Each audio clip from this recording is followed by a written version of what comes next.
That's just to turn on its own, wasn't it? I thought that's how this TV worked.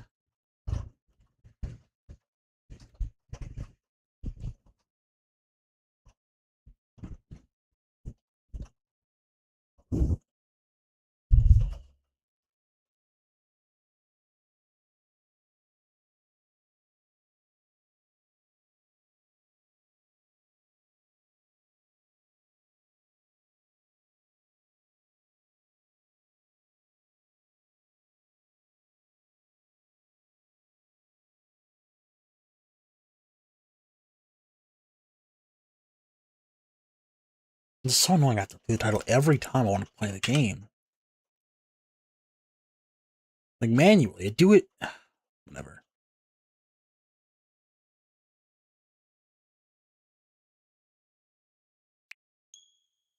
Now we continue, hey?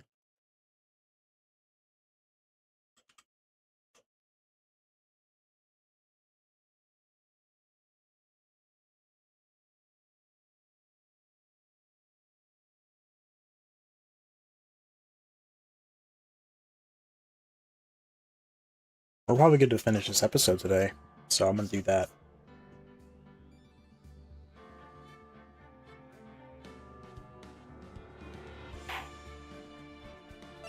Farewell, my turnabout.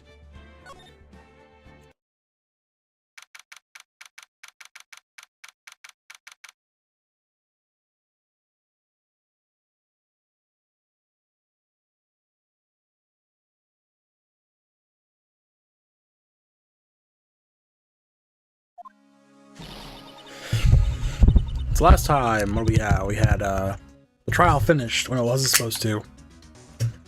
And now we're fucked. Maya's dead. Well, or something. The kidnapper told us we had 1 day to finish the trial. So now we're kind of in a really bad pickle. But yeah. Mystic Maya! Mystic Maya! There, Pearls. I can't take it anymore. I can't cry. Look, it'll be alright. Everything may still work out. Condition that we had to get a not guilty verdict. And so far, the kidnapper has kept his word and hasn't hurt Maya. And he won't because Mr. Angard hasn't been given a guilty sentence yet. Cheer up. We don't have time to stand around crying. We have to get going. You're right. Mystic Maya is much more pain than I am. Yes, that's right. So, hey, you guys! Glad I caught you, pal. Mr. Scruffy Detective! Oh boy. Looks like Detective Gumshoe. Has been dubbed Mr. Scruffy Detective in Pearl's book now. It's just plain old Mr. Dick Gumshoe now, and I came to talk to you, pal. But we're kind of busy right now. Future. So, what are you gonna do from now on? What do you mean, pal? Well, you've been fired, right? So, do you have a new job lined up yet? Oh, that! What am I supposed to do now, pal? I don't have anything coming up at all to my next payday. What are you talking about? You don't have another payday. I guess that means I'm just gonna have to work here at your place, pal. So say what? You'll be searching for things that'll prove Mr. Angard's innocence all day, right? Well, yeah. So yeah, I'm gonna help you, pal. I've got lots of experience in investigating and watching over people's places. And I'm great at making really good simple meals, pal. I'll take care of it all. Come on, Mr. Nick, let's let Mr. Scruffy Detective take care of things. Okay. By the way, what's your best dish? Instant noodles, pal. Why am I surrounded by people who only eat cheap, unhealthy foods?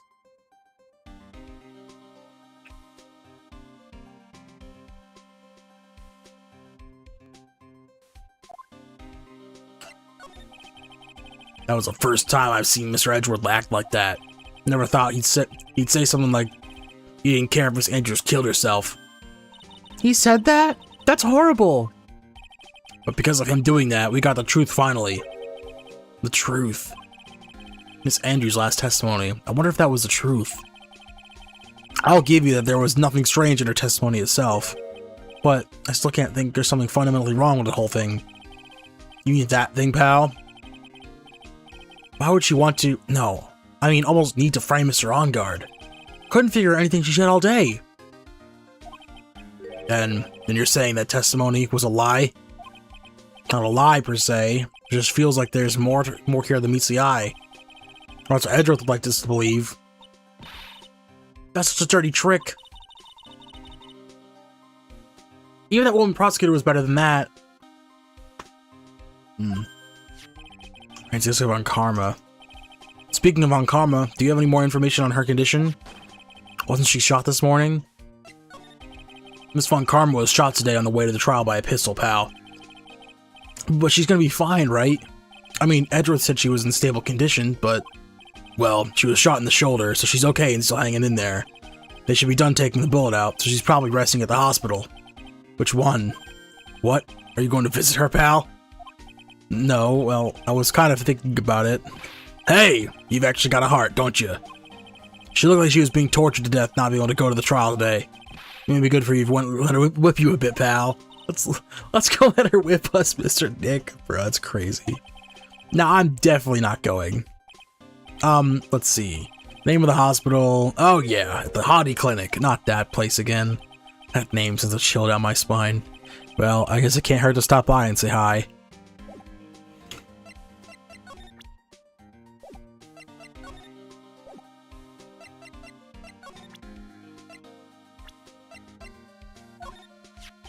People are jealous of my roguishly cool detective look, pal.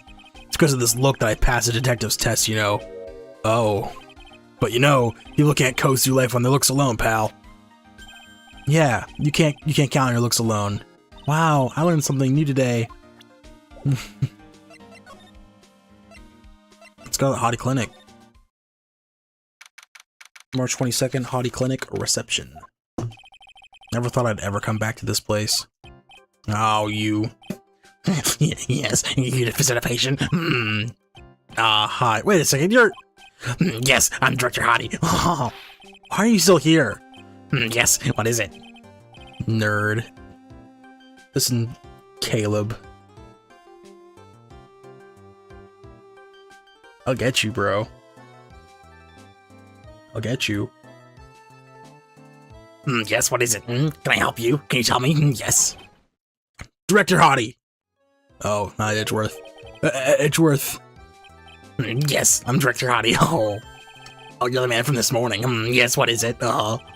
Director, Francisca. How is Francisca von Karma? You won't need to worry. Yes, she's in good hands. Because you see, I'm personally taking good care of her. Yes. Yes, and that surgery, you went well. You have my gratitude. It looks like Edgeworth doesn't know this director and his secret. She looks so pitiful, absolutely terrified. Yes, but I understand. Yes, her opponent was a gun after all, huh? And when I stuck up a real signal, like, she would scream really loud. That's fucking creepy. I see. But she's really cute too. When I do that, she whipped me with her whip, Boy, did I cry like a baby. Yes, but I get used to it. Nah, get out of here. Go back to your room. You're so mean, So mean, Frisky Fresca. Yes, get out. Okay, yes, time for my IV drops. Yes. Fucking leave. And what are those tulips doing in your hands, Mr. Phoenix, right? I knew I shouldn't have come here. You have tulips? Bro. Well, I'm first gonna present herself, because I've been waiting forever to do this. I guess that's all I get. Okay, nothing from her. The shooting. I was shot in front of the courthouse on my way to my right shoulder. But it's no big deal. This sort of thing happens all the time. Matt said you like men.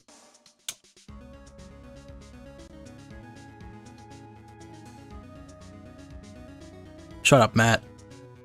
You're cringe as fuck.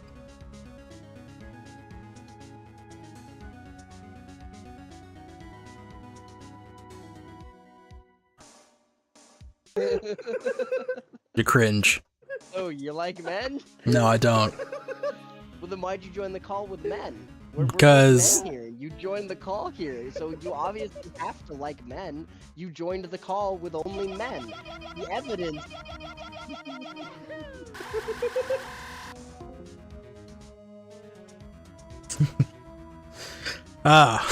It's no big deal. This sort of thing happens all the time. I I even had full intentions of running to the trial this morning. But that would have been too much for you. There's no need to act tough in front of us, you know. Regardless, I was dragged here by that man over there. He was unyielding. One has to wonder if he was simply interested in stealing my case. It was the only logical course of action given a bullet was to lodge in your shoulder. Men lover. Shut up, Caleb. You're literally talking to a man right now. Men. Can I help you, you fucker? I'm trying to read dialogue and you're over here. Can we help you? I'm. What do you want? Nothing. Matt, I was just watching your stream. I see that. I don't have Twitch, so I'm using him to text my thoughts. You know Twitch is free online, right? Yeah, but you're Yeah, aware that and you I have- then have to. you have a cell I then phone. have to, shut the fuck up. You're aware that I then have to download Twitch, have to remember my sign-in, which I don't, so I'm gonna then have to say forgot username, forgot password, create or find new one. You don't save your password to Google? Log in. Man, you think I trust Google? I do. Alright. All I'm gonna need to do is hack you once, Hans, and I've got access to all your shit. Alright, bro. Good luck hacking me with no computer. Fucking I don't weirdo. need a computer. Don't have fun with I'm it. just gonna pay one of your viewers. Yeah, right. Yeah, right. No one would dare. How much? How much you gonna pay my viewers? Yo, someone Well, in I'm your gonna chat pay- just totally called you out. He said that he does. He was literally watching a man shake ass a few days ago. Yeah, whatever. Wasn't by choice. Yo, sleep octo thief. Jeez. Can't even read. I swear to God, this motherfucker. Sleepy octo thief. Sorry. My bad. He's probably already gone, big dog. I'm dyslexic. Fuck you. Dyslexic, fuck you. Making fun of my disabilities. Yeah, I am. Like That's Donald me. Trump. I'm not Donald I'm Trump. gonna report him. Report You're- him on Twitch. Oh yeah, good luck with that. Alright, anything else you boys need? Or you gonna keep saying I like No, men? no, get the fuck out of here. Okay, I will do that.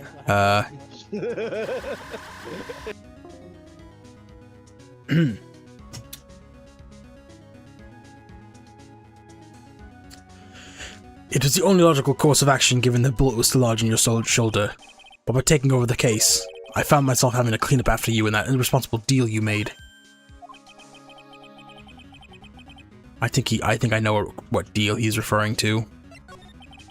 Miss Von Karma, you made a deal with Miss Andrews yesterday, didn't you? I don't know what you mean. In order to make sure you got your guilty verdict on Mr. On Guard, you told Miss Andrews not to testify in court today. I don't know what you're talking about. Do you have proof I made such a deal? You're denying it?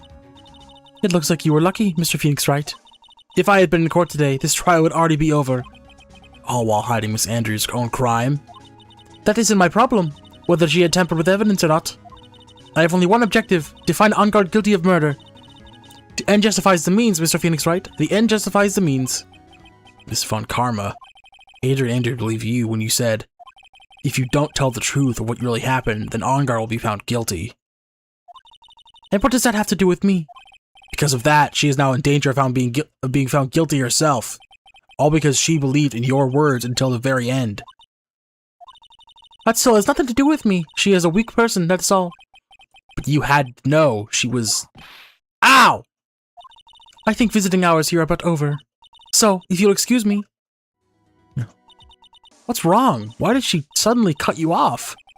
Probably because she thinks I had the advantage in the argument. Edgeworth. What happened today at the trial, Edgeworth? That was not like you at all. I mean, I know you knew about Miss Andrews' condition. You could have made her testify as many times as you wanted, but to go that far... but she wouldn't testify about that until I said something. Listen, Wright. The courtroom is garden of judgment. I am putting myself on the line when I stand in there. And that is why I made the witness do the same. It's only natural. Only natural. Jeez. By the way, Edgeworth, you were really angry in court today. That's rare for you. Witness that card. Give it to me. Hurry. Do you have any idea what you have stupidly yet inadvertently done? I can't believe you hid this from me all this time. That card. What in the world is it? You mean this? Listen, right. This is top secret information. You absolutely cannot leak this. A special investigation team has existed for a number of years, but few know of it. I understand. Their task is to find the owner of this card, a man called Shelly the Killer. And just as his name states, he is a killer, an assassin. The best at that. An assassin? Picture card. It was placed next to the victim at the time of the murder, and Miss Andrews was carrying it. So who is this Shelly the Killer? The Killer is the name of a long-standing line of assassins. Long-standing? The name first— you're showing an 8-year-old this top secret information, by the way. The name first appeared about 100 years ago, I hear. Shelly is a professional name of the third heir of the Killer's name. It's because his professional name is Shelly, he leaves cards with shell on them. He has a habit of making sure to leave a card by the body of his victims. Why would he do something like that? Oh, like a calling card. Like, I did this. This is me. Leave their mark. We think it's a part of his duty to his clients. His duty? If he leaves a card, then his clients can be assured it was he who killed the victim. It also serves as insurance against any charges being pushed onto his clients. I see. The Killer values the trust between his clients and himself above all else. Huh. It seems that this is one honorable assassin with a moral conscience. I guess even honorable assassins can exist. So you think this assassin, you think he's the one who did the killing in this case? It would appear that way. The discovery of the card basically confirms it, wouldn't you agree? Shelly the Killer, huh? I noticed something at the trial today. You were behaving in a very strange manner. Is something the matter? I guess I should just tell him. Maya, she's been kidnapped. Kidnapped? What does a kidnapper want? An acquittal. I see. I had no idea. I will prepare a rescue team as soon as possible, and then resolve this by tomorrow. Really? Did you hear that, Mr. Nick? Mr. Edgeworth is going to— Stop trying to console me, Edgeworth! I don't need your pity! Mr. Nick? There's no way you could find her. We don't even have a single lead to go on. There's only one way to save her. I have to get an acquittal somehow. It's the only way. Right. Listen, you need to know something. Juan Corrida was killed by Shelly the Killer, and the client who ordered the job is Matt On Guard, your own client. Fuck. Please stop. I can't listen to you. I can't believe that. I see. Well, if you want to continue your investigation, you will need this. What is it? The hotel right now is restricted to police personnel only, as we are looking for any clues that might lead us to Shelly the Killer. But if you take this with you to the hotel, I'm sure they'll let you enter. Letter of introduction received from Edgeworth allows the bearer to freely investigate the crime scene. In any case, I must attend to the preparations for Maya's rescue team. We'll meet again if anything should happen. Now, if you'll excuse me. Jeez. Mr. Nick, do you think Mr. On Guard hired an assassin? No way! I mean, he doesn't have a psyche lock. Yeah, I guess not. Maya, please, all I ask is you make it home, safe and sound. He didn't have a psyche lock, that is important. He asked them dead on, did you kill her? Did you kill him? He said no. And you know, like, no locks appeared. I guess even kidnappers can be a little clumsy. Alright, because she put the card in the lock. Clumsy enough to drop a card like this for me. And even though he said it was an assassin, I bet he's just making that up. Like, how does Nick, like how Nick does with everything in court. Anyway, let's try out the card trick with this card I just found. Click. Sounds like I got the door open. Okay, time to take a look around. Already did all this, let's just go. Date, time, location. It's probably the same day, or yesterday. Another bear. Huh. Well, what is this place? got a feeling I'm not in the hotel anymore. Those videos over there? Well, I'll worry about that later. For now, I should be looking for clues. That way I can show them to Sis and maybe get out of here. That's weird. What's a figurine doing in the sofa place like this? I think it's a bear. Aw, how cute. But it's got a lot of cuts and slits on it. I wonder if it's some kind of puzzle or something. I don't know why I have the access to the court record. But there's a framed picture sitting on this coffee table. Picture of a woman. She's kind of pretty. Oh, it's Celeste. Hey, it looks like someone's written here. Let's see. I think it says, "With love, Celeste."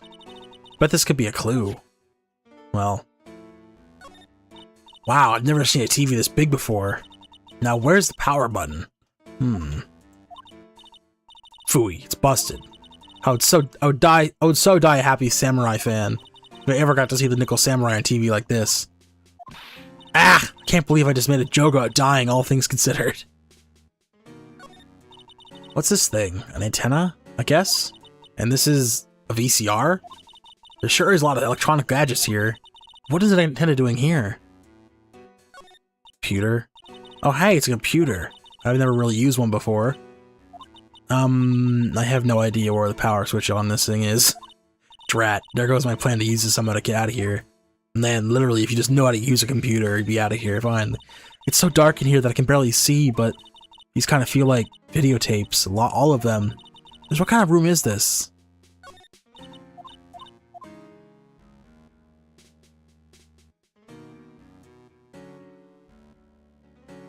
Oh, we have the doggy door thing.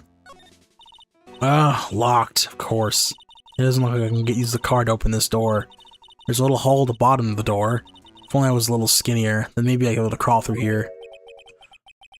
Oh, this simply will not do. I cannot have you wandering around at will. Ah! It seems that your Mr. Wright is truly concerned about you. He is? For now, I would suggest you remain cooperative. If you cannot, there are ways in which I can help you. Ways? You mean... Dead men tell no tales, is how the saying goes, correct? Dead? I'm almost certain I told you in our first meeting, I am an assassin.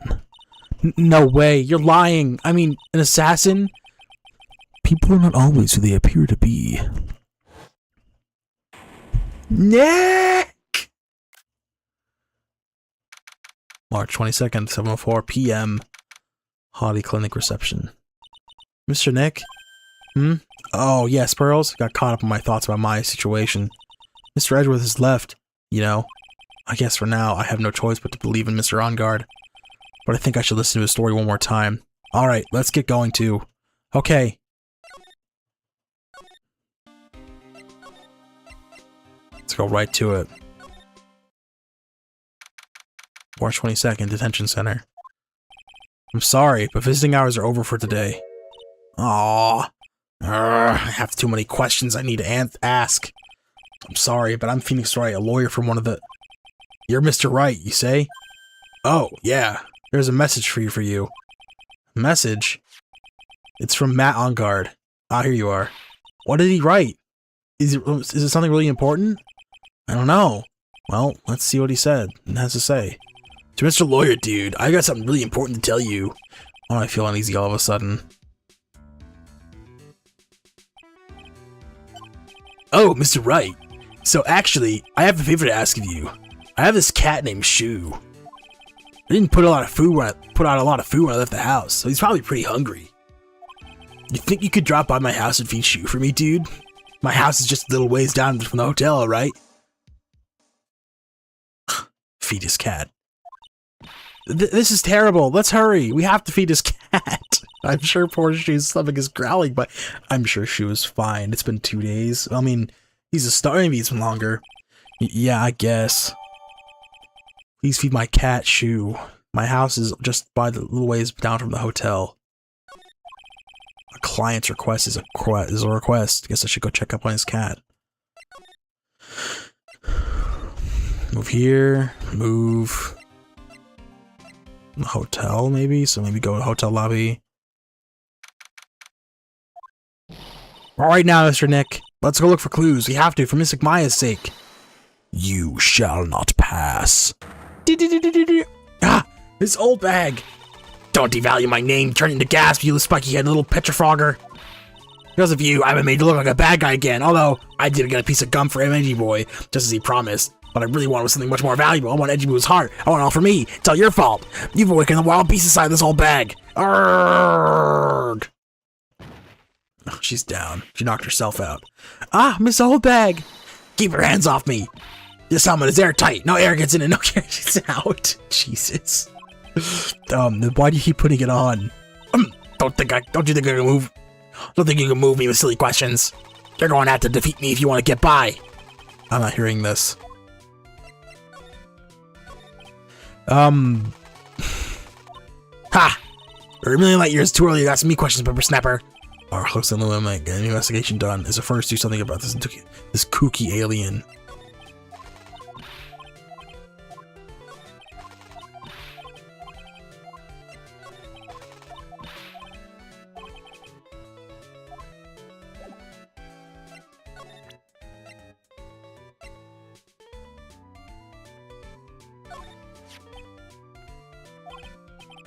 Miss Oldbag, if you would look at what? You want me to look at this worthless piece of Edgy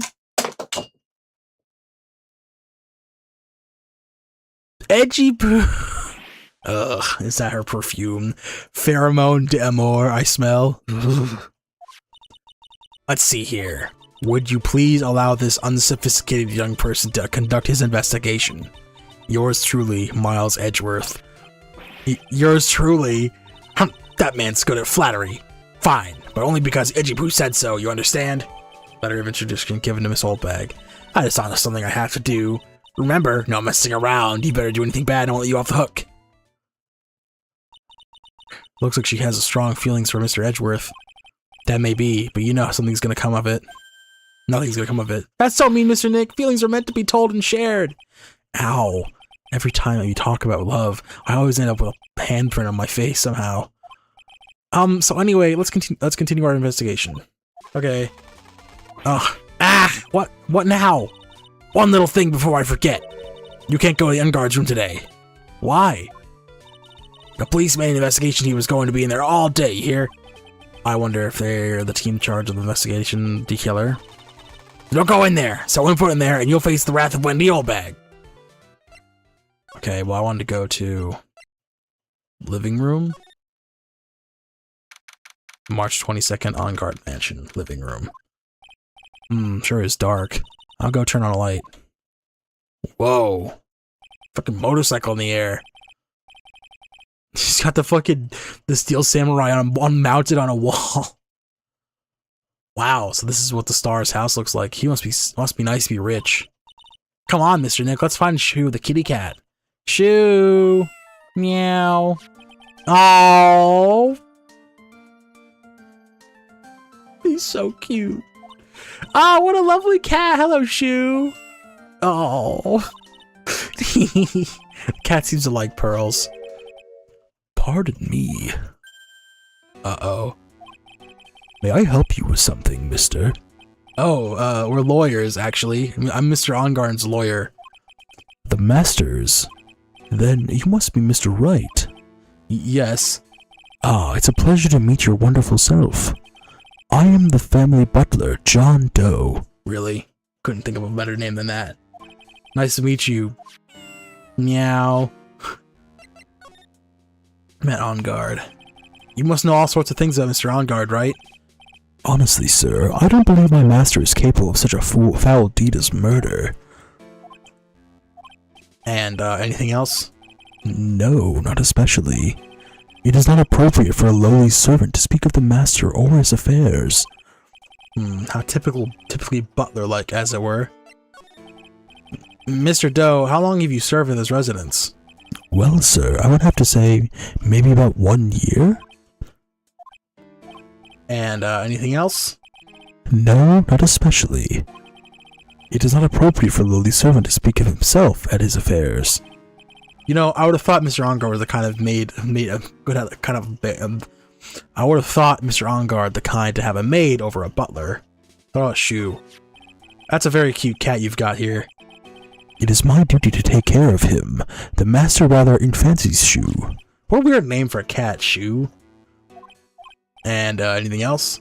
No, not especially. It is not appropriate for a lowly servant to speak of the family cat. Well then, I guess I don't need this piece of scrap paper anymore. Well, I'm afraid I must take my leave of you for now. Oh, we should probably get going ourselves. Ah, so young and yet already so accomplished, a master of law. But there is but there is also a lot to be proud of in being a butler in charge of the house and all. Thank you for the compliments, sir. People are not always who they appear to be. Now, if you'll excuse me. Meow. Oh, goodbye, Shu. Okay, well, if you can't put two and two together, I don't know what can. You couldn't identify the slit down his face. The most identifying feature I've ever seen on a human being. A giant bicycle is flying through the air! How did they get that up there anyway? That's a bicycle pearls. That bicycle pearls is one where you don't have to pedal, it moves on its own. Really? Wow! But sorry to disappoint you, it can't fly. Oh, that's too bad. Oh, there's a giant cooking hearth here. Hearth? It's actually a fireplace. How are they different, Mr. Nick? You know, I've never actually seen a hearth before, come to think of it. You should come visit the Fey Manor then. I'll show you when we do. I've been there. I didn't see a hearth. It's on an incinerator though. It's a very comfortable and yet spacious lounge set. I wonder if famous stars drop by and sit around and have a good time. In any case, I don't really belong here, do I? Ugh, what is with me and feeling inferior today? There's a small door at the bottom of this bigger door, Mr. Nick. I bet it's for Mr. Ongard's cat to use. Oh, you mean Shu? The door, it's locked tight. Well, I guess that's to keep nosy people like me from entering it. Man, if only you knew! Cat door! Ah, there are masks here! Yeah, that one in the middle is still Samurai. If only you knew how close he was to her. Yeah, that one in the middle is a Steel Samurai. The ones next to that are the Pink Princess and Evil Magistrate. They fought many battles against the backdrop of Neo-Old Tokyo. Wow, you really know a lot about this Steel Samurai, huh, Mr. Nick? I don't know whether to laugh or cry that I know more about that show than a kid. There's another door over here. You shouldn't go wandering off over there, Mr. Nick. Yes, Pearls. Now, I know what Maya feels when I tell her to stop playing around. Okay, well, we fed Shu.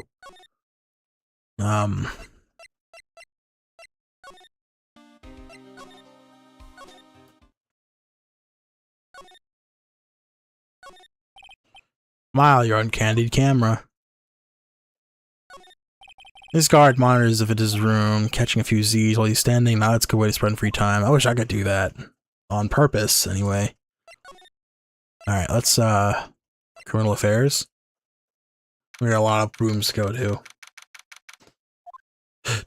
Wow, everyone looks really busy with something or another. They're probably strengthening the evidence for tomorrow's trial. Hey! Hurry up, will you, with the please? Pass that victims around. You've got to be kidding. There are over 100 people on here. Mr. Nick? Is Mr. Ongard really that big and bad of a criminal?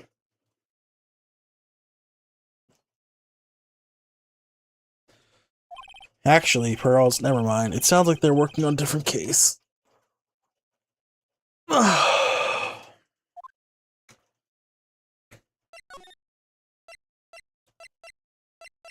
Alright, let's get this hotel examined. Start with Viola Hall.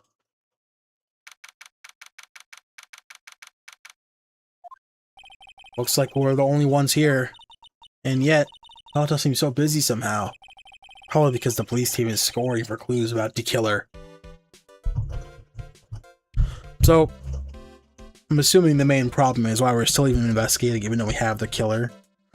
Just because Matt didn't kill Corita, if you're uninformed. the problem is an assassin did it. It's suspected that he hired the assassin. And that's why we're still investigating. Besides the fact that Maya's kidnapped, but ugly. Hey, city boy. Lotta, you're still here. Wrecking course. An investigative photographer eats the stars their ability to snap up the scoop, yeah? And this hotel has this aura of mystery. You know, like something's always about to happen.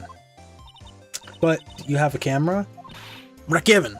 The photographers ought to have cameras out the ear like corn and be a real pro, you know? So I'm hanging around here. Speaking of cameras and feed and lick mouth.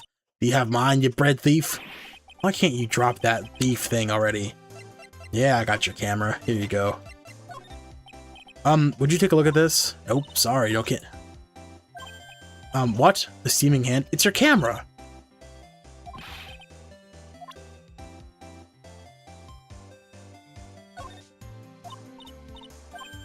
I'm gonna talk to her first.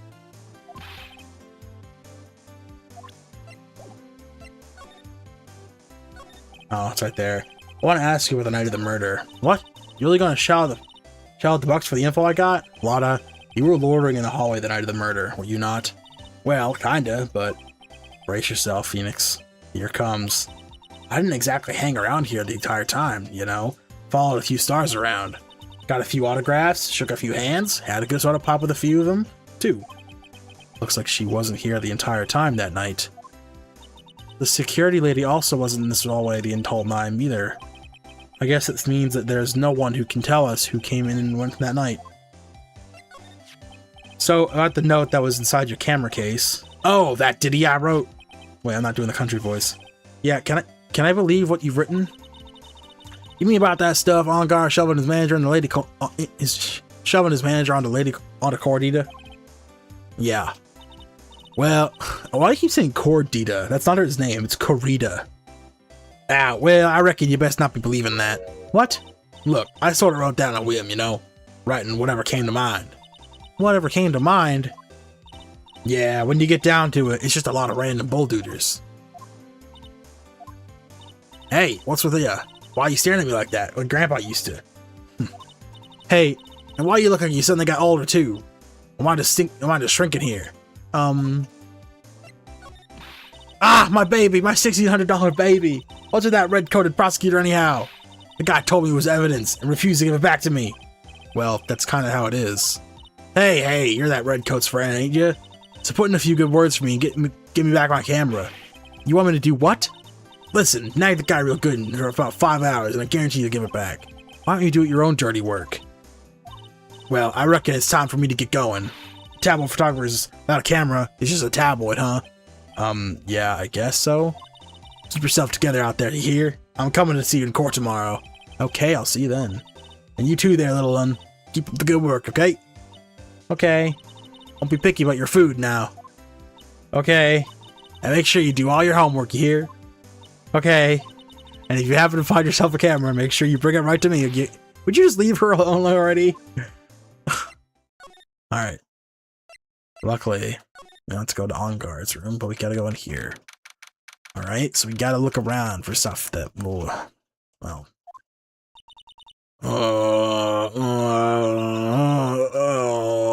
who's groaning? Mr. Nick?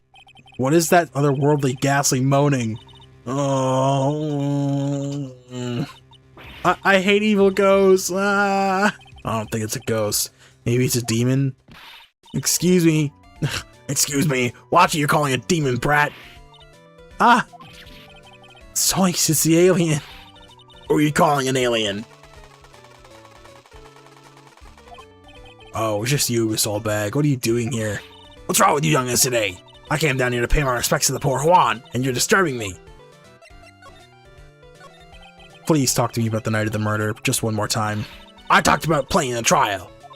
I was fooled, tricked, deceived by that fraud of a photographer in a note. She was loitering around here with that imbecilic look on her face. With that imbecilic look on her face? Okay, got it. Now, hold on a second there, you little pipsqueak. You're going to take notes. At least make you sound better than that. Oh, alright. Now I've seen everything. But you know, I was working that night too, doing my job, minding my own business. So it's not like I had the time to waste standing around here the whole night. I was wondering if you could tell me a bit more about Mr. Kurita. He was the most popular star, you know, especially where it counts in my book. But I heard that he was lagging behind in the polls against Mr. OnGuard.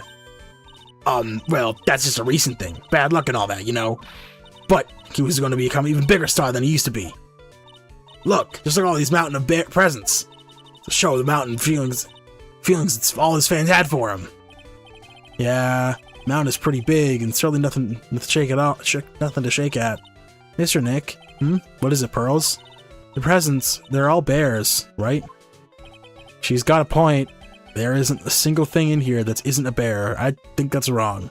I see a coffee maker, another, like a hot water maker, a refrigerator, like a sofa, a table, a love seat, a laptop, a remote, a watch, looks to be a security camera, a briefcase, a calculator, looks like a dehumidifier, a window. Presents. All Mr. Kurita's presents from this fan seem to be bears. Oh, that's because you can't think of Juan thinking about bears. Bears? Why bears? You don't know? When my dear Juan was training, he fought barehanded with a bear. He refused to give in and let the bear win. After the fight, they became friends. Wow, what a heartwarming story. It looks like there's more bears than there were yesterday. Look, just like in those young people's dramas, I could see those two tuckered out. Down by river going, hey you sure can fight. You too, bub, you too. Did all that really happen? It's his biography, bub. What a load of crock. So ever since then, fans have been giving them bears as presents. Yeah, nice bears. I'm Uncle Bear. I'd say it's barely 8 o'clock. Okay. What is that infernal racket?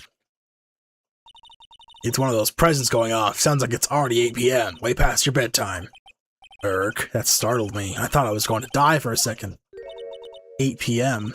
That's the time when the awards ceremony last night, remember? Time sure flies. Hard to believe it's been 2 days to the ceremony. The transceiver. Hello? Hello? This is not a phone. Maya, how's Maya? You haven't heard her, have you? It seems you are not able to fulfill your end of the bargain, Mr. Attorney. I have heard the news, so it would seem my present did you no good. No, Mystic Maya! One more day, please. All I ask is for one more day. I'll get a not guilty verdict for sure this time, please. I suppose if I must. I need that acquittal more than anything else. Hold on, I need something even more than that acquittal to ban the bastard off my chat advertising bullshit. He is dead.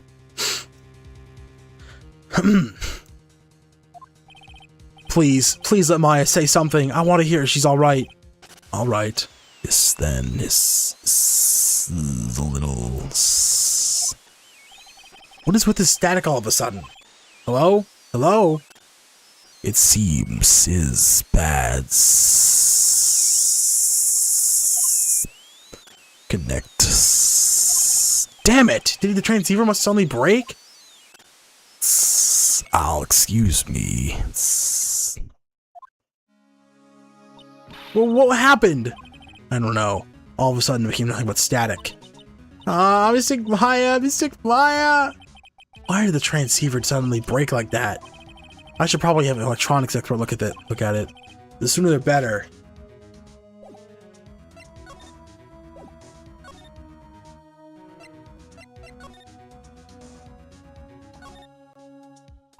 Wow, there are a lot of bears.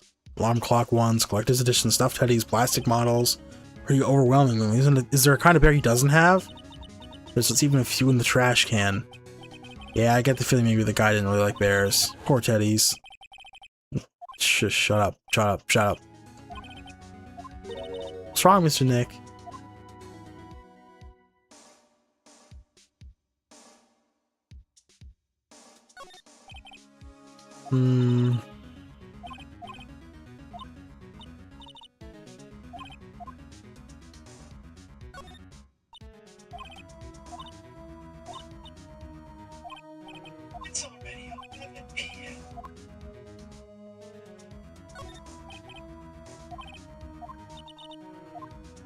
Hmm.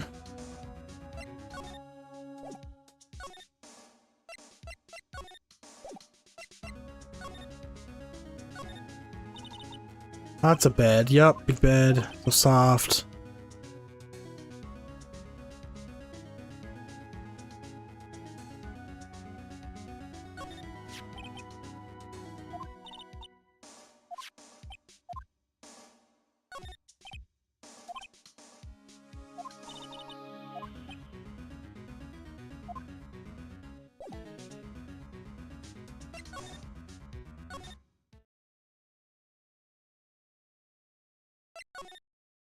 Hmm.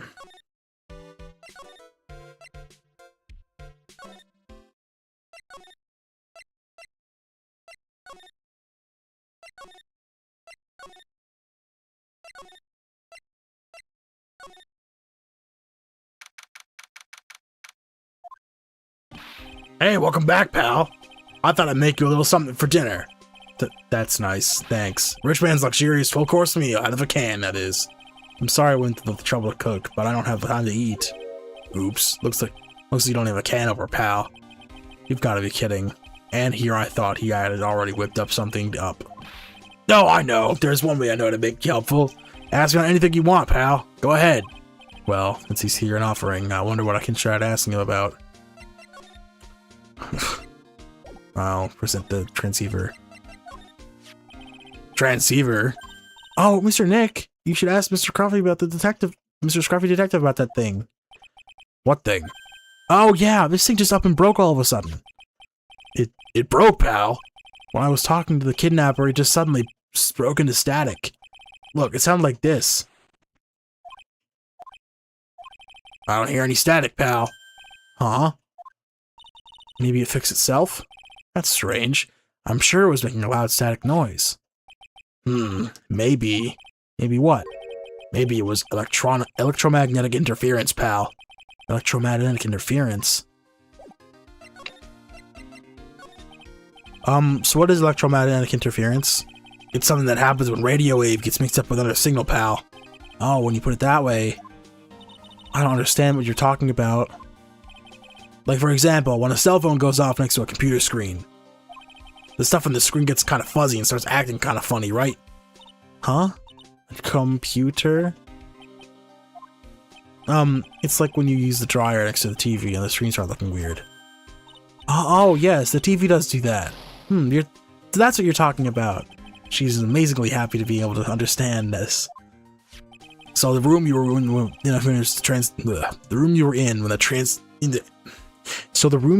that interference happened. Dude. So the room you were in when that interference to the transceiver happened, there's gotta be something there that's hitting a very strong radio waves, pal. Something like a listening device or something. Ah! Hey, speaking of that, where were you when it happened? We were in Mr. Corita's room. The scene of the murder. What? That's it. I'm gonna sneak into the precinct and get a bug sweeper. I'll meet you at the crime scene later, pal. Alright, pal? Ah, wait, gumshoe. Oh yeah, baby. Investigating time. On fire, pal. My fingers are itching to go. Yeah! We should go. We're going too, Mr. Nick. Alright, let's go.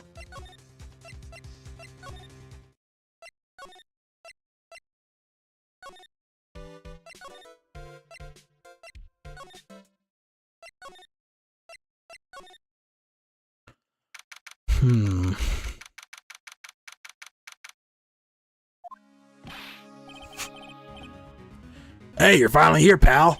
Sorry to keep you waiting. Do you have the, bug sweeper? Well, you see, I got buses trying to sneak in, pal. Then suddenly, I'm staring at the precinct doors. From the outside, I mean, so yeah, I couldn't get one of the police bug sweepers. What do you mean you couldn't get one? We need that item. Hey, calm down, pal. I didn't say I didn't get one. It is not the police's. Wow, so this is a bug sweeper? It looks a little broken. Hey, this was made when I was in elementary school, pal. That's kind of impressive. Why, who? Me, of course. Ah, seeing this sure brings back memories.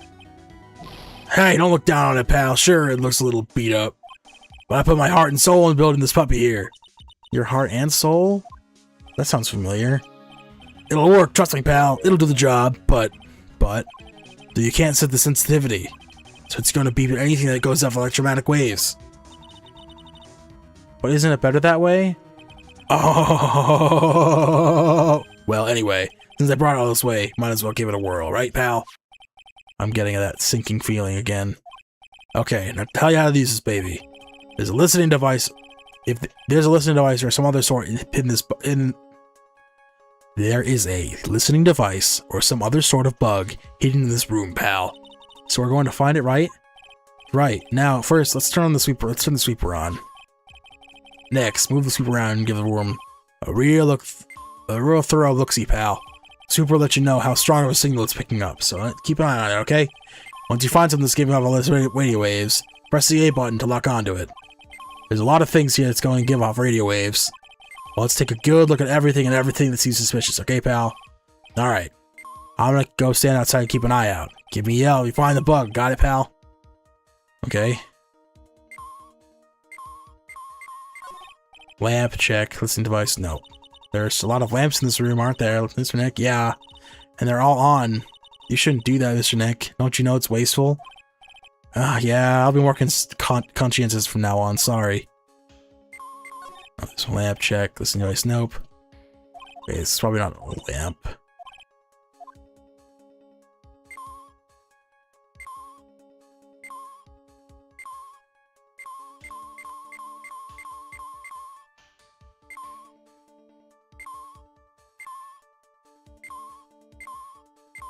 A cell phone. Cell phone, nope, no bugs in here. A cell phone? Well, what? Don't tell me you don't know what a cell phone is. I'm sorry, I've never seen one before. Now that she mentions it, my cell phone couldn't get any reception while I was staying in Korean Village, and Pearl's never lived outside of that village, so... Well, I guess I can't say it's impossible to live with that one. What's this? Ah, what a lovely bear! Ooh. Ah! Oh, shit. Ah! This must be one of those fancy bear-shaped toy robots. It's a robot? It's a real robot? Yeah, it's a real one. Mr. Nick? Yes? How many horsepowers is it? How many horsies? Horsies? Well, look, it's a bear, so, okay.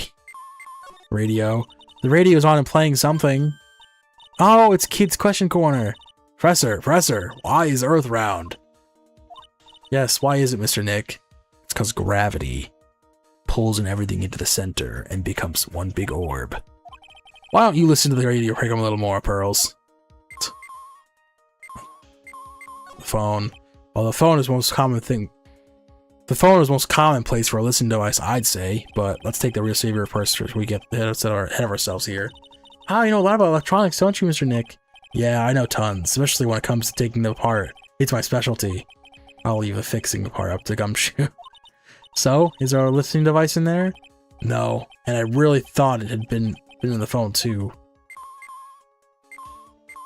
Lamp. I have a feeling it's not going to be in a lamp.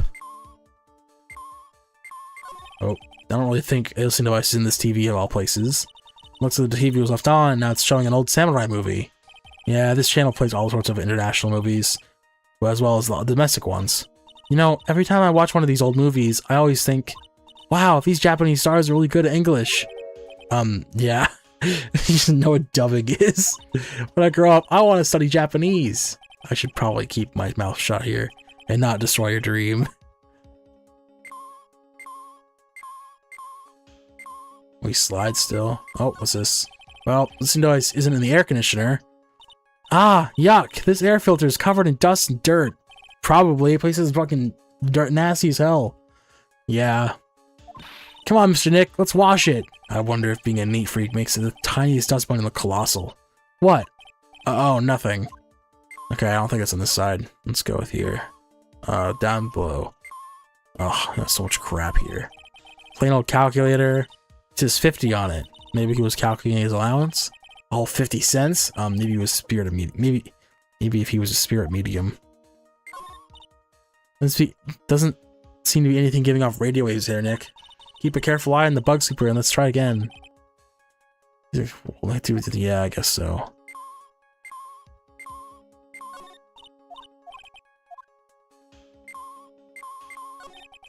TV remote control, but it doesn't look like the listening device is in here. So I was thinking, I wonder if a TV remote works on other things, like, could I make you change your expressions like TV channels? Zap. Hey! But if I could, ooh, the people I would give the old mute button to, well, I don't think this is gonna work on me. Why don't we try on Maya tomorrow, okay? Okay. What's this? It's a small video camera. No listening device in this gizmo. Everyone's trying to make everything smaller and smaller lately, aren't they, Mr. Nick? That's what it seems like. But I want to grow bigger and bigger. Well, eating only vegetables isn't going to help you there. You got to eat meat too. Laptop. There's no listening device in that notebook computer, huh? What's a notebook computer? Do you know what a notebook is? Yes, it's a small book with paper you can write on, so... Well, that thing is like a notebook, but in a way, basically a small laptop. Mr. Nick, what's a laptop? Ugh, jeez.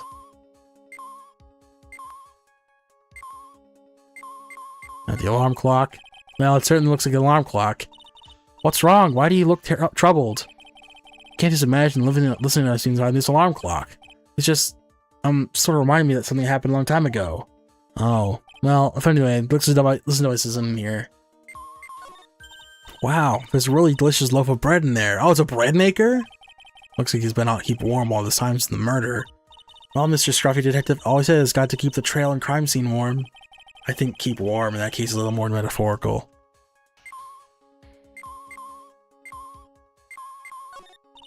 This is a refrigerator, right? I really don't think the listening device is into something like this. Because it's filled with nothing but healthy vegetable juices, right? Yeah, sure. What does that have to do with listening devices? Oh, the water in this hot water pot is run out. I'll go get more water for it. Okay, sounds good. Looks like she's forgotten all about looking for the listening device. Here in the coffee maker? What's this? Looks like a hot water pot, but... Oh, well, it's kind of like a hot water pot, I guess. But instead of hot water, coffee comes out. Really? This pot can do that? Is there a pot that orange juice comes out of? I mean, it's not a pot, but it's a juicer. I don't think there's anything like that, Pearls. Sorry.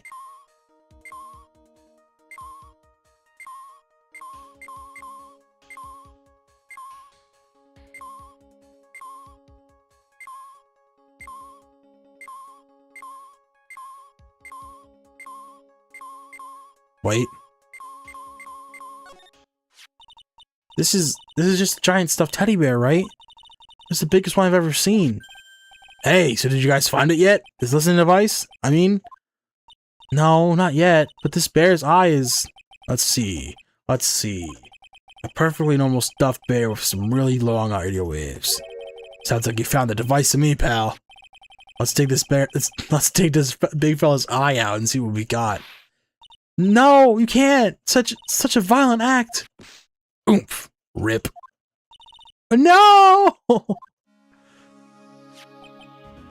Oh, shit. It's a miniature camera, and it looks like there's more. There's a transmitter and a timer. Oh, what emitter? Transmitter, pal. Oh, is this more of that high-tech stuff? Okay. Camera, transmitter, stuffed bear. So this tiny thing is a camera?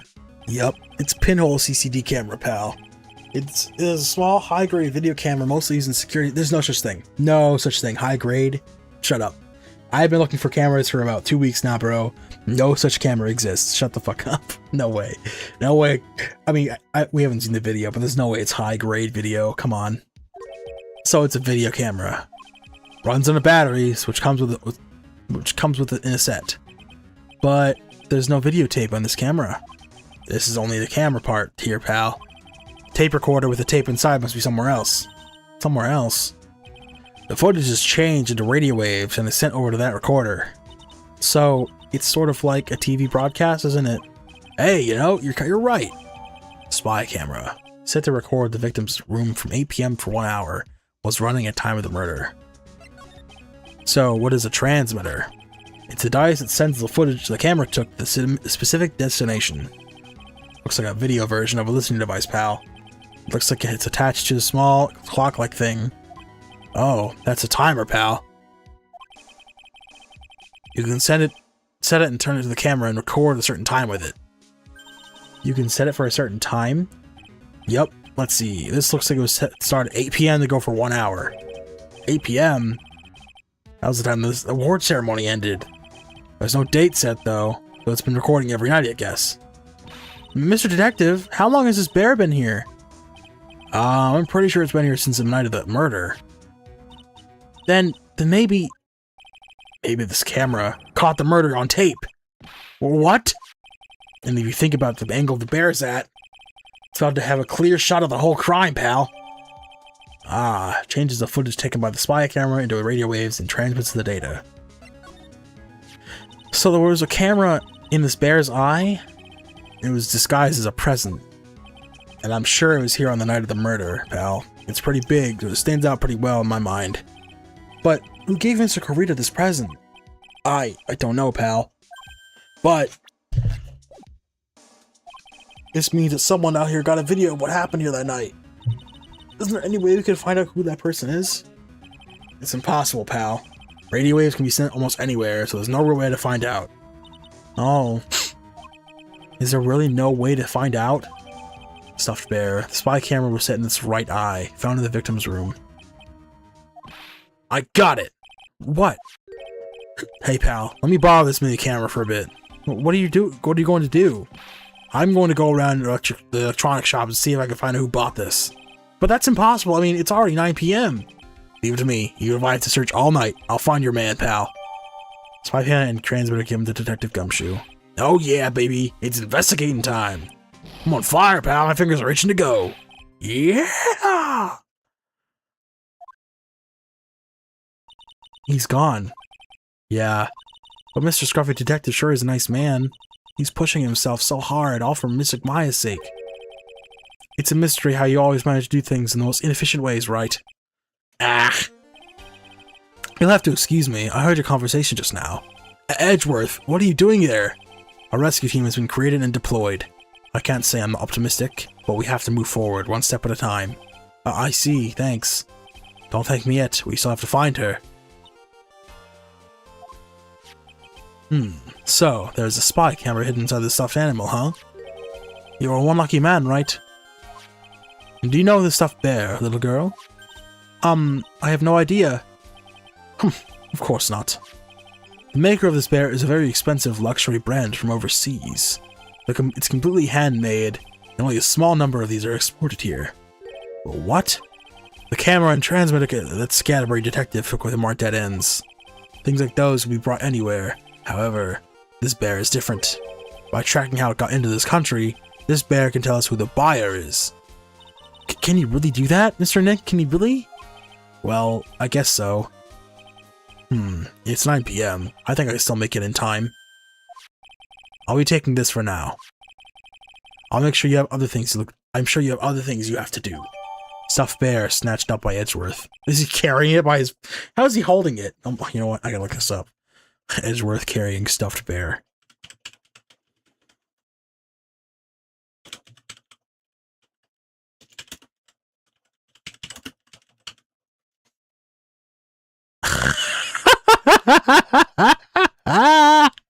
God damn it, this is fucking hilarious, bro.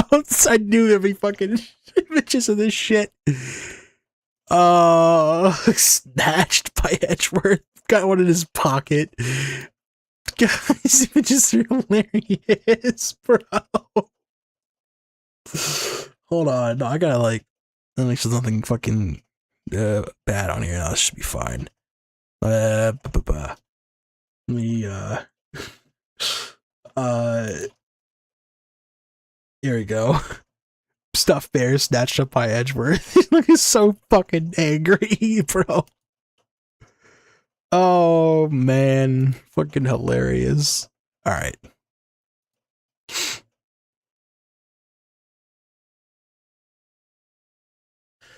See you soon, right? And he left the bear. Wait! What? Why are you doing this? I have no interest in explaining myself to someone who cannot comprehend. Besides that, right? Until court reconvenes tomorrow, you should concern yourself with this question. Who was the person that murdered Juan Corrida? The real killer. Do you really still think it was Adrian Andrews? To be honest, I don't know anymore. You still have a little time left. Find the truth, right? Everything begins with the truth. Juan Corrida's real killer. Miss Andrews passed. The kidnapper whose sole condition is acquittal from Mr. Engard. And this card, Shelly the Killer. Maya, the only way I can save you now is to find all the answers to this case tonight. I don't understand what your real intentions are, Bedgeworth. But as you said, all I can do for now is find the truth. To be continued.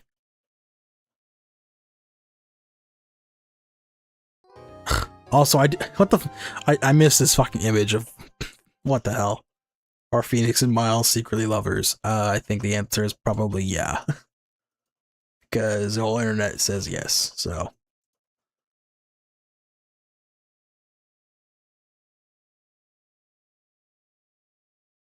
Anyway. Yes, save. Still investigating? Damn.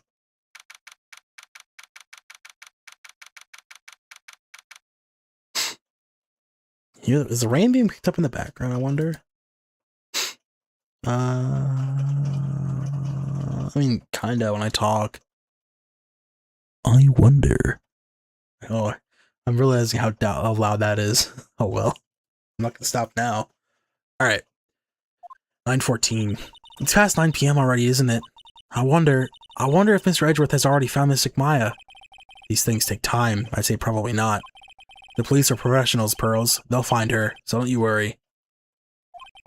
If we could win a not guilty verdict tomorrow, then everything will be okay.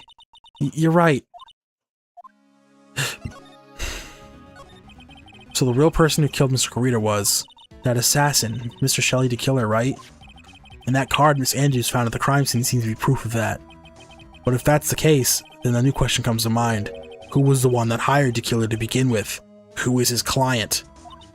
You mean, who asked for the murder? That person didn't want to dirty their own hands in blood. But whoever this client is, they're still a killer. Who could have hired the assassin? Do you think it was Miss Andrews? I wonder. But if she was the client, then why go through the effort of stabbing the knife into the corpse herself? But if Miss Andrews wasn't the client, then no, it can't be. Matt Engard himself?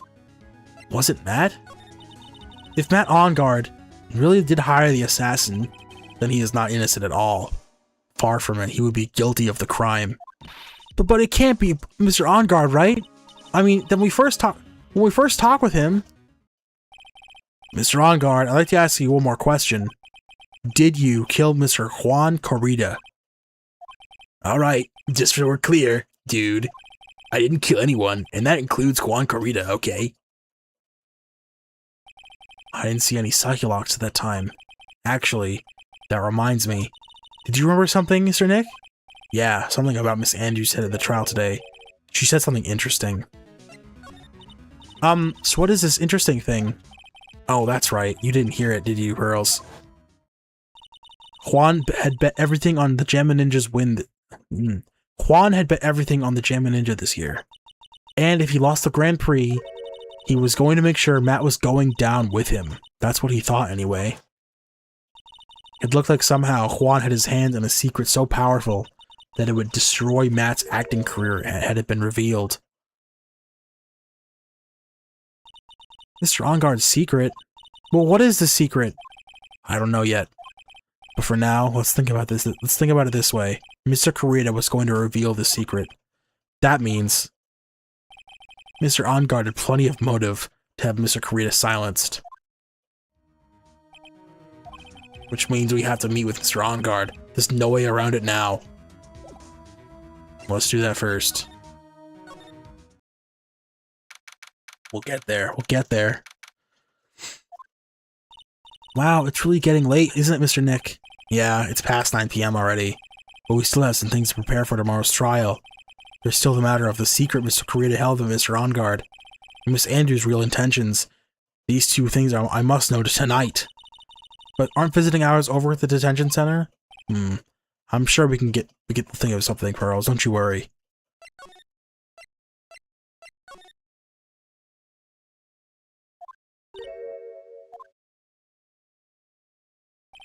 Hey, wait! What is it, Whippersnapper? All I know is nothing that has anything to do with you is ever good. Just now, Iris handed a strange device for who knows what reason. And I was told to use it to search the whole hotel. That's the bug sweeper, isn't it? The one Gumshoe made. I didn't know and frankly don't care, but the request came from Edgepoo, so... Edgeworth. And he said... If you feel angry, direct your anger at that unsophisticated lawyer. So I'm gonna feel free to direct all my anger towards you. Ugh, gee, thanks a bundle, Edgeworth. What a pal you are. Bug sweeper. This is absolutely top secret, so you better keep it to yourselves. I heard they found a spy camera hidden in one of the presents. Very interesting. I'm sure it was, you know. It was to catch Juan in the middle of a scandalous meeting. Scandalous? What's that? It means, well, you know, that's gossip that's going around by my dear Juan. Oh, you mean that thing about Miss Andrews. But I'm sure she must have had some reason for getting close to Miss Kurita. I'll let you in another secret, youngin'. I know who planted that spy camera. It was that obnoxious puffy-haired photographer girl. She has the nerve of some people. Spying on people by herself, as if I wouldn't want to see for myself too. Wow, the alien actually admitted her true intentions for a change. I don't know what you're thinking exactly, but I bet it's nothing good. But I didn't say anything. So you want to know about Juan and Adrian? That manager, right? Actually, as I hear it, they are something of a refreshing pair, those two. Oh? I tell you, Juan really welcomed that manager with open arms, I heard.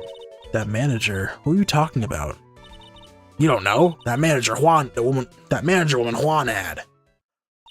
It's a shame she killed herself, though. She means Celeste. Oh, you're talking about Miss Celeste Impacts, Miss Andrews' mentor, right? Yes, that's the one. Let me drink. My throat's getting dry. That Celeste girl. She was supposed to get married, you know. Married? You mean to Mr. Kurita? Ah, really, youngin'? You youngins don't know anything, do you? That girl Celeste killed herself 3 days after their marriage announcement. 3 days after their marriage announcement? What the? What in the... Why would Miss Impacts want to kill herself? She was going to get married. Well, that's because she was thrown away, you see, by Juan. What? But they were going to get married, right? They promised each other, right? They held a grand announcement session, but 3 days later, Juan suddenly canceled their marriage.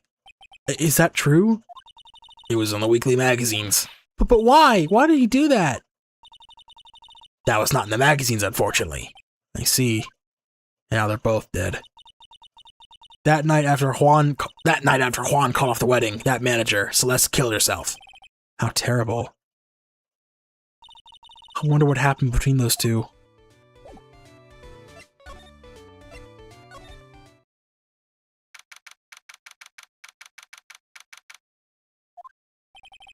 On that night, there must have been at least a few hundred people here. I guess the police are done with their questioning and investigating. Looks like things here in the lobby have finally calmed down. Nothing new I'm seeing? I don't see anything new. Living room, maybe? Anything here? Looks like no one is around. What happened to that person with the stuffy teddy face? The stuffed teddy face. Oh, she must mean that butler with the stitches on his face.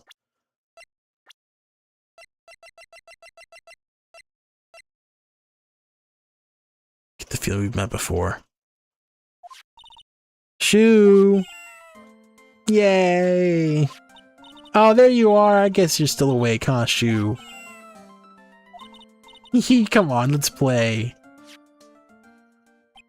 I wonder if that butler, Mr. Doe, is already asleep or not.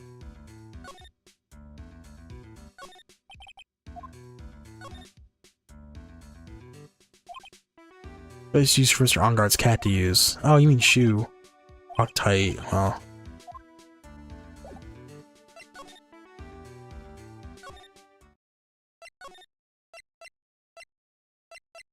Let's go criminal affairs first. Then we'll go to the detention center last. It feels sort of tense in here, doesn't it, Mr. Nick? Yeah, it does. I wonder if something happened. You're Mr. Onguard's lawyer, right? Yes, sir. Well, we finally found just the person we've been looking for. A real decisive witness. Decisive witness? You mean for the guard case? We're checking the witness statement right now. Gotta hand it over to Mr. Edgeworth. What's Mr. Edgeworth up to now? Well, who is this witness? I think you know those persons quite well, Mr. Lawyer. Mr. Nick? Between the kidnappers, a demand, and now this, I can't see any way to win here. Oh, yeah. Mr. Edgeworth wanted me to tell you something. He did? Even though visiting hours are long over the detention center, he wanted me to grant you special permission, so there you go. Oh, thank God. What? I have already called them, so they know. Go on, go talk your heart's content. Thank you very much. This is such good news, Mr. Nick. Go talk to your heart's content. It sounds like the police are pretty sure they have tomorrow's trial on the bag.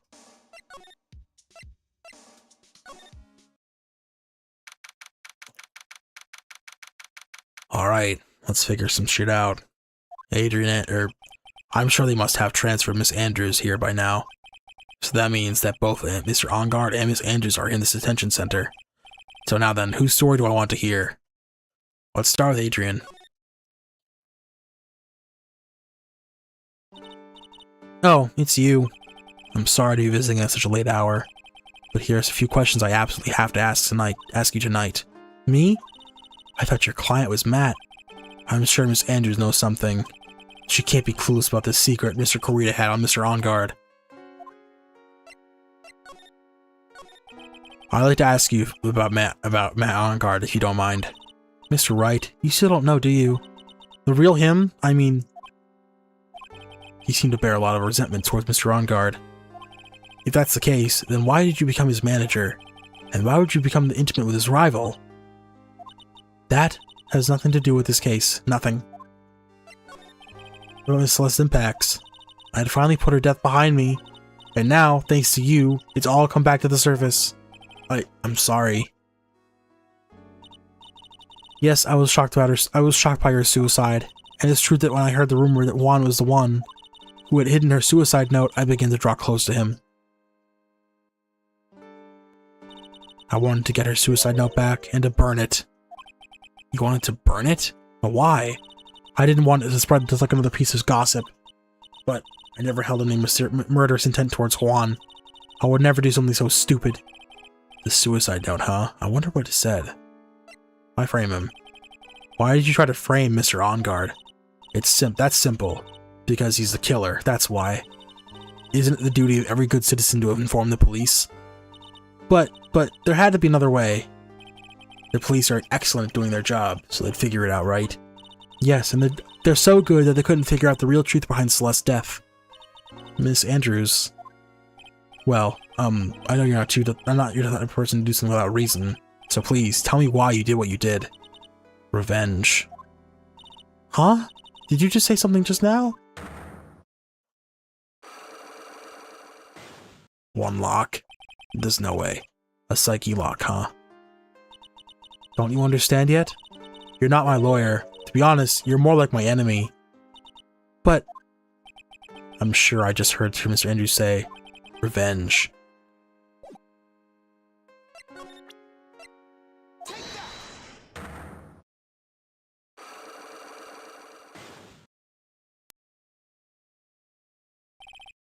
I frame him. Can you please tell me why you framed Mr. Onguard for the murder? I've already told you countless times, it's because I thought Matt was the killer. No, that's not it. I know you have a personal reason to dislike Matt Onguard. Miss Andrews, you may think I didn't hear it, but I know you said something earlier. You said revenge. So you're saying I was taking my revenge out on Matt, and that's why? What an absurd idea. I don't have anything I want to revenge for.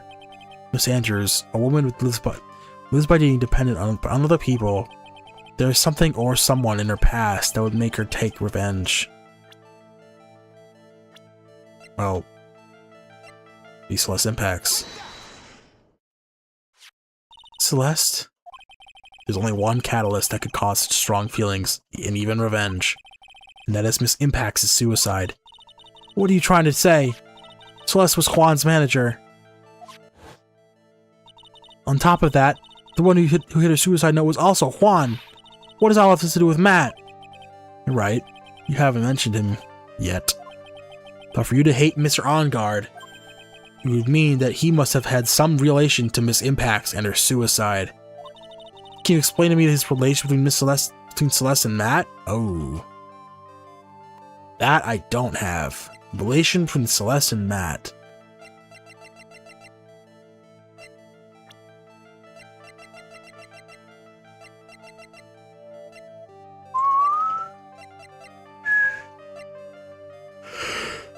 I don't have this. So I have to find some information about Celeste and Matt. So what do we swap?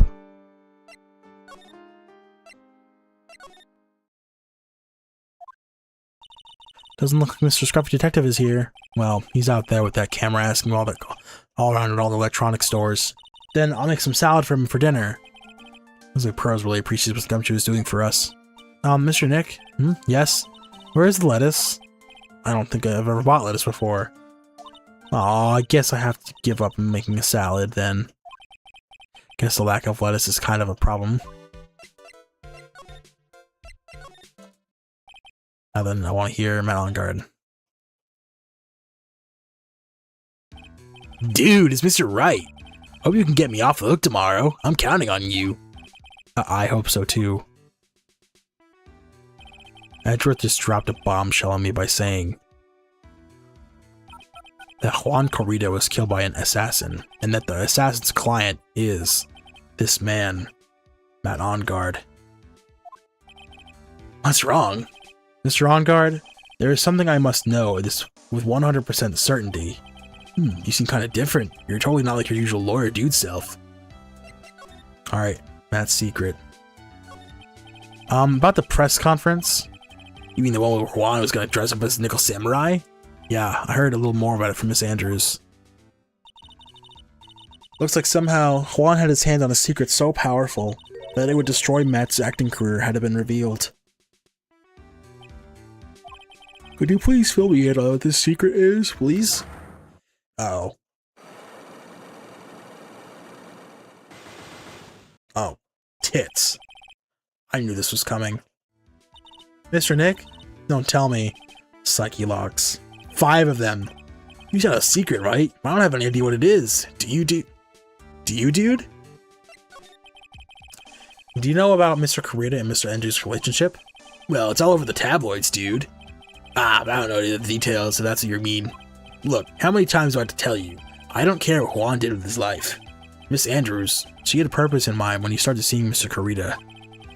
Her mentor was Mr. Corrida's manager, and Miss Andrews is going to get Miss Celeste Impacts' suicide note from him. Celeste. Does that jog any memories? Dude, I suddenly just got totally hungry. You up for a pizza? My treat. Mr. Nick, what's a pizza? Is it kind of like a pea, like green peas? Let's go eat one later, okay? I got caught up by the pizza dude at the shop. That's too bad. Well, how about we get our minds off this topic and talk about something else, okay? Mr. On Guard, are you connected to Mr. Impacts' suicide in some way?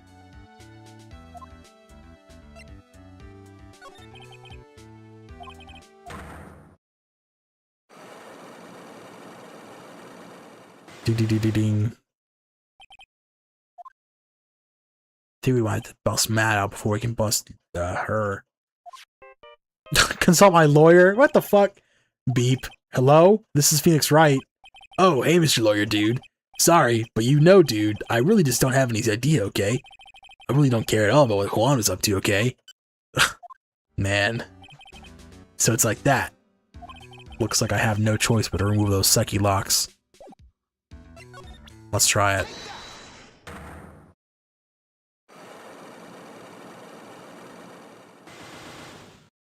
Let's see how far we can get. It's 5, it's a lot.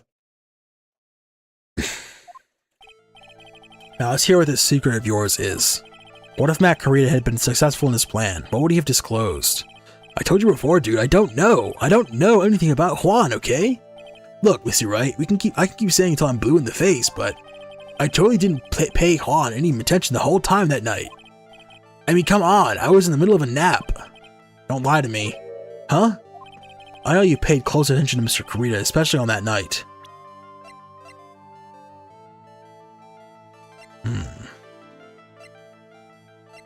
Well, I don't have any of those things. You paid close attention to Mr. Kurita, especially on that night. It would be the camera. I don't have that. He took it from me. Damn it.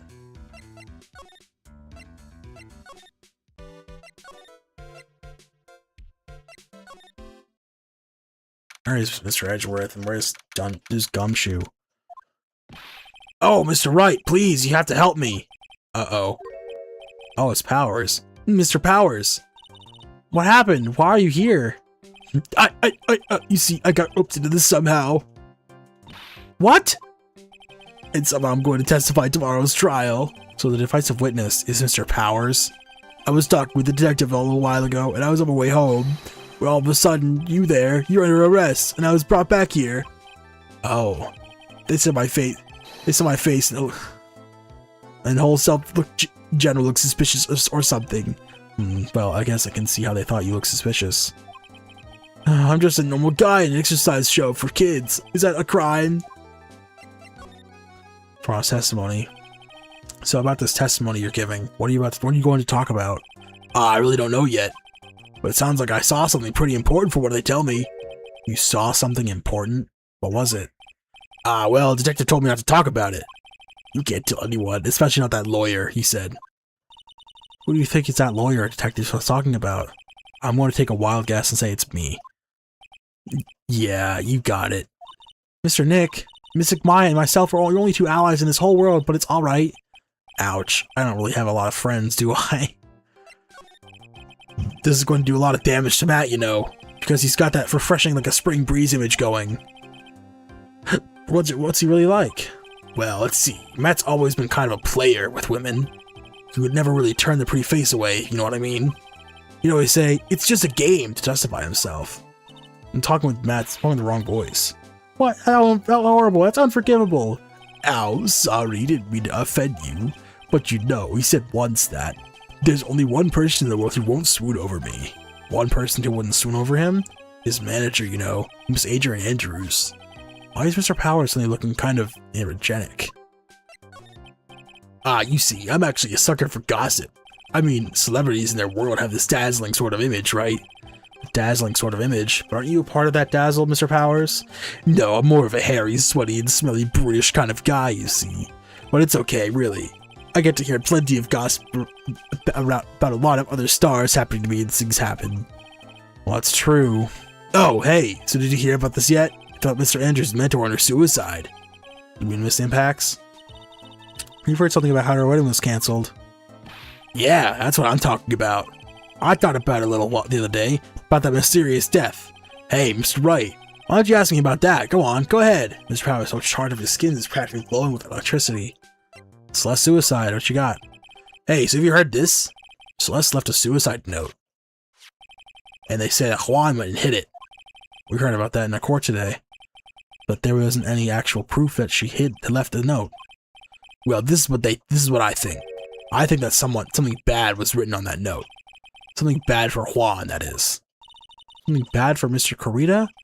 Why do you figure so? Well, before she died, Celeste talked with a few of her friends. And she said, it looks like I got caught up with a truly insidious man. A truly insidious man? Did she mean Mr. Kurita by that? Well, there's no one else that fits the bill, right? And that would be reason enough for him to hide the suicide note. I see. Well, that's some good info. Thank you. You're welcome.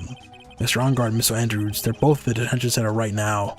There's still things I don't understand about. I'm sure. I have to get the two of them to tell me everything. Mr. Nick, your phone! Hey, that's a Steel Samurai theme song, isn't it? I don't like the sound of this ringtone right now. It sounds kind of ominous. Yeah, I know. Beep. Hello? We're in trouble now, pal. I'll be back in the office really soon. Well, what's wrong? Something really unexpected just happened. Mr. Edgeworth, Edgeworth? Anyway, hurry up and get back to the office, pal. I don't know what's going on. I don't know what's going on anymore. It's not good. The end. Hello? Cut off. Well, what's going on, Mr. Nick? Gumshoe said we need to go back to the office right away. Then we should hurry back. I'm scared to go back. What are you talking about, Mr. Nick? Pull yourself together. Maybe it'll be good news. Somehow, I doubt that.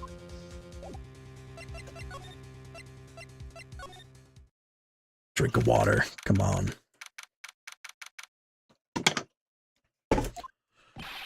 What took you so long, pal? Mr. Edgeworth couldn't stick around forever and had to go. Well, what happened? We got him. We know who bought that spy camera. Eh? This quickly? And this bear is what gave them away, pal. The bear? I figured it out, pal. I figured that we should have gone looking for the bear instead of the camera. But wasn't Mr. Edgeworth that shh, Perils.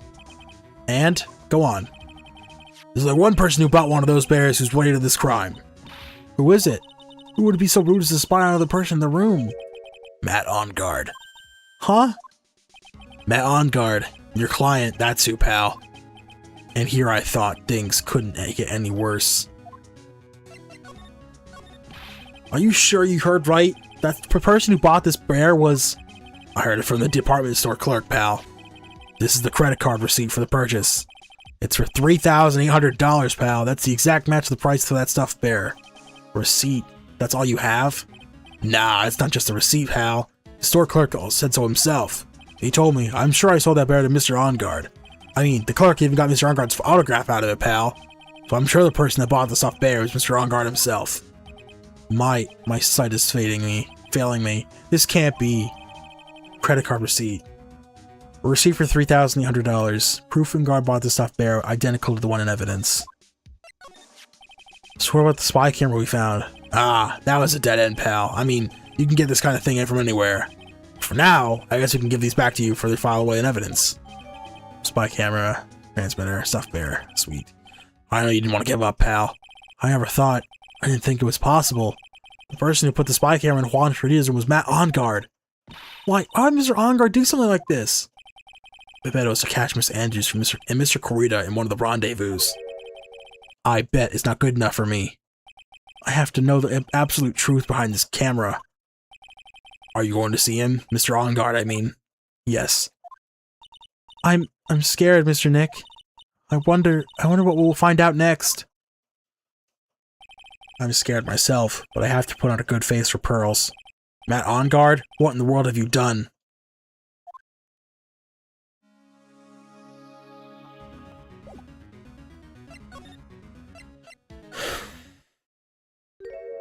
Oh shit.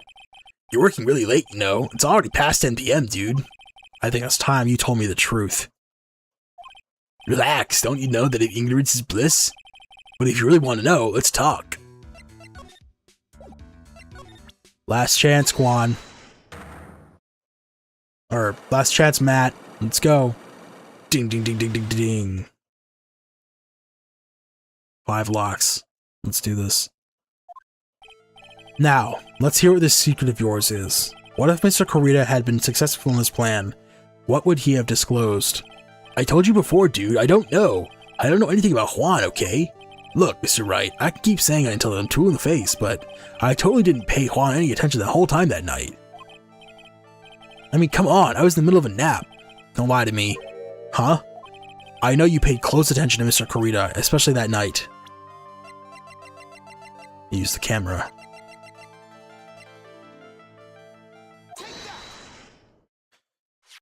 Someone used his camera to secretly film Mr. Corita's room the night of the murder. Secretly film? What? And then sent the images of the camera he took with this transmitter. Wow, but dude, where was this camera you're talking about hidden? In a bear. The spy camera was hidden in this bear's eye. A bear that was supposed to be a present from a fan. That's only one. That took 2 pieces. Technically 3. I guess Juan had a few of those kind of fans too, huh, dude? Actually, I wouldn't say this bear was a present from a fan.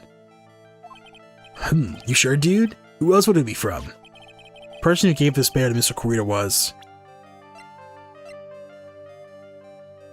you.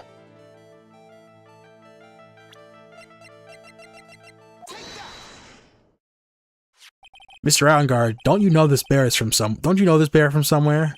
I don't think I've ever met Mr. Bear before, dude. Aw, but he says he knows you. How could you forget such a great friend? What else did the bear tell you? He says that the one who put the camera inside his eye was you, Mr. Avantgarde. If I didn't know how you worked in court, then I think I was some serious. If I didn't know how you work in court, I'd think I was in some serious trouble. Come on, this is all a joke, right, dude? You're just pulling my leg. Looks like you're not ready to give up your secret yet. Well, do you have any proof you want me to show me first? Here is proof that it was you who put the camera inside the bear. You have the receipt.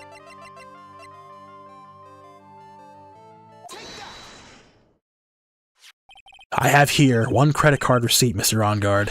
It's from when you bought that stuffed bear. Dude, all you can tell from this is that I spent $3,800. I go to that department store all the time, okay? This $3,800. This could be the toothbrush I bought that one time. A $3,800 toothbrush? It's ivory, and it's got elephant hair for bristles. Ew, what the fuck? Ew, elephant hair. Is that what rich people use nowadays? That must be so fucking nasty. Anyway, the store clerk clearly remembers you and your purchase. After all, you even gave him an autograph, did you not? Dude, you should have said that earlier. Okay, that's 2. That took 4. 4 pieces of evidence. So can I ask you one thing? Yes? You're my lawyer, right, dude? So if you are, then why are you looking me this up like that? Because if I don't know the whole truth, I can't help you. Tell what like stupid lawyer talk to me. Hey, let's stop talking about this, okay? No, not yet.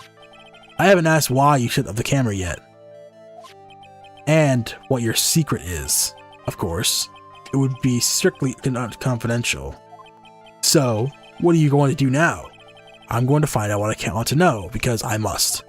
The reason you hid this camera in your recording room and filmed it is... The reason you filmed... to watch the murder? I mean, what else would you want to watch?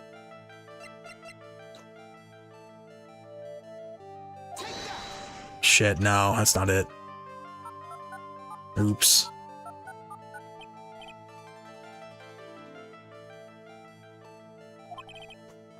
Mr. Avantgarde? Dude, how about you take that bear home with you and talk to it? I'm sure Mr. Bear would talk to you all about it as much as I would, but it's not at all.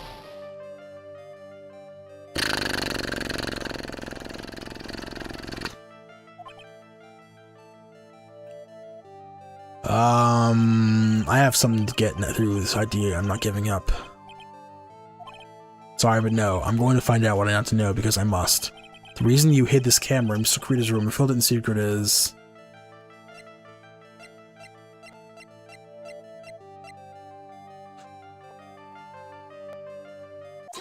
Hey, here we go. You hire an assassin. What is this card? Maybe he doesn't know about this card. This is a certain man's calling card.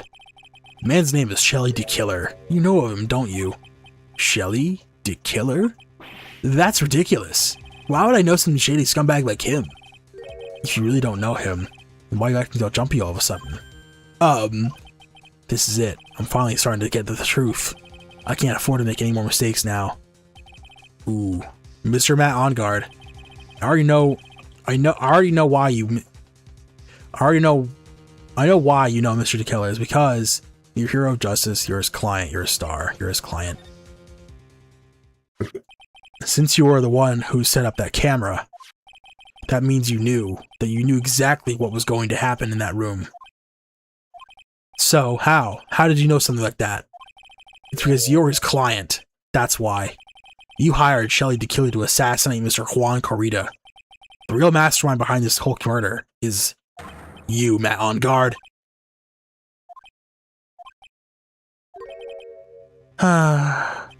And here I was trying to be good boy for you, dude. I thought if you didn't know, you'd be able to do your job without feeling bad. Well, that's what I thought anyway. Mr. Avantgarde, you really did hire?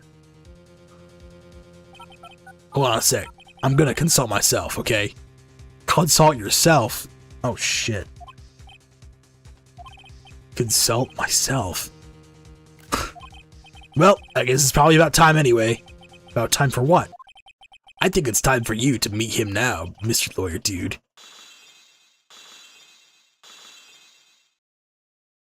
Oh, Christ. It looks like Von Karma. How do you do, Mr. Lawyer? I'm net on guard. Still sounds the same. That's not good. Put those chains back up. Put those chains back up right goddamn now.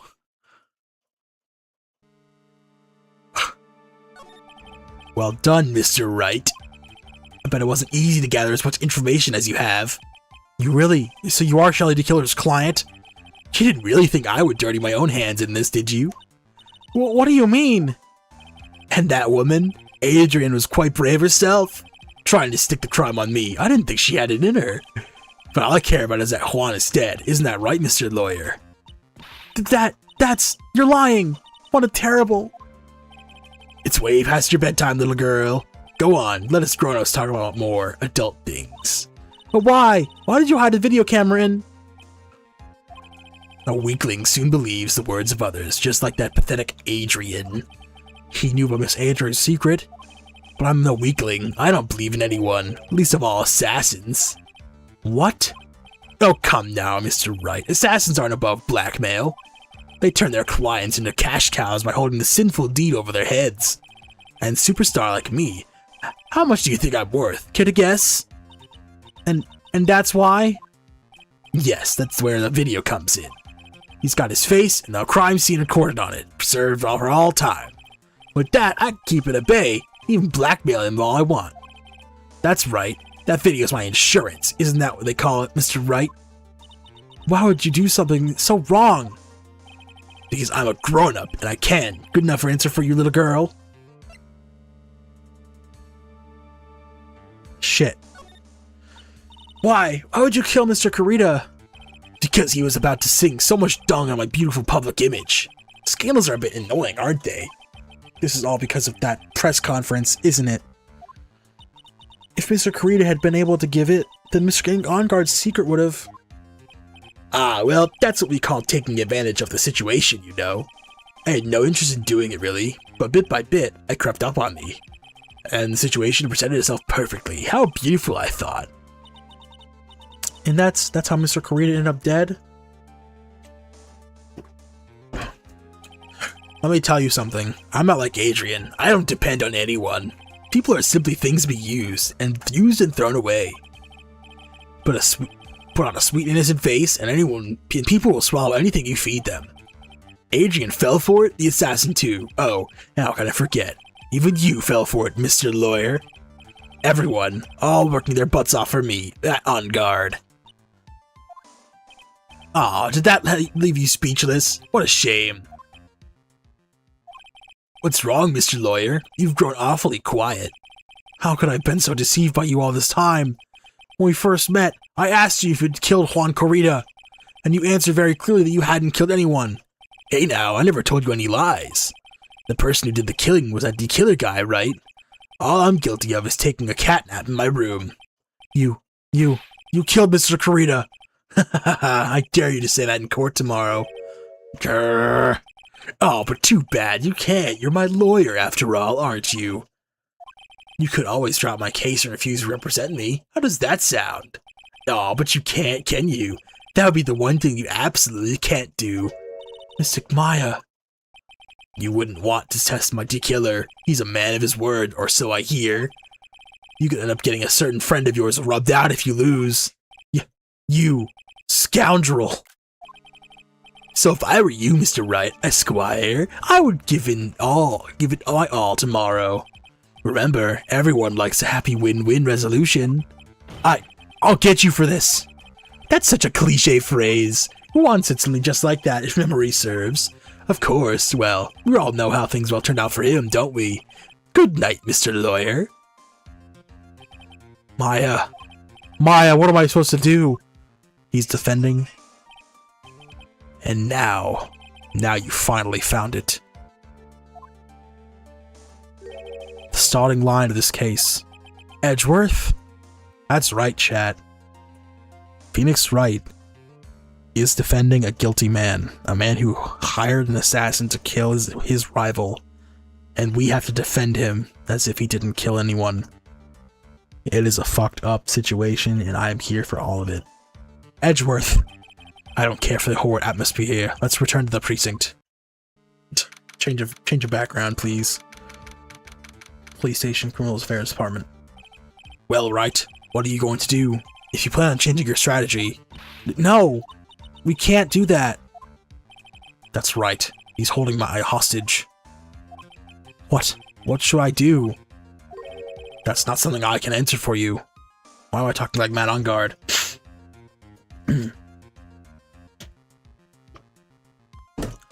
That's not something I can answer for you. Mr. Edgeworth. Right, only you can decide where to go from here. 1 year ago, at that time, I didn't truly understand what a prosecutor was. And that's why I had to leave the prosecutor's office. I felt that I couldn't stand in a court of law until I knew what a prosecutor really was. And now, Wright, it's your turn. My turn? What is this thing called a lawyer? What can you do as one? You must find the answer, and must find it on your own. I'm a lawyer, but to fight for someone who's clearly killer. Matt on guard. That man is really... Ah! It doesn't matter who. Every person deserves a proper defense and a fair trial. Isn't that the basis of our judicial system? Proper defense? But what exactly is that? Is it where a lawyer forcibly and blindly gets an acquittal through shouting at trickery? Ironic that you, of all people, should say such a thing. Isn't that exactly how you fought for your clients up until now? Well, that may be true, but that's because I believed in my clients to be innocent from the bottom of my heart. But if I were to get an acquittal, that isn't proper defense at all. I became a lawyer because I thought I could save people all who were suffering in pain. But when I look at this mess we're in, I can't even protect the person closest to me. Even if I win the case, I still lose in the end. I just don't know what to do. Right? Would you get a hold of yourself? You have it all wrong. Huh? We're not some sort of heroes. We're only human, you and I. You want to save someone? That's something easier said than done, wouldn't you say? You are a defense attorney. You can't run away from that. You can only fight, and that's all you can do. Why fight?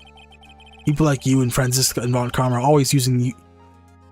People like you and Franziska Von Karma are always using all you have to pin me down. You fight to the very end, even when you know the truth is not with you.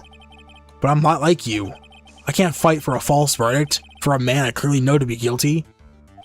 Franziska, she fights for herself. The only thing she fights for is her perfect win record. That's all. And isn't that the same as you? Isn't that why you ran away a year ago? Because your precious win record was destroyed? You're so petty! I see. Now I understand why you despise me so. However, you are mistaken. What do you... Thanks to you, when you sealed off my path to a perfect win record, I began to realize the error of my ways. I realized that things such as a perfect record were meaningless.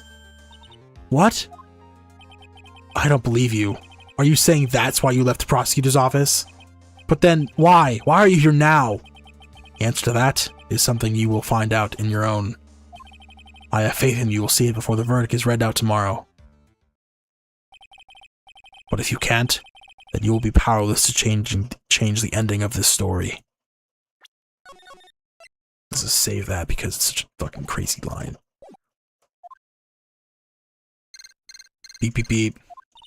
Mr. Nick, the transceiver! I'm sorry for what happened earlier. Now then, Mr. Attorney, do you wager you can obtain an acquittal tomorrow? My, what is the matter, Mr. Attorney? I don't sense your usual anger this time. Tell me, please. Why are you holding Maya hostage for On Guard's sake? Why are you doing this for that cold-blooded killer? Right. Please don't misunderstand things. He is my client. Don't toy with me. A man who hires an assassin is just as much of a killer himself. I believe you are asking me for a reason as to why I am doing what I am. Yeah? This is what I like to call my aftercare. What the heck is aftercare? My name carries a certain amount of honor and dignity, Mr. Attorney. I take great care to ensure that no suspicion falls upon my clients for my handiwork. That is what is called client relations and is a part of assassin's duty. An assassin's duty? We were unlucky this time and my client was arrested as a suspect. As a result, I did what I had to do to enlist your expert help, Mr. Attorney, and to ensure that you would do everything in your power to the very end. What is your name? I believe I told you once before, however. You did, but... My name is the Killer. Shelly the Killer. You're Shelly the Killer? Please keep in mind you do not have much space to maneuver with me. As the Killer, I always finish what I set out to do. If you fail to keep up on your end of the bargain... Maya! It will be my duty as an assassin to see as she receives a nice long nap. Ah, no! Now then, if you'll excuse me, if someone were to trace this signal back to me, it would be quite troublesome.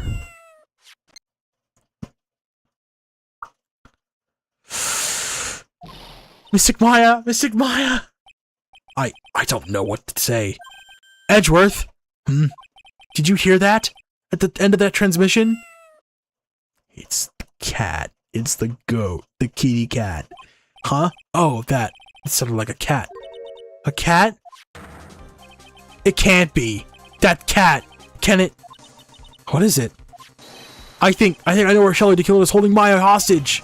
Edgeworth, have all police units head for On Guard Mansion immediately. Alright, you hurry over there as well then. Don't lose hope yet, Pearls. The fight is only just begun. Yeah.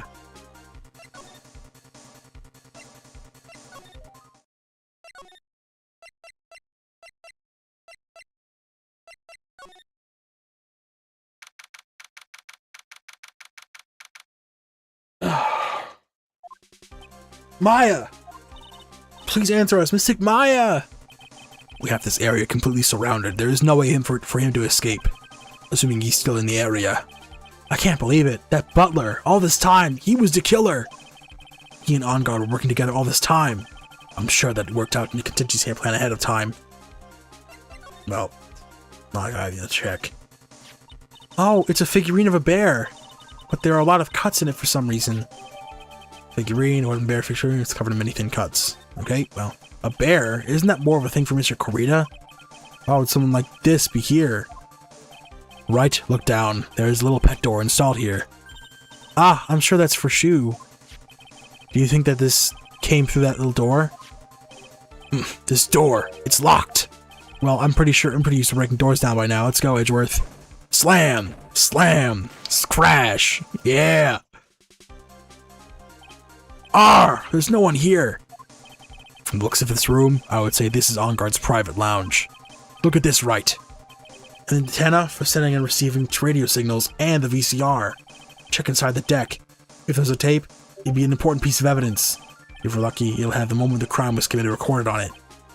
I'm sorry, but the tape deck is empty. There's no tape to be found. No! But there's no mistake that someone used to record something. It looks like someone took the tape we're looking for and escaped with it. The VCR and antenna, the footage that the spy camera took the scene of the crime, is beamed here and recorded on the tape. If only we had that tape, it would have been really helpful. A huge television and speakers loom largely here. I'm sure if Maya saw this, she'd say, I would die a happy samurai fan if I could see the Nickel Samurai on TV like this. Yeah, she did say that, actually. Yeah, that's what she'd say. Ah! I can't believe I just made a joke about Maya, if all things considered. It's On Guard's computer. Maya, why couldn't you have used this to get help? Mr. Nick! Where's the power switch? Oh, I get it. So that's what happened. She couldn't find the power switch. I can't read all the labels, but this is a very large collection of videotapes. Looks like On Guard taped all of his own shows. There's a little door for Shu and this big door. I'm sure Maya used his door to shove this out there. I'm sure it was her. Every time you give me some piece of evidence, it's always the most crucial piece. This time too, I'm sure. Wine cellar. We've searched all over, but it looks like he got away. I'm sorry. It looks like he slipped out of our grasp this time. And now, we've lost our only lead. Don't give up yet. That little girl is looking for you to be her pillar. Yeah, you're right. We're close, I can tell. We've already set up checkpoints along every route leading out of this district. Leave the rest of us. Maya. Wow. I've never seen so many bottles in all one place before. Well, I guess when you're a star, you have much money, you can buy anything you want. The light doesn't filter away all the way, so it's hard to see. Looks like there is crates and cardboard boxes tied up with wire here. And last but not least, this looks like a picture of Miss Impax. With love, Celeste. Miss Impax, you mean... Yes, Miss Karita's former manager. How would a picture of Impax be here in Mr. Enguarde's mansion? And why does it say with love? We needed that piece of evidence. We got it. Celeste's photo, found in Enguarde mansion, with love, Celeste written on it. Ah! We have 3 pages of evidence, almost. I guarantee we're going to see more tomorrow. What's wrong, Pearls? Please let me see that picture frame. Huh? What's so special about the frame? On the back, there's something written on the back of the frame. Maya. It's Mystic Maya! She left us a message! What? I thought you'd come. I knew you would. Now listen up. You better get on guard. Guilty sentence, okay? If you get that creepy slime bag and not guilty, I'll never forgive you, ever. I'm fine, so you don't need to worry. There's so much I want to write, but I don't think I have a lot of time left. Pearly, you're there too, right? Make sure you help Nick, okay? Someone's gotta help. Watch out, Nick, for the helpless lunk. That's it for now, Nick. I guess I'll talk to you guys later. That's... No! Mystic Maya's! Right. What's wrong? Why the blank stare? Oh, nothing. We've searched the house, and this is the last room. It looks like he eluded us.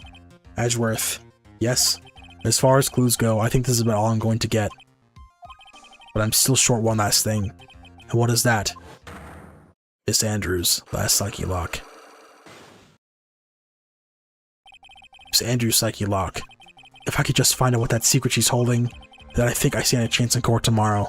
To blow this case wide open and expose the truth. I think I know what you're thinking. I'll contact the detention center. Thanks, Edgeworth. Well, let's go, Pearls. It's time to go up on our last lock. Almost done. Almost done investigating, guys.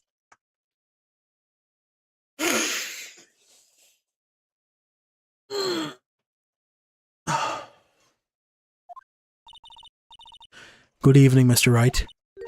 What's wrong? You look ill. Miss Andrews, I have come to remove your psyche lock. What? Psyche lock? Brother, you can't just say it.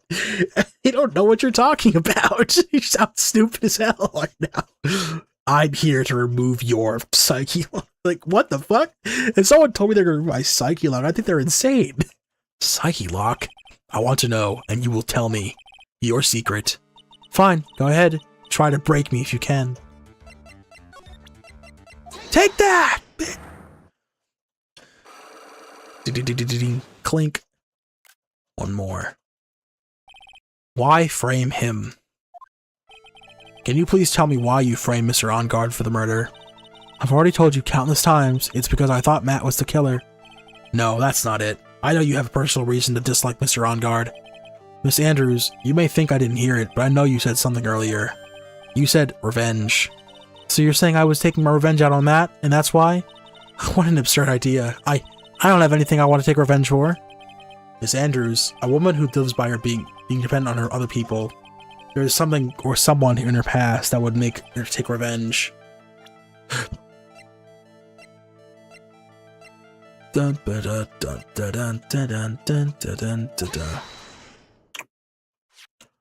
Celeste.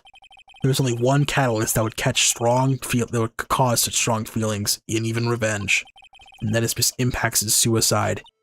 What are you trying to say? Celeste was Juan's manager. Top of that, the one who hit her suicide note was also Juan. What does all this have to do with Matt? You're right. You haven't mentioned him yet. But if for you to hate Mr. On Guard, it would mean that he must have some relation to Miss Impact's and her suicide. Can you explain to me this relationship between Celeste and Matt? The last piece of evidence we got, found in Celeste's photo, found with an On Guard mansion with love, Celeste written on it. This is a photo of Miss Impact's, correct? She looks younger than when she passed away, though. What? With love, Celeste. This is Miss Impact's handwriting, isn't it? Where did you find this? No, that's alright. It was a rhetorical question. Yeah, it is. I found this at Mr. On Guard's mansion. And after all this time, my last remaining secret has been revealed. Celeste was in love with Matt. It was almost like the managers were swapped with each other's clients. Why frame him? Celeste, she was supposed to get married to Juan. Yes, but I heard that it didn't work out. Because Mr. Kurita didn't want to get married to her anymore, right? Yes, because of Matt. But because of Mr. On Guard? What do you mean? I think I can see where this is going. Celeste, she was Matt's manager a long time ago. She was the happiest woman in the world at the time. Aww. I was working part-time back then. I often saw the two of them together. So that's why. With love, Celeste is written on the frame of that picture. They were a couple, weren't they? It wasn't anything as splendid as that. Celeste was being used, toyed with until she was thrown away. That's horrible. Matt's entire image is built around how nice and wonderful Matt's entire image is built around how nice and wonderful a man he is. A scandal would have destroyed that. This is why Celeste, in her kindness, moved over to Worldwide Studios. And that is where she met Juan. She's really happy with him, even happier than when she was with Matt. Celeste and Juan were such a good match that they were even planning on getting Celeste and Juan were such a good match that they were even planning on to get married. And then it was suddenly called off. On the night Juan called their marriage off, Celeste, she killed herself. Used and abused by two men. That's why I framed Matt. It was revenge for Celeste and for myself. I'm sure you can guess why Juan called the wedding off, right? Matt confessed to Juan about his relationship with Celeste. I see. So that's what happened. But then why did Mr. Kurita have to call off the wedding? I don't understand at all. It was probably because of his worthless male pride. Juan and Matt were always fierce rivals. Matt waited for the wedding announcement and then unleashed the truth on Juan. He was aiming for that. He was aiming for when it would hurt Juan the most. Poor Miss Impacts. That wasn't the end of it. That day, I'm almost certain that Celeste left a suicide note behind. And in that note, she left a detailed account of Matt's various misdeeds and, so that she would never again be hurt by Matt, she chose to die. Then, when Juan discovered her body, he hid her note. But why would he do that? It's simple. Juan realized that note was a powerful weapon against Matt, and it would be especially damaging to his refreshing like a spring breeze image. In any case, with his pride hurt, Juan sought revenge. Revenge? There's that word again. Juan wanted to publicly disclose the contents of that suicide note. At a time that would cause Matt the most damage, of course. And that was at the press conference after the stage show. I know all about it because I heard it from Juan. It was so I could find out all about this, I drew close to Juan to begin with. They're quite a pair of hideous monsters, aren't they? Even Celeste's death was something for them to use in their game. That night when I found Juan's body, it was only natural that I thought the murderer was Matt. Those two were always spying on one another, after all. As for me, I was frantically searching for Celeste's suicide note. I wanted to destroy it before I ever went public. I was going to burn it. I had even brought a lighter. But I couldn't find the suicide note, and that's when revenge crossed my mind. Yes, I was going to bring them down, my own kind of cruel revenge. Dang. Celeste was killed by those two monsters. So when I stabbed Juan's body with that knife, I didn't feel a single shred of guilt.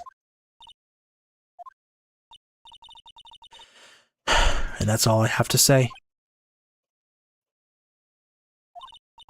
Well, Mr. Wright, even knowing all this, are you still going to help that man? I'm a lawyer. I see. What a foul profession. Thank you very much for your time and talking with me. It was no big deal. I couldn't sleep anyway. I can't sleep either, not with my situation, or with what I know now.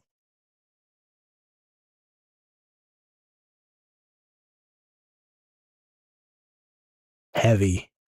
Fucking heavy. Yeah.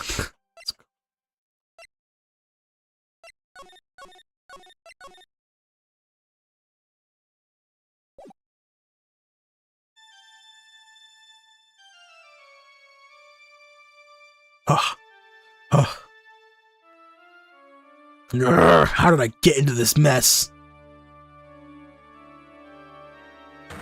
That's far enough. You can't run forever, Mr. Phoenix Wright. What have I done wrong? I cannot allow you to go on like this. Well, I'm just a simple defense attorney. Silence! You are no longer worthy of your title. I cast Hammer of Death. I don't know.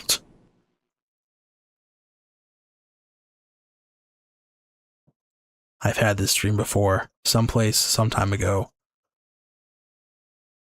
As if this day was written into my destiny.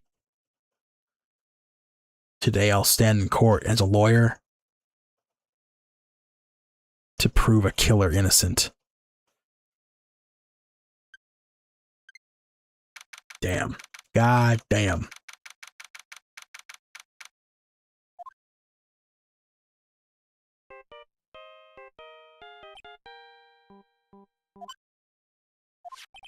Hello, this is Phoenix Wright. You don't look so well, dude. You're gonna prove me not guilty today, right?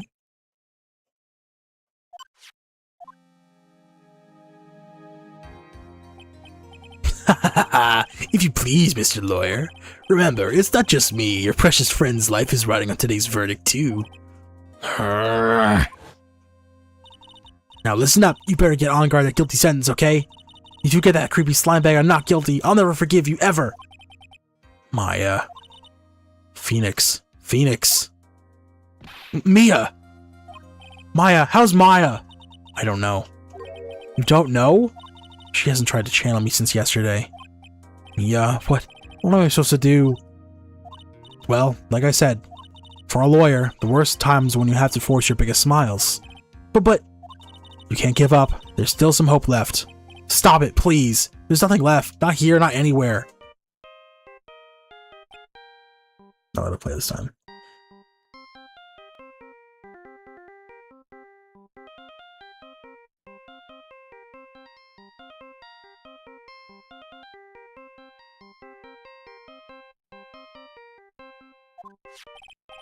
Ah, it's that accursed on guard again.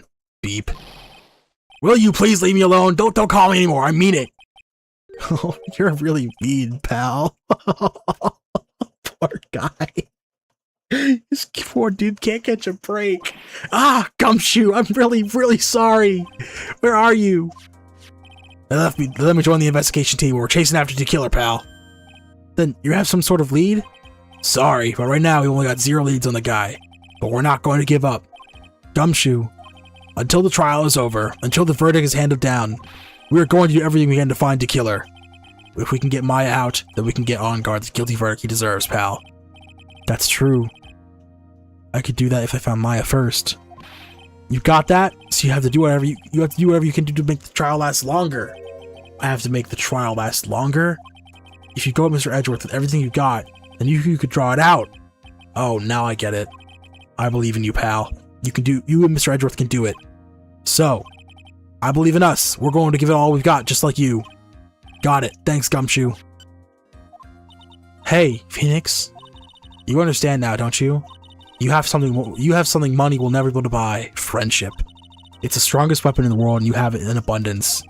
Yeah. Oh, Mia. Looks like we're coming to the end.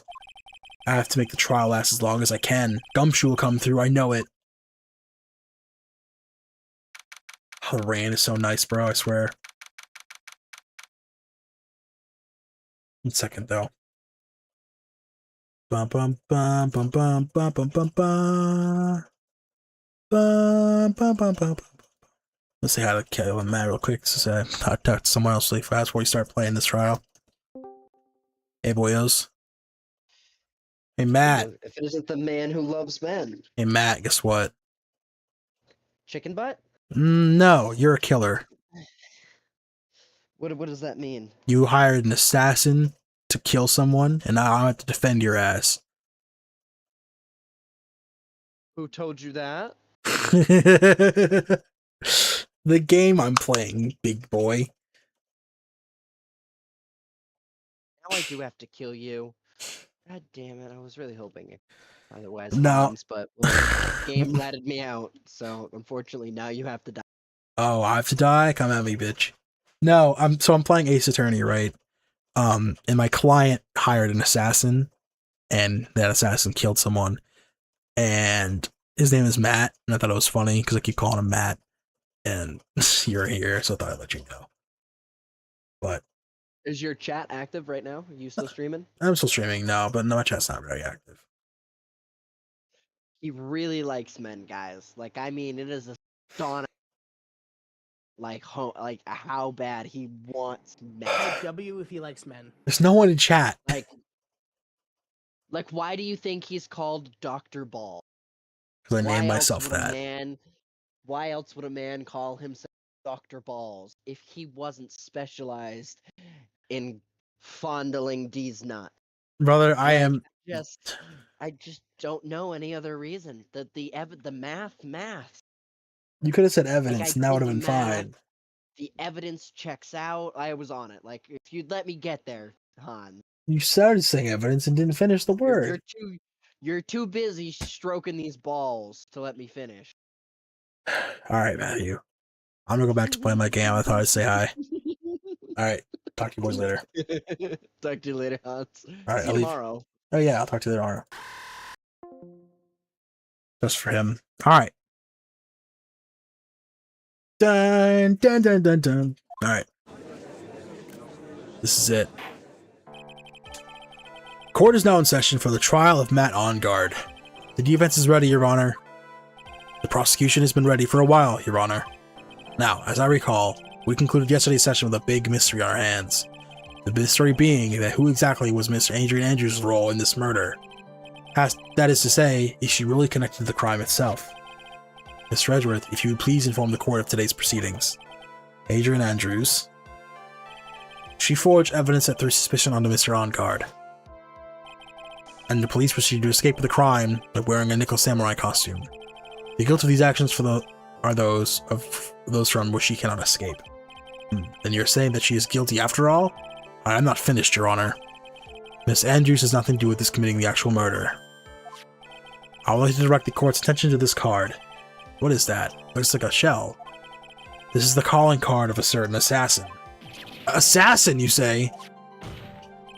Yes, Juan Cordito was killed by a professional assassin, and the person who hired the assassin, his client, and so to speak, is Matt On Guard. Well, what a surprising turn of events! I would think it has become commonplace by now, Your Honor. I know what's going on this time. so I know that everything Edgeworth has said is true. But we still have to hold out as long as we can, at least until Maya is safe and sound. I wonder how the trial will turn out today. Now then, please call your first witness, Mr. Edgeworth. Prosecution calls the defendant's mentor, Mr. Will Powers, to the stand. What are you going to talk about? Now then, witness, your name and occupation, please. Okay. I'm, Will Powers. I'm a poor, underpaid action star. And what is your relation to the defendant? Well, I guess I'm sort of a lousy mentor to him in a way, yeah. Mr. Powers, please, you don't need to put yourself down so much. Oh, sorry. Well, I'm just a nothing sort of guy. On the night of the murder, you visited the defendant's room. Is this correct? Yes. I didn't know that. But you know, I didn't actually get to see Matt when I went. All you do is answer what you were asked. Now then, I'll let you please testify about when you went to Mr. Ongard's room. Okay, sure. This is to Matt's room. Let's see what he did. He was probably jorking his shmeat. No. After the award ceremony, I went to Matt's room. Matt was standing there in front of his room, still in his nickel samurai costume. Oh shit. Seriously? He's right there. He was talking with someone. At first, I thought it was the bellboy. I watched the two of them for a while, but then I gave up and went back. I had guests with me that night. I couldn't make him wait for me. Talk about us. Nothing sounds out of place in Mr. Powers' testimony, and talking with the bellboy is no big deal. If one assumes that the person Mr. Ongard was speaking with was an ordinary bellboy, what are you implying? Well, Mr. Wright, let's have your cross-examination, shall we? Looks like we're in another sticky situation. Huh? A trap. Can't you smell it, Phoenix? But for us to find out more, we're just going to have to charge in head first, right? Is it to Matt's room? After the award ceremony, I went by myself to Matt's room. The defendant's room? Why did you go there? Well, I'm his mentor, like a big brother sort of, and I wanted to say congrats. What's wrong? Why did you stop? Mr. Wright. What is it? You're going to try and trick me into corner, aren't you? Huh? I know I'm just a poor, underpaid action star, but I'm not the killer. We didn't say you were, man. No one said you were, Mr. Powers. No, please, don't trick me. Every time you do your lawyer thing, the witness suddenly turns into the bad guy. No, see, this guy's smart. He fucking knows, like, what the fuck is going on? Every witness this guy gets is the killer. How the fuck does this happen? I didn't do nothing. Every time. Witness, I will personally talk to the defense at a later time. So for now, please kindly cooperate and continue with your testimony. Sorry. So, you went to the defendant's room, and then, hey, wait a minute. When and how did I suddenly turn into the bad guy here? You turned into the bad guy when you accepted this guy's defense. Mario hat. Matt was standing there in front of his room, still in his nickel samurai costume. Are you sure that was Matt Ongard? Yeah, I'm sure. He wasn't wearing the nickel samurai mask then. If that's the case, then he really can't be mistaken. And what was the defendant doing standing in front of his own room? He was talking with someone. At first, I thought it was the bellboy. At first? What do you mean by that? Well, he was in a bellboy-ish uniform and he had a bottle of juice on a tray. Sounds like an ordinary bellboy to me. Yeah, but I didn't think he was a normal bellboy. And why was that? Why did I think that, Mr. Wright? How am I supposed to know? Sorry, but I can't remember right now. Sorry. I guess I'm going to have to wait patiently on this one.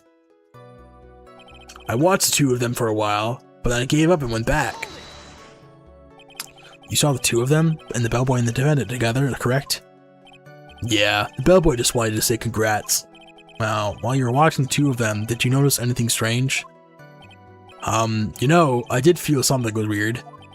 I think it was because Matt, well, he gave the bellboy a tip. A tip? That's a perfectly normal thing to do. So how long did you watch the two of them? Not more than a minute or two, I think. I had guests with me that night, and I couldn't make them wait for me. So who were these guests you were talking about? You guys, of course. You and Maya and Little Pearl. I thought it would be really not rude since I invited you guys if I disappeared on you. So I went back to my seat pretty soon after seeing Matt in the hallway. This is like squeezing water from a stone. He's probably pulling this press further. Do you remember this incident? Did Mr. Powers leave his seat that night? I don't remember that happening at all. Maya was making such a racket in her hyper state. I ended up focusing on her. I see. In any case, from his story, he probably isn't gone for very long. After the awards ceremony, west room. Now I'm sitting in this front room, still in the Nickel Samurai costume. At first she was talking with someone, first I thought it was the bellboy. Watching the two of them for a while, and they gave up, went back. I had guests with me that night, and I couldn't hang away from me. Wait.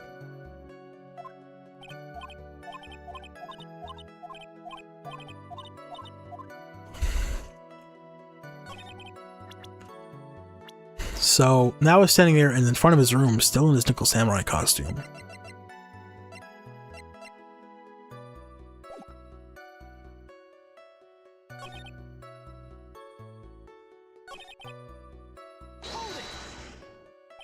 Are you sure that was Matt on guard? Yeah, I'm sure he's wearing the samurai. In this case, he was taken. He wasn't wearing his mask. Okay. Okay. Some more thought. I thought it was the bellboy.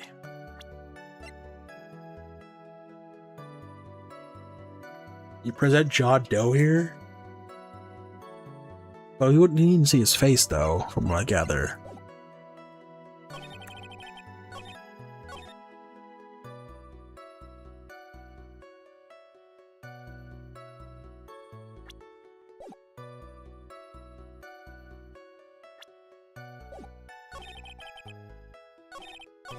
So it's gotta be 3? It's gotta be 3. He was talking with someone at first, I thought it was the bellboy.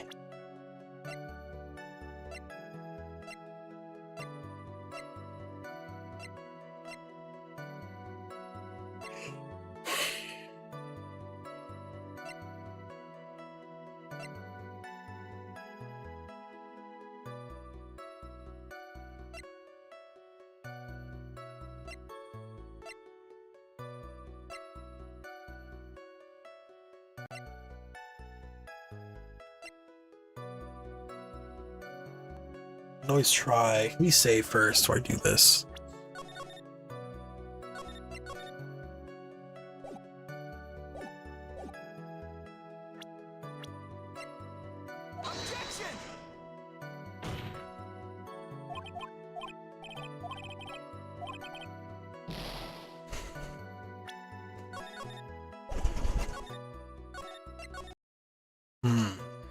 Who was talking to someone at first, I thought it was the bellboy.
Hmm.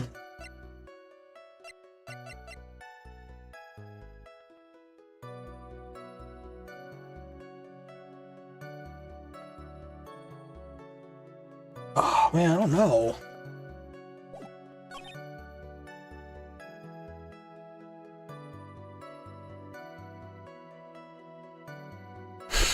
Hmm.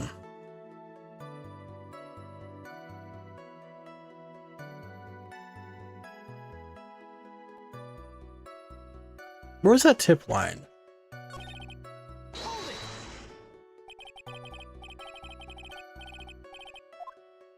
Hmm.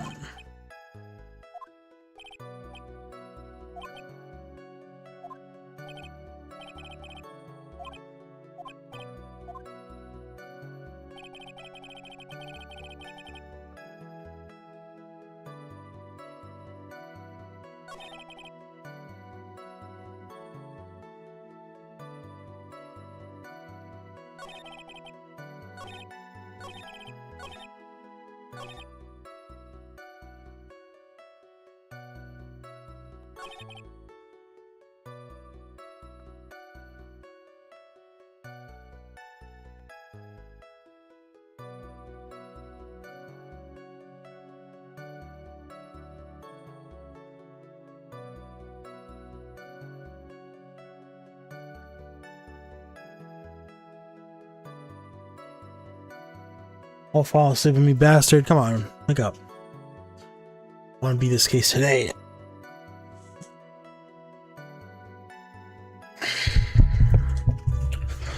Let's see here.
I think I need to take a break first. I need to stand myself up and wake up. So I'll be right back, guys. I'm trying to think about this. Close. I'm sad they didn't add Ruins of Ark. Oh no, I'm so mad about that. It makes no sense why they didn't add it. That was the best map. I love the... I just started. Okay. I love the ink.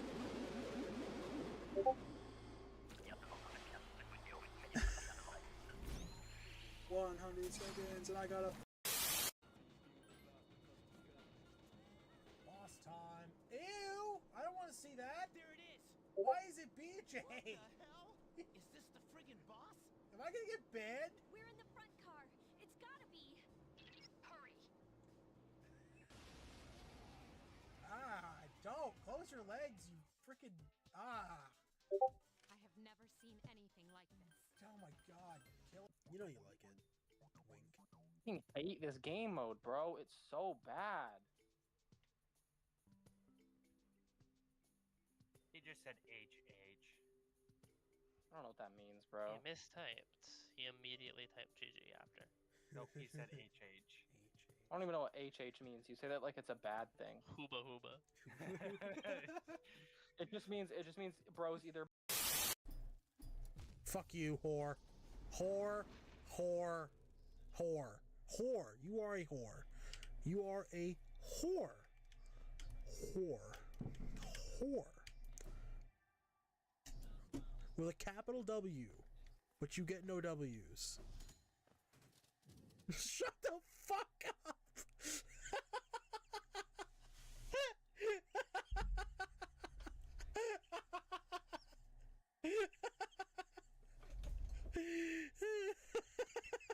God damn it. No, it's not supposed to be funny. Oh,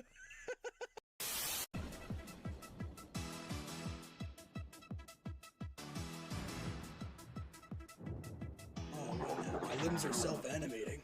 Why? He's dancing. This is outside my parameters. Undefinite error is occurring. Ha! This real. Missed an whole area in here. Oh my god.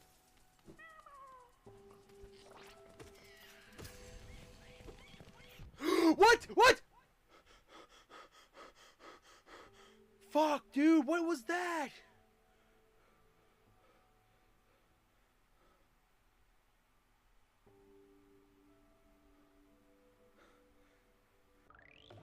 Damn, I wanted to keep going. That was a great run, dude. That was a great run. Cleanse the non-believers. Holy shit.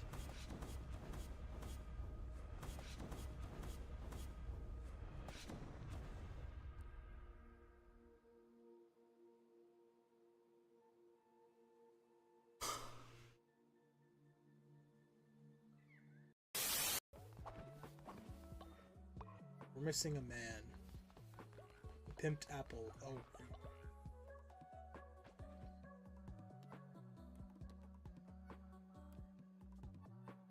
What? Pet dog? I'm glad this is a feature.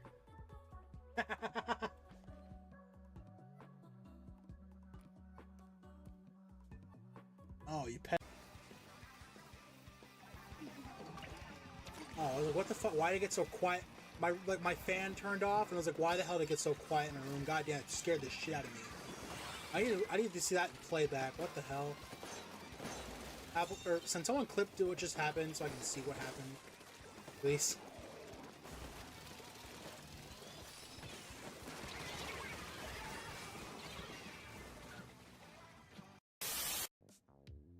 How would you pronounce the word Noctivagrant? Noctivagrant. Noctivagrant.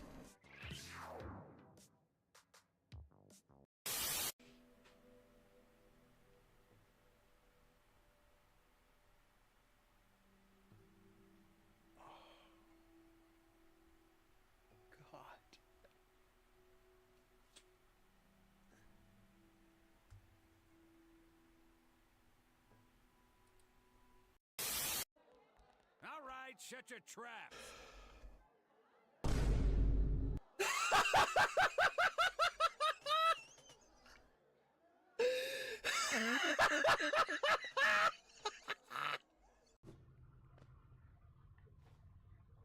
I was probably fine jumping into the abyss. Ugh. What? It's called the abyss? I didn't know it was called that. I just.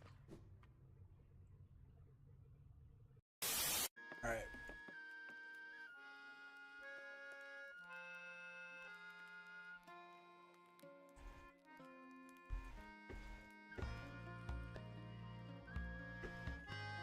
I am going to leave the VC so I can focus on commentating. I will see you guys later. Peace out. Thanks for chatting. Y'all be in touch. Good night. Oh, hang up. There's a button somewhere. That's not the hang up button. That's the stop button. There it is. What is the problem? What is so... No, what did you find? Holy shit. Stop. Ghost, just end it. End it now. Please, I wish to end it all. You're not talking anything. Alright, you know what? Get out. Where are you? Oh, what?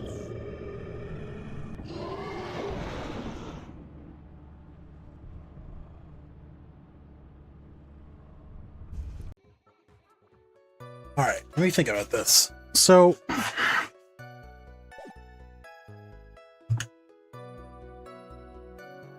What? I don't understand what we gotta press him on, though. Because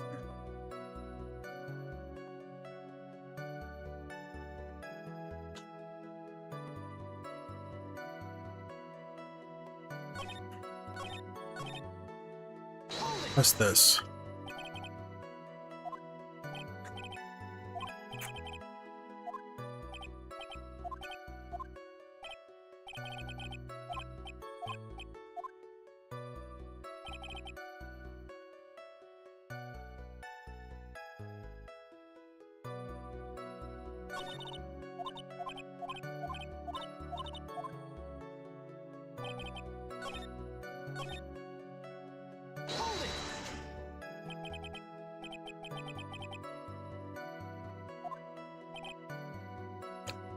I didn't think he was a normal bellboy. Why was that? Why did I think that? Am I just right? What? No, wait a second. Actually, Mr. Powers, only a few minutes ago, you stated,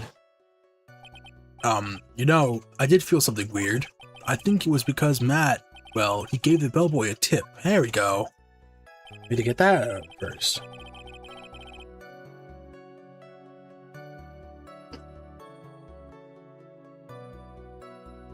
Could it be that you felt something strange about the tip giving incident itself? Ah, yeah, that's it. You really know your job. I'm throwing the wrong voice.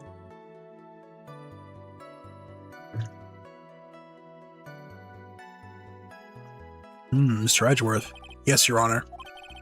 Spellboy, he wasn't an ordinary one, was he? Perhaps we should let the witness tell us. Very well.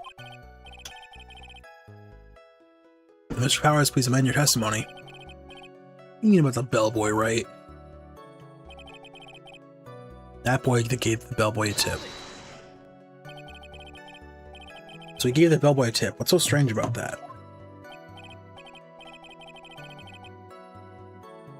No, you see, that's not a poor penny pincher like me. I was trying to figure out how much it was because the tip really shocked me. How much it was. But that's when something even more surprising happened. The bellboy was putting the tip he got in his pocket. And that's when I got my first good look at the guy's face. I was really shocked. I'm afraid I won't follow it at all. Suddenly Mr. Powers was surprised twice by this event. Ask about the bellboy's face. What was so shocking about the bellboy's face, Mr. Powers? Well, he wasn't exactly a boy, more like an old gramps. Oh, you know, your discrimination. I hope you know that discrimination towards old men is a no-no in my court. No, that's not what I meant at all. In the smack middle of the guy's face, there was a line of stitches. A line of stitches? Yeah, and when it went straight from the tippy top of his head to the bottom of his chin. Almost like if that thread snapped, all the stuff in his head would come spilling out. Ah! He was there at On Guard's house. He was that butler. That's him.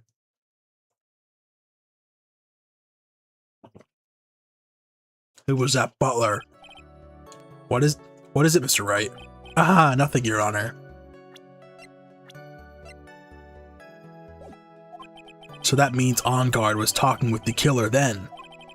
If that fact would be exposed, On Guard would be declared guilty in a blink. Phoenix, you have to play dumb here, pretend you don't know anything. Yes, Chief. You sure you don't have anything you'd like to say, Mr. Wright? Huh? What did you say to say, Your Honor? Nothing, Mr. Wright. Nothing. We're just going around in circles. Now that, Mr. Powers, please continue with your testimony. I watched the two of them for a while, but they gave him one back. Let's try the tip.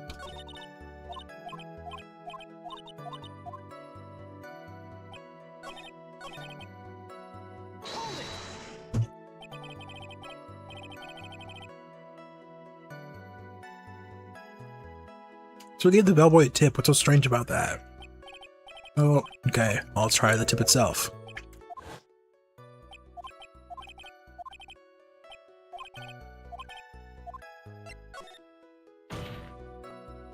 The defendant is a huge star. He can afford to give generous tips, wouldn't you agree? Sure. But giving him that much was maybe a little too much, I think. A little too much. Would you please clarify for the court? About how much would you say the defendant gave the bellboy? Honestly, I don't know. I can't even begin to guess. And why is that? Because he gave the bellboy a really fat old roll of cash. A roll of cash! Oh, poor guy looks so sad on there. He looks like a prisoner in that orange suit. Ah, well, how interesting. That certainly was a very generous tip, wasn't it? A very fat roll of cash. That can hardly be called a tip, Your Honor. Does beginning to look awfully suspicious of us.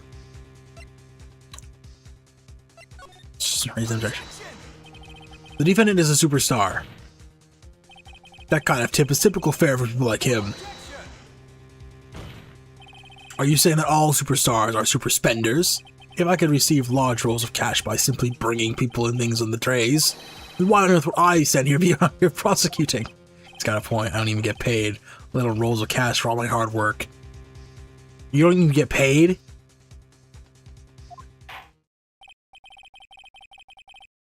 What?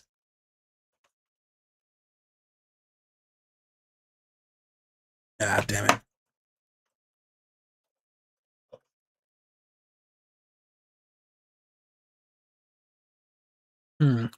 So, supposing that roll of cash was not a tip, then what was it? Payment, Your Honor. Payment? Isn't it obvious? For the murder of Juan Corita. Then the bellboy the witness saw, yes, he was the assassin. Hold your horses now, Mr. Edgeworth. You don't have any proof of this, do you? Have I ever been unprepared to support my claims, Your Honor? I have here the card Shelley the Killer left at the scene of the crime. Shelley the Killer? He is the person the police special investigations team that's been chasing for ages. I am certain that the person this witness saw was this very assassin, Shelley the Killer. Really? What's wrong, Mr. Powers? No, nothing. Something just clicked in my head and I think I just figured something out. Oh. Actually, I saw that bellboy again later on that night. What? Mr. Powers, please testify. Tell us what you saw. Yes, sir, right away. The second time. This time I was in that hallway because I had to go to the bathroom. And that's when that bellboy I saw came out of that room. Of course, when I say that room, I mean Juan Corita's room. Now that I think about it, that bellboy did seem kind of out of place. Yeah, so he had to be the assassin, I'm sure of it. I mean, you mean what? Thank you very much, that's all we need for now. Huh? But I'm not done. There's still more. Let us first establish that the bellboy was truly Mr. D. Killer. Then we shall see. So the bellboy came out of the victim's room. And if that bellboy really was the assassin, then I think the answer is very obvious. That would be correct, Your Honor. Well, Mr. Wright, I believe it is your turn to entertain and make us laugh. Ha, ha, ha, ha. There's no laughing matter.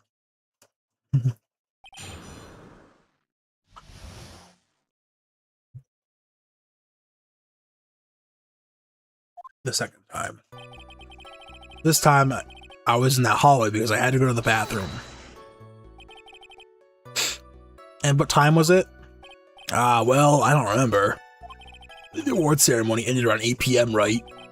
And I went to Matt's room pretty soon after that. Then I came back, and then I went to the bathroom. So I guess maybe it was around 8:10 by that time. 8 p.m. by that time. You're not one for details, are you, Mr. Powers?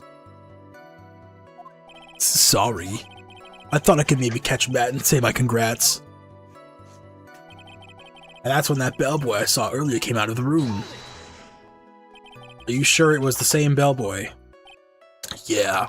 And how could you tell? All the bellboys wear the same uniform after all. But you see, well, he had the stitches on his face. Irk.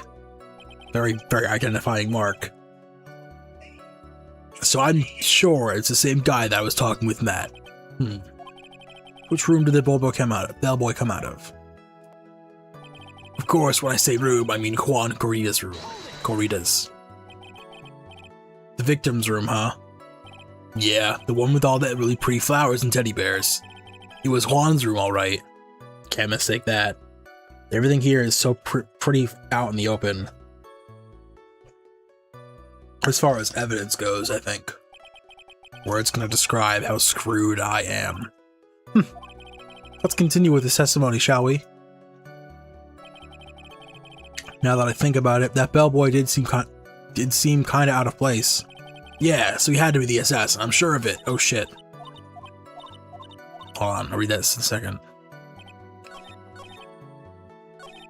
Now that I think about it, the bellboy didn't seem kind of out of place. So what exactly was so out of place about him? Right. Why the insipid grin? Because I have no idea what damaging thing he's going to say next. Well, the bellboy was empty-handed. That bellboy was one of those room service people, right? But he wasn't pushing a cart and he wasn't holding a tray either. You think that a little? You'd call that a little strange too, wouldn't you? I agree. It is a bit strange, Mr. Powers. But it's really that unusual for a bellboy to be empty-handed. What should I do? Mr. Powers' testimony slide, or try to pull a fast one? So there's something strange or unusual about an empty-handed bellboy, but there really is. There really isn't. There it is. If you two are done being school children, I'm going to eat my ice cream again.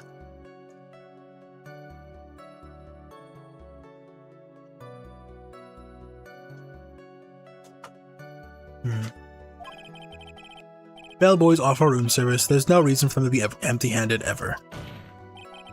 Your Honor, I ask that the witness' previous statement be supplemented with this new one. Edgeworth, you're going to do whatever you can to make this bellboy look suspicious. I see. Very well. This court recognizes and grants the prosecution's request. Mr. Powers, if you could amend your testimony, please. Yes, sir.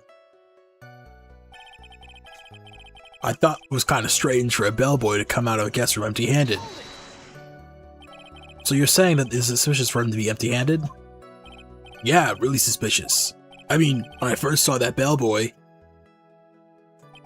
he was holding a tray in his hand, and there was a bottle of juice and a wine glass on it. Juice. What kind of juice was it?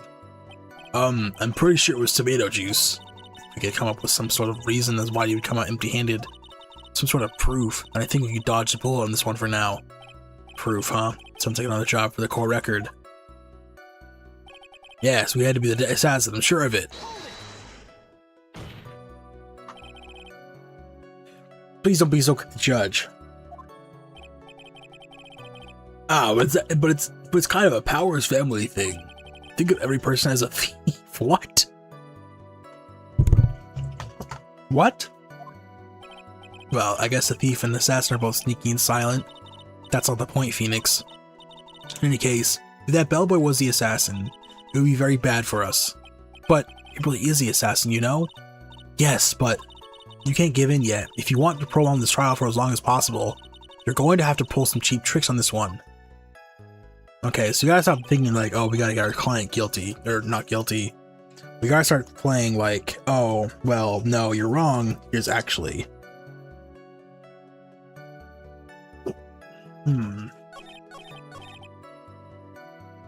Came out empty-handed.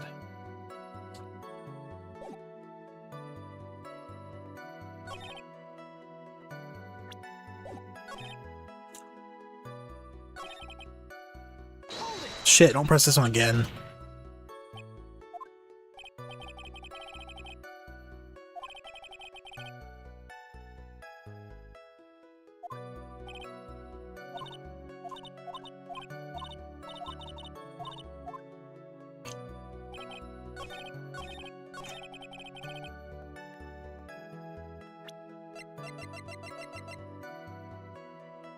Food message.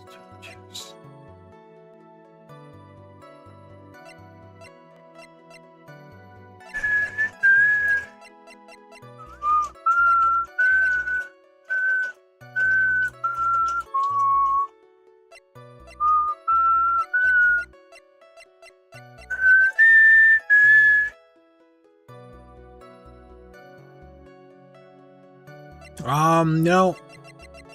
Nice. I want this to melt. You know, I think what they were trying to point that tomato juice out. Maybe I could twist that. But, Mr. Powers, yes, you're easily influenced by other people's words, aren't you? As soon as you heard that L-boy might have been a killer.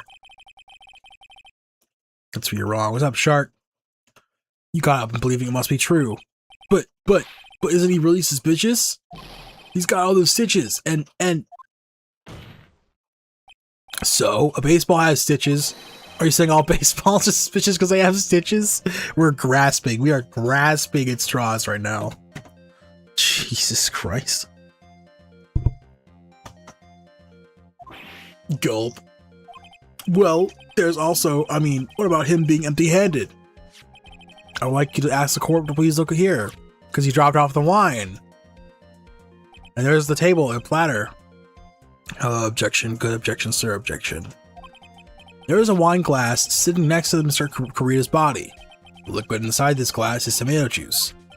And now, if you look at what is on the top of the table in the lower right corner here, you see the tomato juice and the plate and the tray. Bellboy had just brought this to Mr. Kurita's room. He left the tray in the room, which is why he was empty-handed when he left. Ah, but that would mean that the bellboy had seen and left the dead body in the room.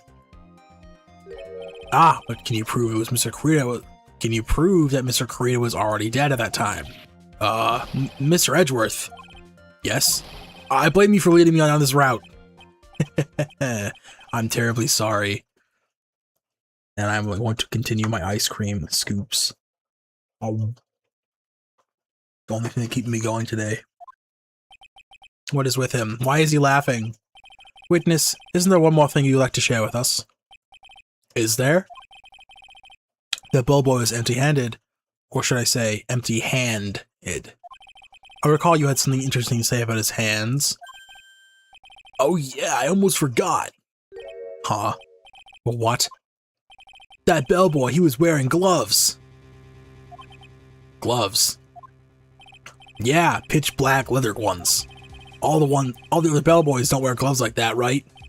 Black leather gloves. Why didn't you mention them earlier? Sorry, it's my mind. Arr, bellboy. Boy, does this make a bellboy look really suspicious. Alright, gotta focus. I can't get lax here. So what if he had gloves? A lot of bellboys wear gloves. Come on, Mr. Wright, that bellboy's wearing black leather ones. So, a football is made of leather. We're doing the ball bit again? Listen, HansOBall, I can respect it. I respect the hustle. But like, you know? Are you saying all footballs are suspicious because they're made of leather? Gulp. But that man, he received a large roll of cash from the defendant, and then he was seen leaving the crime scene wearing black leather gloves. I don't think that even someone like myself can believe he was just another bellboy. How are you doing today, Shark? Just curious. Stopping by. How's Tomodachi life?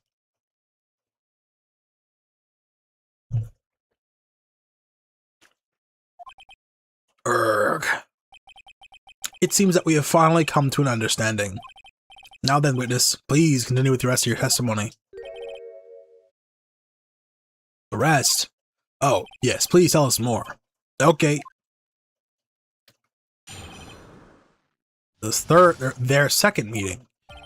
After leaving Guan's room, the bellboy went and knocked on Matt's door just like that. He gave something to the person inside the room, and the old guy just left without even going into the room. But I do need assistance in DMZ for free. Alright, I can, before I start this next testimony. After that, I went to the bathroom and went back to my seat. Too many me ideas. Alright, hang on.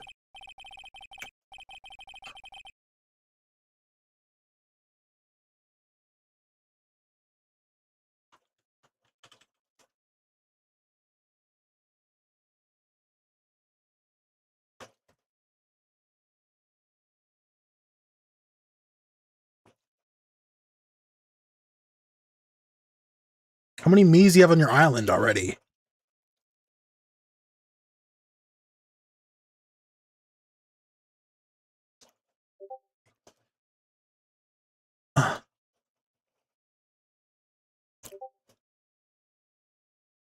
Jesus Christ, bro. You want to go through all these and tell you what not to add?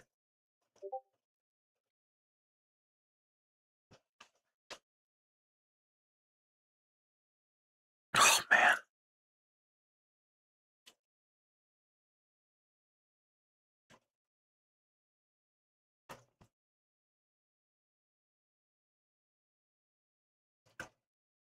That's why I said that's why I said too many. I'm sorry. I thought you meant you like.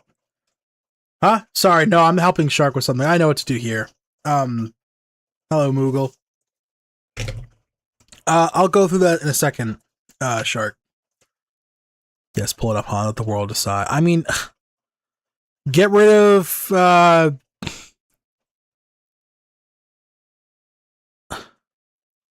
hey, here, I'll pull this on stream. I want me to go through these. Hold on, I'm going too high up because I shouldn't.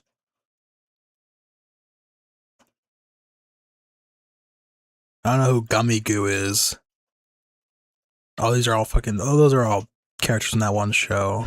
Ew, Glacier Eyes. Oh yeah, deal with it.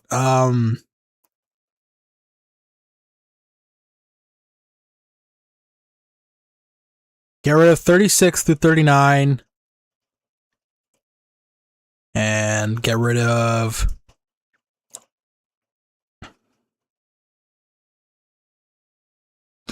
55 through 58, and then one more.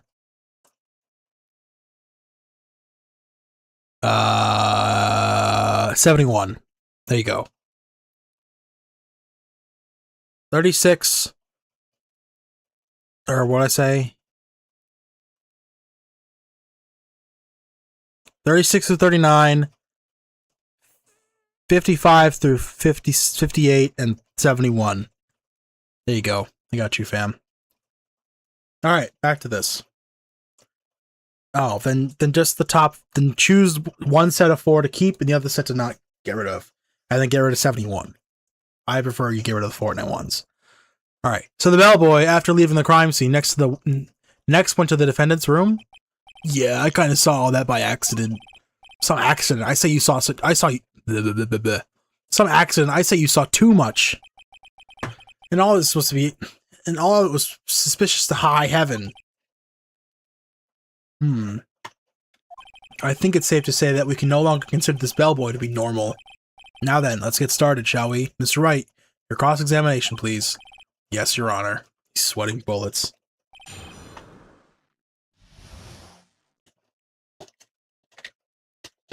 Okay.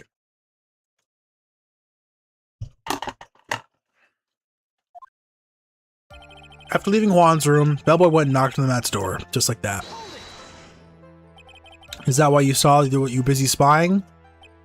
Excuse me? I mean before, underpaid action star, but even I was spying. Well, I think the point is where did you watch all this from, Mr. Powers? Oh, from the door of the bathroom to my left eye, sort of sneaky spy-like.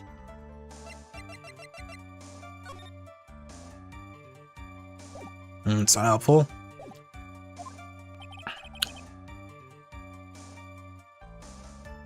I knew he was spying. Please, does it really matter if he was doing it over or underhandedly? What did the bellboy do next? That's all I care to know. Bonk. Now, that's not in right. I gotta get those alerts fixed, bro. That's not in the right spot at all. He gave something to the person inside the room. I said, hold it. Okay. That's better. What kind of statement is that? Please elaborate and give us a few more details. Oh, okay. I should probably ask him only one question at a time. Ask about the person inside. Let's ask about the something. Don't ask anything.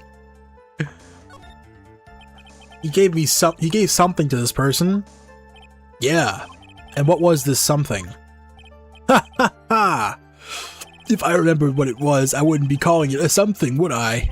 But this implies that something was removed from the scene of the crime. Ooh. Are you sure you really can't remember, Mr. Powers? I think it was something kinda small. This is an incredibly crucial piece of information. Please, try to remember what it was. I'll try. In the meantime, let's talk of another point, namely, what the bellboy did next. I like to think about the other things first.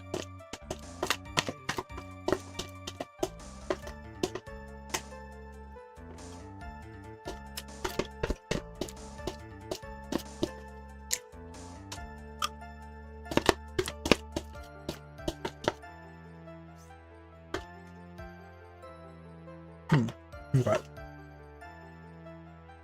Oh, so after you gave the person inside the room the thing,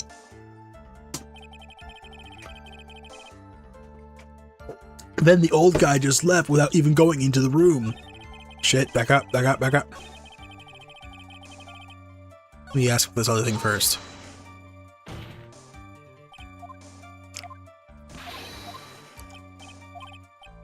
And that's the person inside. So who took this something the bellboy handed off? Actually, I don't know. What do you mean? I'm sorry, but I only saw the person's arm. Only an arm. And you're saying you didn't see the person's face? Yeah. I would like to summarize the testimony up to this point, if you don't mind. When the bellboy left the crime scene, he immediately went to the defendant's room. There, he handed a small item of some sort to the person inside. Alright, Shark, don't worry about it. Thank you for stopping by. As for the person who received the item, all you could see was the person's arm. Yes, it was like that. Mr. Edgeworth, is all this really that important? Of course, Your Honor. I think this is the utmost importance. This is when whatever was removed from the crime scene was handed over to the client. Mr. Powers, please try to remember what it was the bellboy handed off. Let's see. I think it was... No. If you remember, please add it to your testimony. Yes, sir. If I saw it again, I could say for sure, but I think it was some sort of wooden statue? Like a wooden bear? I don't have to press the other things. What was that point to that pregnant pause? Pregnant pause? I've never heard someone call it that. Where did that objection come from? Well, speak up. It was me, Your Honor. What is it, Phoenix? I have a feeling that something bad is going to happen once I show this. Mr. Wright, if you have something to say, please spit it out. Yes, Your Honor. Okay, Phoenix, deep breath. Mr. Powers, the something you saw, was it this item? Oh, hey, that's it. That's the something. Wow, Mr. Wright, you really figured it out. I recall we found this at Matt Ungard's mansion. At the defendant's house? Shit. What does this mean? It's simple, Your Honor. Shelley the killer assassinated Juan Corrida in his room, and then he stole this wooden bear from the scene of the crime. Then, the bear being found at Mr. Ungard's mansion would mean... It goes without saying, Your Honor. Mr. Matt Ungard is the killer's client. Order, order, order! I said order! Mr. Wright, this is the most unfortunate turn of events for you. Yeah. Sorry, Mia. No, it's alright. Your judgment was sound. Actually, I figured out the bear would come up. If not now, then it would have later on. Even if you hadn't shown it to the court, I'm sure your friend Edgeworth would have. Oh, that's right, he knew about it too. Yeah, you gotta remember, he knows everything, right? Because we were there the entire time together. I think it is clear that there's no need for us to continue this trial. Shit. I can't let this happen. I have to do something. There has to be something I've overlooked. Your Honor, a minute, please. Yes, Mr. Wright. There are still a few points left that we have not fully explored. What are you trying to pull? Oh, well, we can't have that. Or that. Alright, Mr. Wright, what questionable point would you like to explore further? Powers' testimony, the person who received the bear itself? The bear itself? Fuck it. I think it's fairly obvious this bear itself is very questionable. The bear, Mr. Wright? This was found at Mr. Ungard's mansion. However, Mr. Ungard was arrested at the hotel at night, which means that since the murder occurred, he has not had a chance to go home. Oh, I think Your Honor has already figured out what I'm trying to say. It is not possible that it was Mr. Ongard who took this bear to his mansion. Alright. That's pretty obvious, though. Well, that's very true. We didn't consider that point, Mr. Wright. There was no way, time-wise, for the defendant to have taken this bear home. Whew. Disaster averted, it looked. Nope. You haven't gotten the best of me yet, right? Huh? I remember it as clear as day. I remember what you must mutter to yourself at Ongard's mansion. We have this area completely surrounded. There is no way for him to escape. I can't believe it. That butler, all this time, he was the killer. The killer and Ongard were working together, so to speak. And the killer was hiding at Ongard mansion as his butler. What a bold move. The bear figurine was brought back to Ongard mansion by the killer himself. When it looked like he was about to be arrested, Ongard had him do so. I assume because it would have been bad if the police found it during their investigation.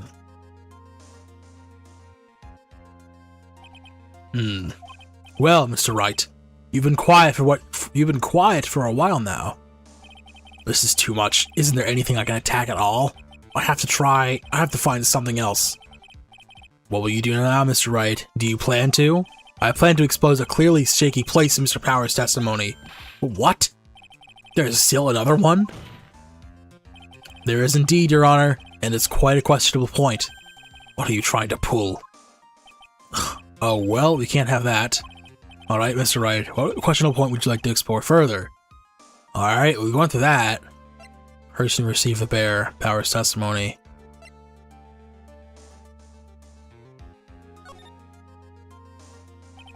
There was one thing in Mr. Power's testimony that was very unclear, and that is the identity of the person who received the bear.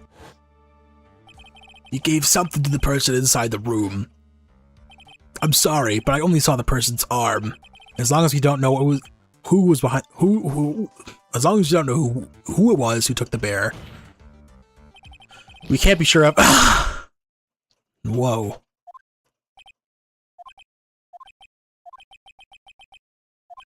What is it, Mr. Powers? If you're gonna scream like that, at least give us a good reason why. Oh, yeah, sorry. Actually, so, I remembered who took the bear. What? Really? I mean, I only saw his arm, but the arm, it was the Nickel Samurai's arm, I swear it. The Nickel Samurai was wearing, but you've gotta be kidding.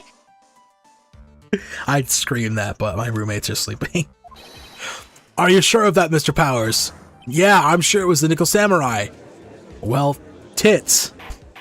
But who was it, Adrian or Matt? They were both caught wearing it at some point in time. If it was Adrian, holy fuck, she knew about the killer. But that doesn't make sense. If it was Matt, well, shit. It looks like you've dug your own grave, yet again. How many times is that today? I've lost count. The person who took this in Little Bear was the Nickel Samurai. And, as we all know, Matt Ongard is the Nickel Samurai. Another hole. Thanks to defense, we've made that all the clearer. I think we've heard enough. We now know why this bear figurine was at the defendant's mansion, as well as who it was who received the bear from the assassin in his room. Everything has become very clear. The client who hired the assassin who committed the murder was Matt Ongard. I see no reason for this trial to continue, therefore, I will now hand down my verdict. Thank you, Your Honor, for your understanding. You see, Mr. Wright, you could not win against the truth, could you? I knew it would turn out like this. I knew it would turn out this way. After all, what Edgeworth has stated is the truth. Any last objections, Mr. Wright? Well, do I? What do I do? Come on. I will now announce my There is only one way for me to drag this trial out. The only thing I have left is this one dirty trick. Uh-oh. Your Honor, right now, we have these two reasons to believe my client is the assassin's client. The reason number one, he accepted the bear figurine from the assassin. Reason number two, that very same figurine was found at Ongard Mansion. However, It's possible that this is all the work of a certain other person. What are you saying? What I'm saying is, it's possible that a different person is the killer's real client. You're grasping. The real client? Yes. Is that all you have? Now then, Mr. Wright, let's hear your theory. Who do you say is the killer's real client and therefore the real murderer? Where's... I'm gonna guess this. Adrian Andrews. Adrian Andrews? Yes, we already know that she tried to frame Matt on guard for the crime. By wearing a spare nickel samurai costume. Ah! Then, the nickel samurai arm that I saw, that could have been very well been Miss Andrews. But what about Mr. On Guard? He's probably sleeping. Guys, if you could please recall yesterday's testimony, the defendant was taking a nap during the break period. That's right. Then, finding this figure at Mr. On Guard's mansion, it was a well-laid trap set by Miss Andrews. Mr. Edgeworth, what's your opinion on this? I can't even begin to count the flaws in the defense's logic. Besides which, there is no evidence to support it. However, I can't fully discount its possibility either. What is with this trial? Come on, anyone can tell the On Guard did it. I can't believe the defense would go so far as to pin the kill onto someone else. Yeah, unbelievable. It's not something petty, it's murder of all things. This is to save Maya. This is to save Maya. Even if the whole world turns against me, this whole one fight is one I can't give up on. Order, order, order! All disruptive parties will be forced to leave the courtroom. Your Honor, for the benefit of the defense, I'm willing to play along with this what-if game. His what-if game, Mr. Edgeworth, the prosecution is prepared to challenge the defense's theory. Mr. Wright, even you must have thought it strange and wondered, why would the criminal want this little wooden bear? He's right. The killer did specially bring that bear to On Guard right away. Why do you ask? Is there something special about it? Absolutely. And I'm sure that once the court knows its significance, the true killer's identity will become crystal clear. Your Honor, the prosecution calls upon its witness who will clear up all doubts against Miss Andrews. And who would that be? It's quite simple, Your Honor. Miss Adrian Andrews herself. I see. Well then, the court will take a short 10-minute recess. The prosecution will prepare the witness in that time. Yes, Your Honor. We get longer though, like 30 minutes or something.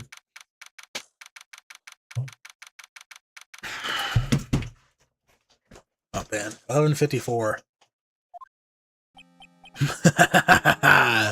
Oh, I knew it was a good idea to hold her hostage. Don't you agree, Mr. Lawyer? But I never thought in your desperation you'd try to pin the guilt onto Adrian. I swear this demon will pay. Mr. Nick? Pearls, where's Mia? I don't know. A really strong power suddenly called her away. Really strong power. Oh, Mr. Nick, your phone is from Gumshoe. How's it going? Have you been hanging in there, pal? Yeah, sort of. Barely found something to latch onto. Whew, that's good, pal. And what about you? Anything yet? Have you figured out where the killer and Maya are? We still don't have any leads, but... What? We don't have any more time! If we just had one, even a single clue would be really helpful. Just one. I was only able to come this far because I kept thinking to myself, I've got to keep the trial going until Maya's been rescued. But I had just run out of luck this time. If I just run out of luck this time, is all our hope for naught? A tent! Huh? A tent. I could see a circus tent. Mia! It looks like Maya was unconscious until a few minutes ago. As soon as she woke up, she called for me. So it was Maya that called you away. She's locked in a dusty little room right now. But I could see a circus tent outside the window about 300 feet away. Gumshoe! Is there a circus tent in town right now? There is only one, pal. The Very Big Circus. That damn circus. This whole game is connected, I swear to God. Maya's somewhere within a 300-foot radius of the main tent. What? Okay, hold on a sec, pal. Hey, draw a circle on that map, about 300-foot radius from the main tent. Hurry! And I could see a mailbox under the window just outside. Gumshoe, there's also a mailbox. I'm sorry, that's a funny. I know it's a serious situation, but goddamn, that's not much information to go off. Okay, what else? What else, Mia? I'm sorry, but it was a very small window. I couldn't see anything else. I felt like I was in an old office building, maybe the 3rd floor or so. I heard her, an old office building. Good stuff, pal. Alright, hang in there just a little longer, pal. Wish us luck. Good luck. I'll call you later, so don't let your battery die, okay, pal? Man, Maya's not hurt, is she alright? She's in a pretty bad state, Phoenix. She's being starved. Gumshoe, please hurry. Looks like you're out of time. Are you alright, Phoenix? It's only a matter of time before Maya's rescued. I can do this. I just have to make sure make this trial last a little longer.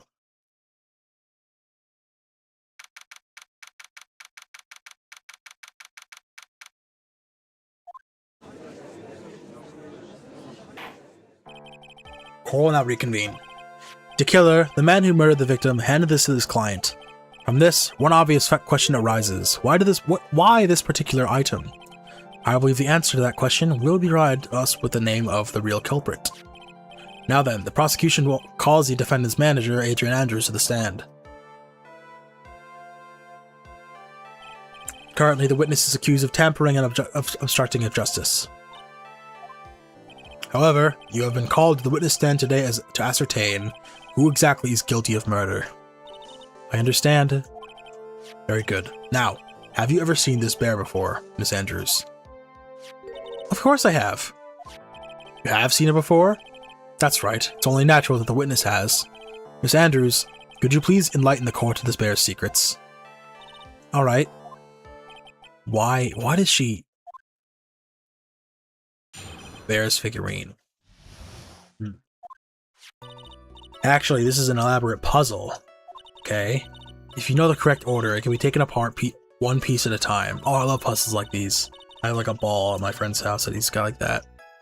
At its center is a small cavity, just small enough to store a small item. Because of its complexity, if you don't know the order, you can't open the bear. You really can't tell that it's a small jewelry box just by looking at it. Oh, it's a jewelry box. So this figurine, it's a container of sorts, is it? Yes. Looks can be deceiving, wouldn't you agree? Yes, this is superb craftsmanship. Oh, yes, I nearly forgot. You may begin your cross-examination, Mr. Wright. Looks like there really was something to that bear after all. Well, let's open it up while we cross-examining. Yeah, I guess we'll cross-examining. Actually, this is an elaborate puzzle. A puzzle? That's right. Well, it looks like an ordinary figurine. True enough. To people who don't know, I'm sure they would never guess this is a puzzle. So what kind of puzzle is this exactly? If you know the correct order, it can be taken apart one piece at a time. So you can take it apart? How would one go about doing that?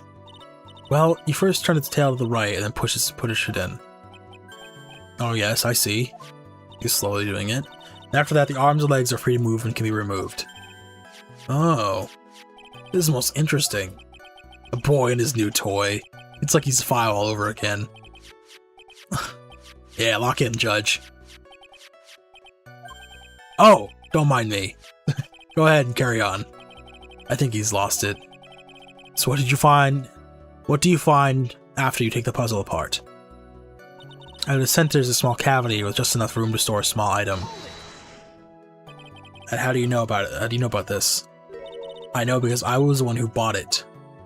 Huh? It was a souvenir from when a friend and I went to Switzerland. Then this was a present from you? That's right. It was a puzzle in the shape of a bear, so I thought it would be perfect for Juan. So it was a present from Miss Andrews. Witness, let's continue with your testimony. Because of its complexity, if you don't know the order, you can't open the bear. So who exactly knew how to solve this puzzle? Only the two of us, Juan and myself. It was a souvenir from Switzerland, so I doubt there are many people with the same bear in this country. But this looks like it could be easily broken, especially if someone wanted to get what's inside. Well, it's a toy, but it can never be the same once it's been broken. Okay, fair enough. Can't really tell that it's a small jewelry box just by looking at it. Who else knows that this bear is actually a small container or jewelry box? I never told anyone. And as long as Juan never told anyone either, only the two of us knew. The two of you, huh? And of course that means Mr. Ongar didn't know, right? I think this is all I'm about to get for now. Figurine. Wooden puzzle with a hollow inside. Only Karita and Andrews know how to open it. Okay, so what's inside? Well, Mr. Wright, I think even you have come to realize that there's one very important fact we have uncovered, and that is this. This bear is actually a jewelry box. Now that we have agreed to this point, there's only one logical question that can come next, and that is this. What is inside this box? What's inside? That's right. That's what we are going to find out next, witness. Yes? Excuse me. You are the only one who can open this. Please.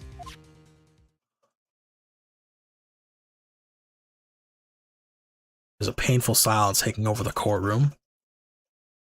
All eyes are on Miss Andrews now as she solves the puzzle and takes the bear apart. Click. Assuming the head comes off or something. I've opened it. Is this what you wanted? What is that? It looks like a note. I don't think we need to guess at what this is, do we, Mr. Wright? Is it the suicide note? It's a suicide note, I knew it. Oh, the suicide note. The suicide note left by Juan Corrida's former manager, Celeste Impacts. Until now, no one knew of its whereabouts, but just as we suspected, it was hidden. Hidden by the victim, Juan Corrida himself. It seems that Celeste Impacts had a very beautiful handwriting, and she just as beautifully signed her own name with this document. This is most definitely the note she left right before she committed suicide. Order! Witness, did you know about this? Yes, I did. I heard all about it from Juan. When I discovered his body, I looked for the bear. I wanted to destroy the note before it came public, but I couldn't find it anywhere because it had already been taken by the killer. Everything is going at Mr. Edgeworth's pace. So now with the suicide note has been found, what's the next logical question? What is written on this note? That's right, at least that's what I would like to think. Now then, I believe it is only appropriate that the contents of the note be made known. I can't stop you, can I? I went through so much just to get my hands on it, and I was going to burn it, for her sake. I'm deeply sorry, but I can't allow you to persuade me to stop. Your Honor, if you could please read the contents of this note aloud. Very well. The judge's voice rang loud and clear through the deathly silent courtroom. In her note, Celeste Impacts left us to record all that happened to her, about being used and thrown away by the On-Guard, about being engaged to Corrida and On-Guard's role in destroying that, and about how she decided, in her despair, to end it all.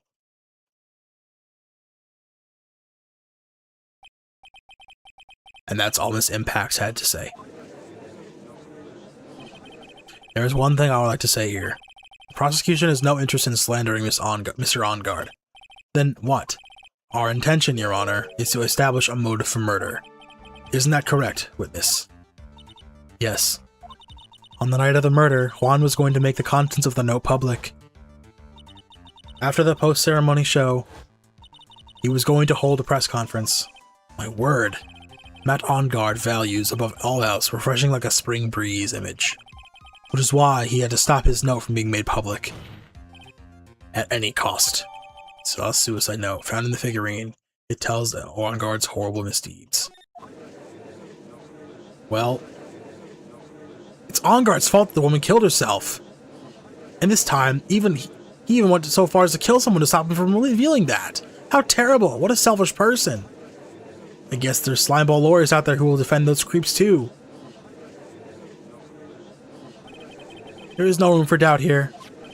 Mr. DeKiller's client's goal was to obtain this suicide note, and the only person who needed this note that badly is the defendant. Let's not forget that the bear with the note inside was found in the defendant's house. It seems that we have come to the truth at last. The defendant's motives were entirely selfish. He deserves no sympathy from anyone. Irk. How am I supposed to escape from this one? Why the hesitation, Phoenix? Gumshoe hasn't called yet, so you know what you must do. I know, I have to carry on and buy some more time. Okay, there are two deadly pieces of evidence. The figurine and the suicide note. Maybe somehow I can find a way out of the situation with one of those. The gavel is already in the judge's hand, Phoenix. Hurry! The suicide note or the figurine? Which one of these should I pursue? The suicide note. It's brand new. I mean, I think the figurine's pretty much established, so pursue the note. Please wait, Your Honor. Ugh. These guys are not on my side. Oh man, look at that lawyer. He's still going at it. It's like he doesn't care that he's trying to get a killer off the hook. I think Your Honor believes that Matt Engard killed in order to obtain this note. Yes, that is correct. Can we shut these fuckers up? I'm trying to talk. That seems a little strange. In fact, I think there is a contradiction here. This note was hidden by Mr. Corita until the night of the murder. If that is the case, I say that my Engard would not have known what was written on this note. Oh, I didn't think of that on the way. Exactly, but I did think of it that way, and I thought it was rather strange. No one in their right mind would kill for a note without first knowing what it said. Order, order, order! You make a valid point, Mr. Wright. Mr. Edgeworth, what is your opinion? It was just a flash, but I think I did rather well in this one. Unfortunately, I think he believes differently. I believe a show of appreciation is in order. Huh? The defense seems to be in love with wishing more despair upon itself. I would like to direct the court's attention to this. What is that? This very small video camera, Your Honor. This type of camera is commonly used as means of spying. Spying? What the? I thought that spy camera was in my possession. Wait a minute. It is. Matt Engard and the victim both thought of the others the biggest rival. They even went so far as to use this type of item to find each other's weaknesses. And the victim, Juan Corita, is being spied on. His personal life was being watched by none other than Matt Engard. Order, order! Ahem, Mr. Wright. Yes, Your Honor. You, don't tell me you knew about your client's spying activities. Well, sort of. Sort of is not an acceptable answer, Mr. Wright. I see you are confused, Mr. Wright. You were probably thinking, but I have the camera that was in the stuff bear's eye. But this camera that I have is not that same one.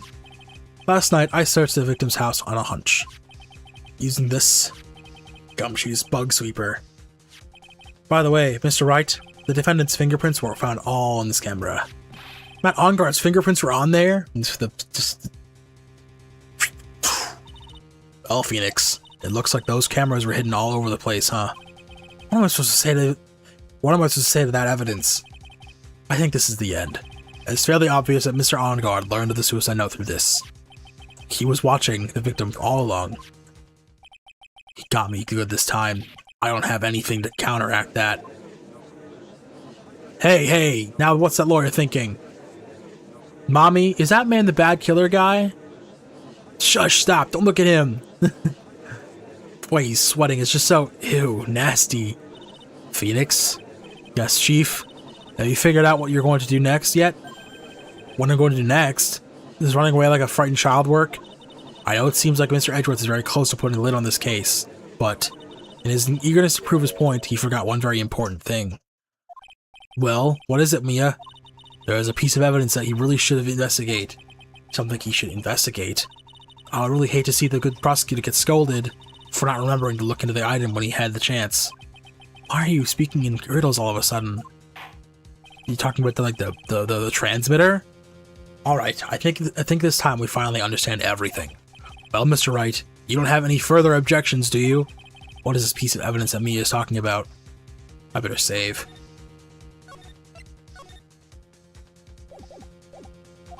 Can I figure out what it is that still needs to be looked at, or should I let it go? I have an objection, Your Honor. He is loving this. He is loving this right now. That is about the weakest objection I have ever heard, Mr. Wright. There you go. Your Honor, the defense has no intention of letting us go so easily. You're beginning to sound desperate. That is just your imagination, Your Honor. Mr. Edgeworth, this is not like you at all. In your eagerness to prove your point, you've forgotten one very important thing. Hey, isn't that what I just said? So, you're telling me that I forgot something? You're so close, Mr. Edgeworth. But there's something you really should examine about this piece of evidence. These are the camera I set at 8 PM for 1 hour. I was running at the time of the murder. I'm gonna assume it was the transmitter. No. Oh! Yes, I do believe some special examination is needed, but I think the item that should be examined is the defense's gray matter. Whoops. Oops. Nope, wasn't it.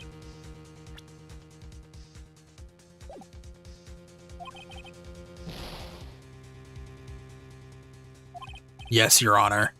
If you're going to speak, at least use your brain. Okay, let me save again, because I'm not sure when I saved last. I just really know. Going to get damaged. So, you're telling me that I forgot something? Is it the camera itself?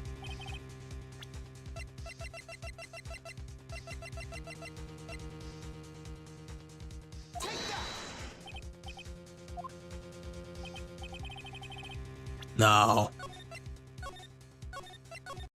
Let me think about this. I forgot something.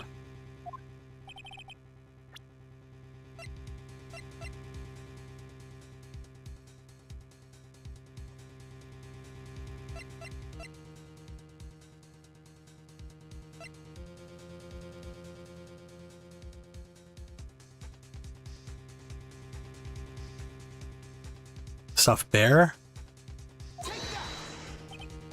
No.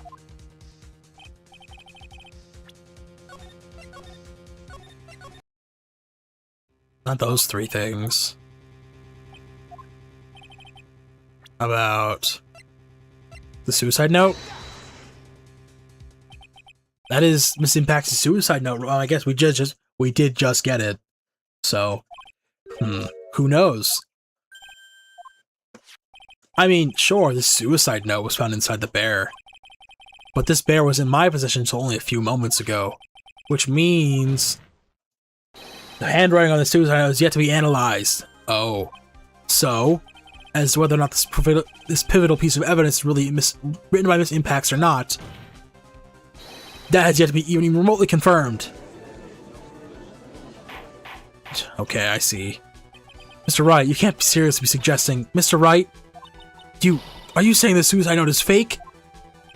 Miss Andrews, you were the one who tried to pin this murder on us. You're on guard. Who's to say you didn't create this fake suicide note and put it into this bear? How dare you? Your Honor, the defense is indiscriminately accusing the witness again. There's no evidence linking the witness to the suicide note whatsoever. But if this is a fake, then the witness is the only person who could have made it. What? Recall the witness's testimony concerning this figurine. The only person other than the victim who could solve this puzzle is the witness herself. Oh crap. Miss Andrews, if you wrote this note, didn't you? You wrote it so you could use it to defame the avant-garde. I did no such thing. Right, if you're going to pronounce the suicide note a fake, then show this court some evidence to support your theory. Mr. Edgeworth, you were the one who presented this scrap of paper as evidence. Oh, that means the burden of the proof lies with you, the prosecution. Urgh! Ooh, I actually dinged him this time. That's enough. Mr. Edgeworth, can you confirm the handwriting on the suicide note? As the defense has stated, the handwriting is yet to be analyzed. If that's the case, it seems that yet again we have reached a point where a verdict is impossible. That's impossible! This isn't good, Phoenix. The judge is going to carry this trial over one more day. I don't think my oath is going to be able to make it another day. I didn't want to have to do this, but I don't have a choice. I request that both prosecution and defense further investigate, Handwriting analysis my butt. That's just the lawyer trying to buy more time. On guard is guilty. Look, the idiot can tell you. Any idiot can tell you that. I think we've reached the end of the line. Guilty, guilty, guilty, guilty, guilty, guilty, guilty, guilty, guilty.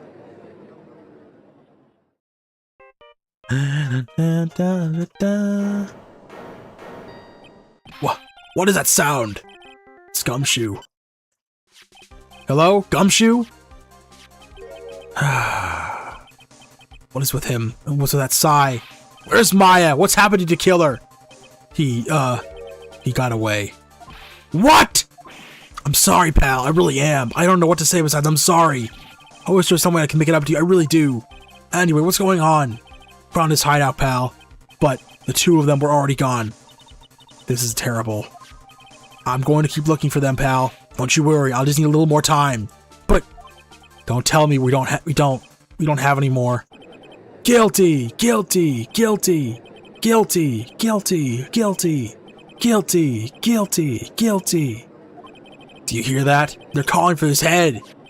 Mr. Wright, I can't for us to come this far and... Oh, what is it? Let me talk to Mr. Edgeworth. Man, I can't do that. Mr. Wright, would you please get a hold of yourself? Yes, Your Honor. I'm about to end today's proceedings. You may take your phone calls after. Hold on, Your Honor. Edgeworth, catch!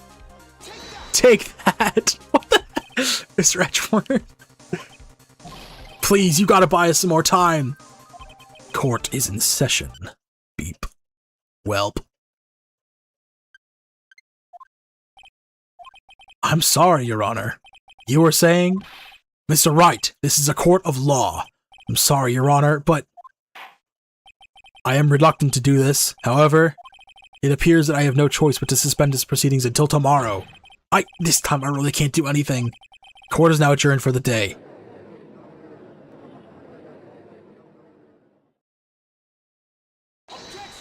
Ugh. Objection. Please wait, Your Honor. Edgeworth? What is it, Mr. Edgeworth? I humbly request another 30 minutes of Your Honor's time. For what purpose? We can perform the necessary tests on this piece of evidence in that time. But can you really obtain your results in 30 minutes? I believe we can, Your Honor. But wouldn't it be better if we adjourn for the day and reconvene tomorrow? 30 minutes. Please, Your Honor. That is all I am asking for. Please, Your Honor. Very well. At the prosecution's request, this court will now take a 30-minute recess. But be advised that I will not allow another recess today. I am not sure if this is helping or hurting us. The court will now take its final recess of the day. That's a long recess. He's really giving you 30 minutes. That's kind of nuts. March 23rd, 2:04 p.m. Just court defendant, copy number 3. Right, well, what's going on with my situation? The killer, it looks like he got away again. 30 minutes. We can't find her in that time. Ugh. Report. Ah, is that Edgeworth? We don't have time to spit it out. Right. Looks like we just missed them, sir. But the killer left a few things behind by accident in his rush to get away. A few things. Can we use any of them as evidence? Oh, I thought you'd ask, pal. I got the things he left with me right over here now, and I'm on my way over. Really? That's odd. Any items like that are usually sent to crime lab first. We don't have time to wait for those guys, sir. When those guys weren't looking, I swiped the stuff and ran. What? Well, I'm not a detective anymore, so I had to. I'm really sorry, sir, but I put the law on hold for now. Sounds bad. I hope he doesn't get in too much trouble over this. With my hunk of junk car, I'll say I'll be there in about 20 minutes, sir. Don't worry, I'll be there. Wait for me. Alright, just get here in one piece. I'm on a mission and no one can stop me now, sir. No one! I'm pulling out of the stops and running every red light. Oh, Jesus. Items left by the murderer. Huh? Maybe there's something among them that will be decisive enough to end this.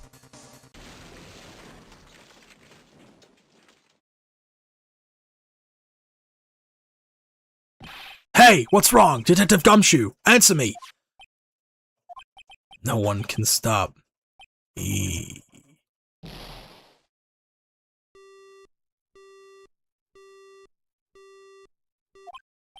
What happened? It sounded like he had an accident. I'm guessing his cell phone broke as well. What was he thinking? We've got to hurry and call for help. We have no idea where he is. His cell phone is broken, and he wasn't driving a patrol car, so no radio either. Also, if you don't get to those items before they do, the police will take possession of them. No, we can't let that happen. Well, if there is any way we can find out where he is, then we stand a chance. Why, oh why did Gumshoe have to get into an accident now? Is there any way to find out exactly where he is at this moment? Wait. Yeah, there is. His thing. It's his little beeper thing. The Francisca had on him. How? I'm sure we can find out where Detective Gumshoe is through this. Ugh.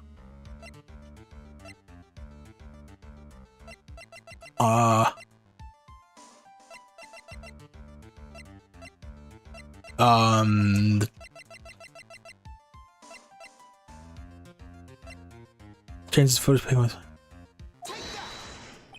Right, we're not in the middle of a mock trial. Oh wait, no, Francisca, dumbass.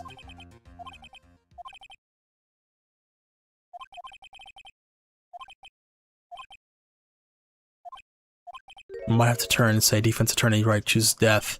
Right? It doesn't suit someone that you like cry useless tears. Whether you did your job well or not. That can only be after the verdict has been decided. To the verdict. Prosecutor Edgeworth here? Yes, bailiff. I fucked it up. What the hell?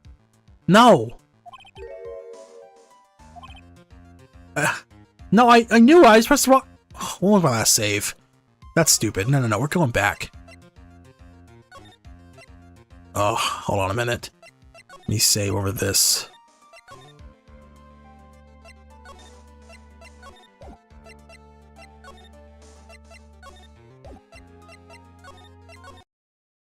How far back am I? Oh, Jesus.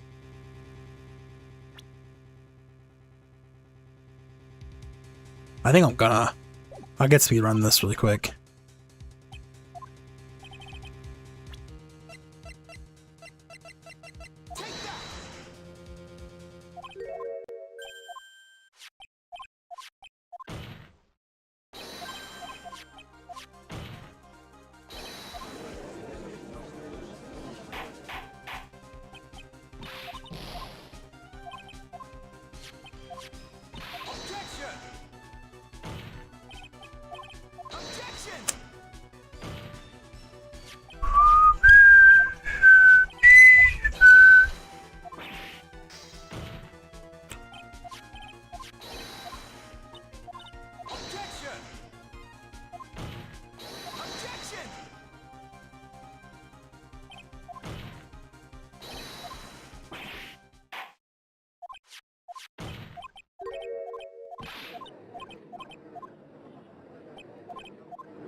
We're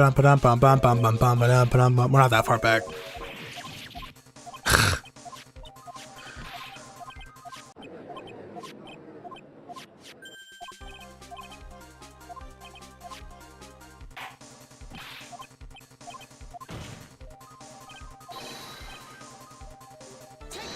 Ooh.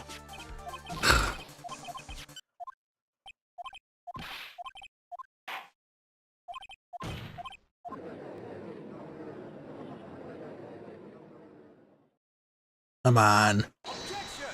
Dun dun dun dun dun.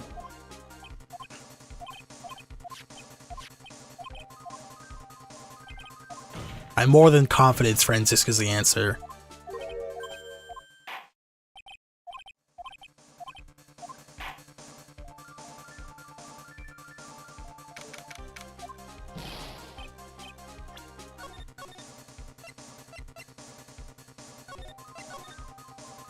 There we go.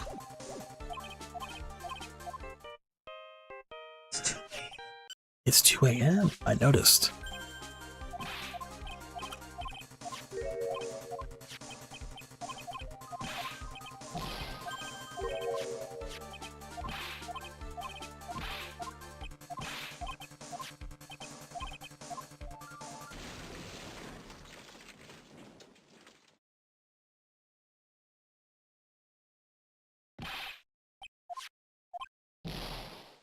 Alright, now that he's in his accident, I'm gonna save here. Alright. Alright.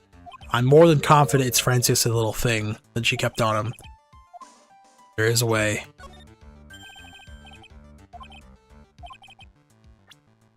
Through this.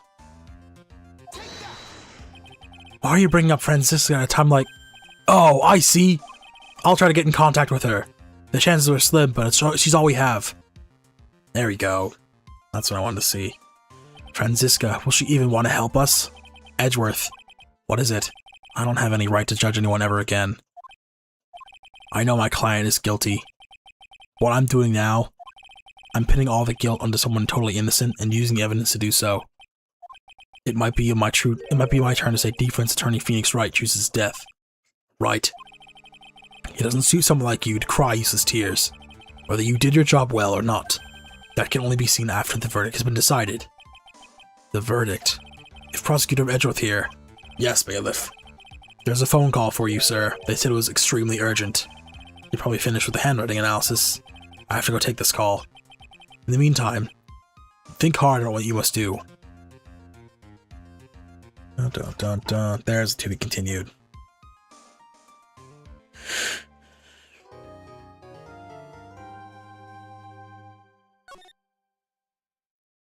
Oh.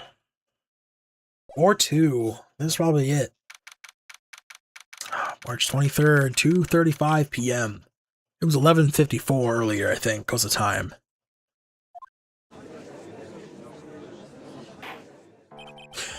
Court will now reconvene. I assume both sides are ready?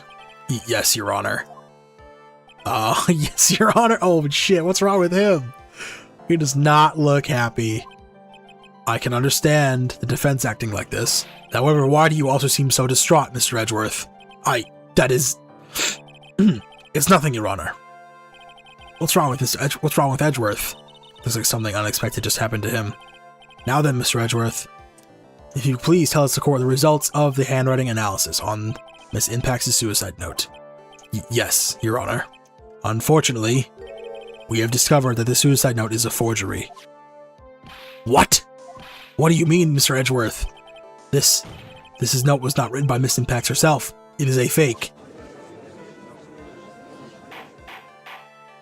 Order, order, order! Mr. Edgeworth, would you care to explain what is going on? If this was not written by Miss Impacts, then who wrote it? We would need more time to do more detailed analysis. However, it appears that the handwriting matches that of the victim, Mr. Juan Corrida. Mr. Corrida? Well, well. It looks like Miss Impacts never left a suicide note after all. She never wrote anything but on guard. However, Your Honor, even though this suicide note is indeed a fake, Mr. On Guard could not have known that, so the facts remain unchanged. Acting under the assumption it was real, he plotted to possess it. That does sound very plausible. So this theory that On Guard had no idea that the suicide note was fake, something seems a little off with it. I don't know.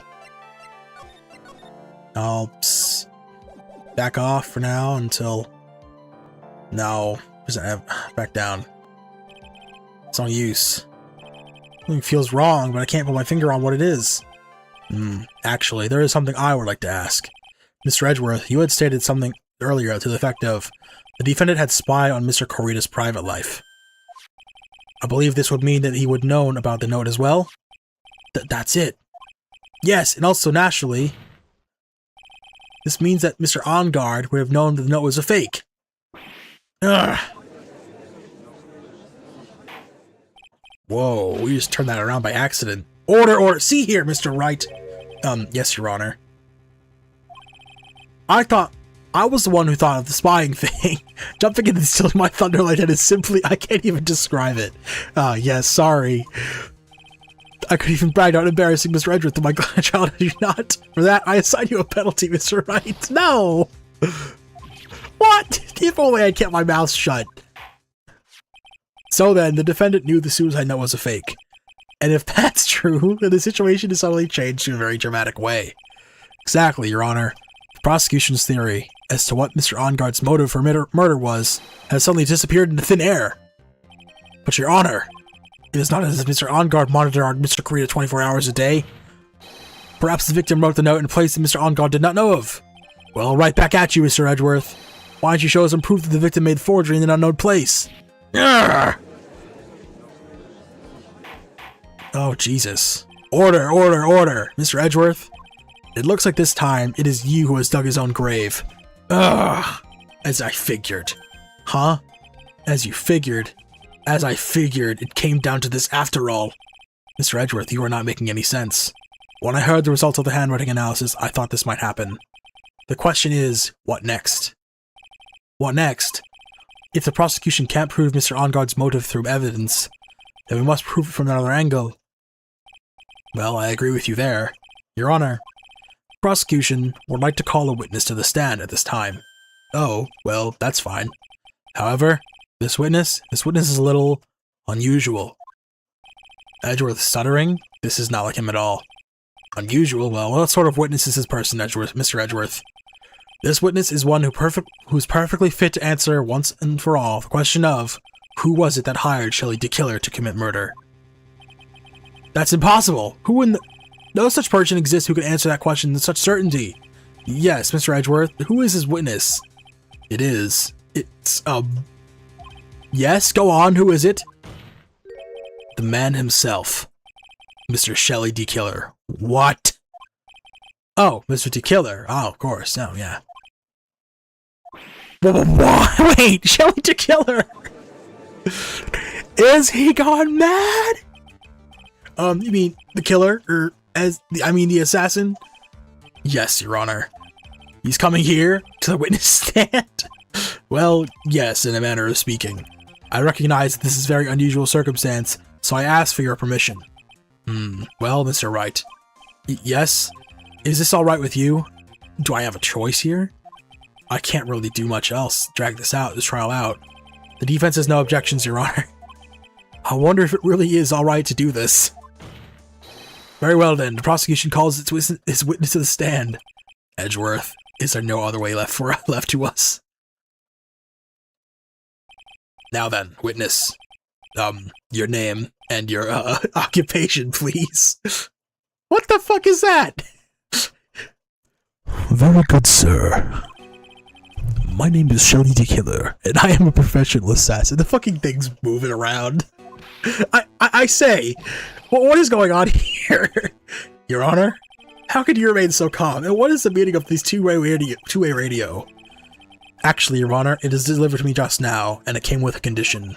As long as we do not trace its source, Mr. DeKiller will testify to this court. This is supposed to be what the urgent phone call I got earlier was about. Oh no, this will not do. I cannot allow this in my court. First of all, we can't even be sure this is really DeKiller himself. Witness, please present some sort of proof that you are, in fact, Shelly DeKiller. I understand. Please wait a second. I'm so hungry. Maya! Maya! Voice, Mr. Wright, can you confirm anything from this? The defense has no objections to this person. We are satisfied that this man is indeed Shelly DeKiller. It looks like we have run into yet another unexpected turn of events. Well, it doesn't seem like we have many choices under these circumstances, so... Now then, witness. There's only one thing I would like to confirm before we speak anything else.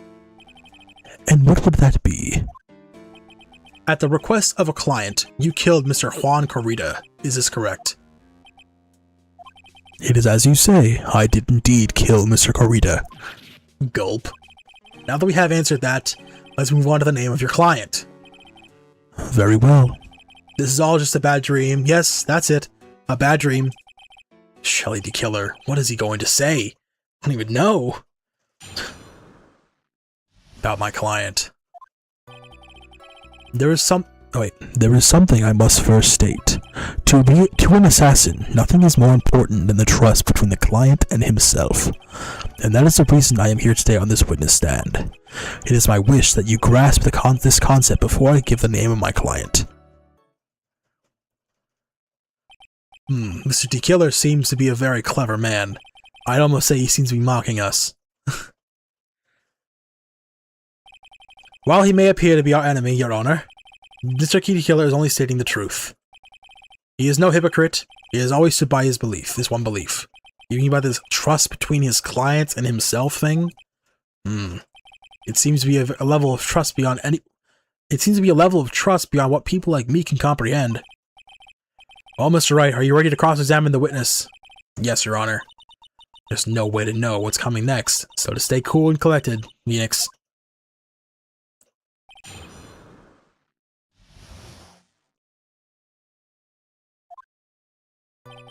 There is something I must first state. We can hear anything you have to say later. Can you please tell us your clients? I don't think you understand your place, Mr. Attorney. I said this is something I must first state. Do you know what the word first means? Sorry. Go on. Well, it appears this is one witness you can't badger, Mr. Wright. That's only because you don't know about Maya's situation. To an assassin, nothing is more important than the trust between client and himself. So, okay. The trust between you and your client. I provide my services in a fast and efficient manner. In exchange, I trust that my clients are discreet about me and my identity. If too many people knew my face, it would be quite troublesome. And that is why you're testifying in this manner? This is the first time one of my clients has ever been accused of murder.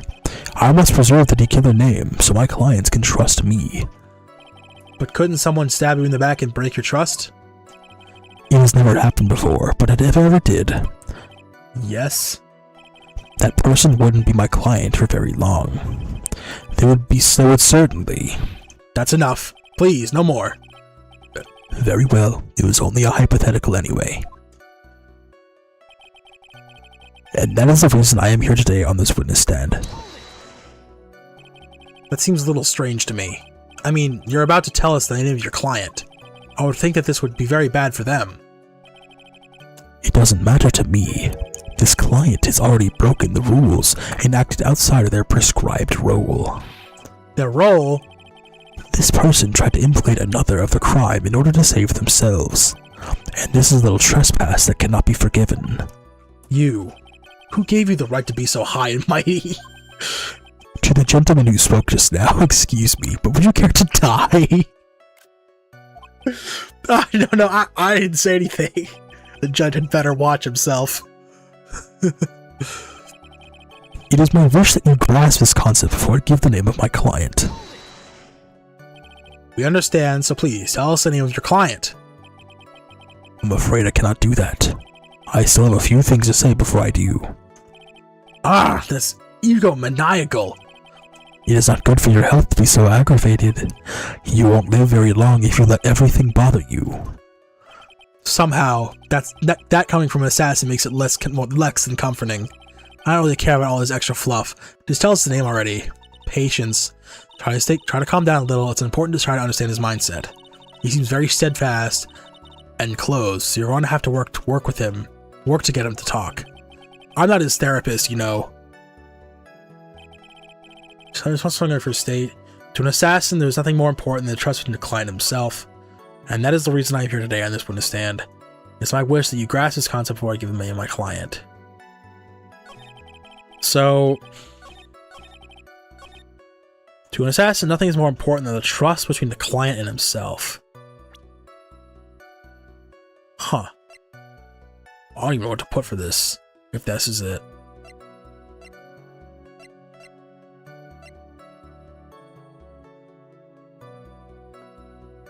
Set to record the victim's room from 8 PM to 1 hour for 1 hour, was recording the time of the murder. Okay, let's say if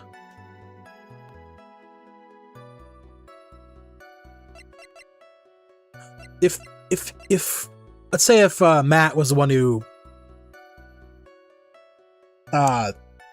hired to kill her. If Matt hired to kill her, why would he then record the murder happen?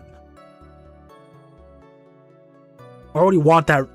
Didn't he just say he wouldn't want people knowing his face? Well, then why would he record it? is my thought process.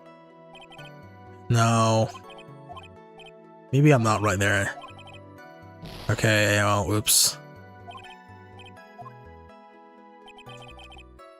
I better save now.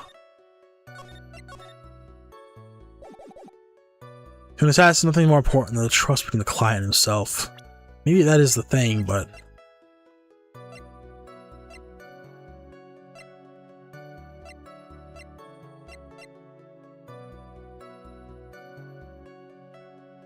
was placed next to the victim at the time of the murder. Mr. Andrews was carrying. Maybe it's the card?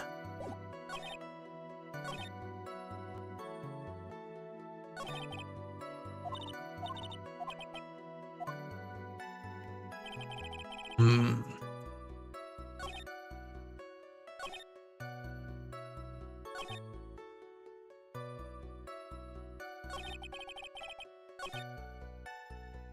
Maybe it's a picture card here?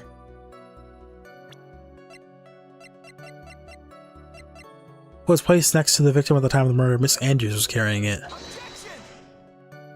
No, that's not it.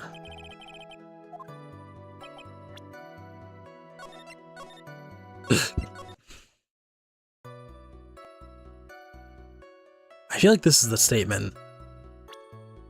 Something about trust.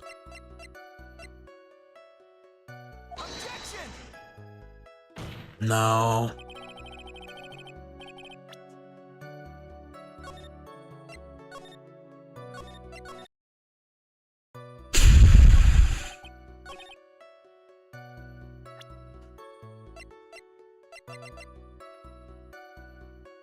Goes by the name of the Killer.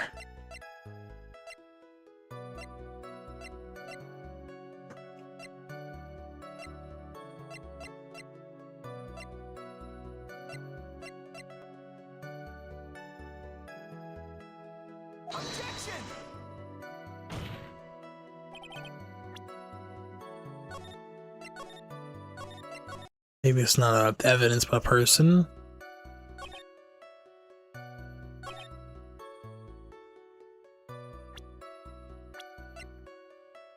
Shelly the Killer.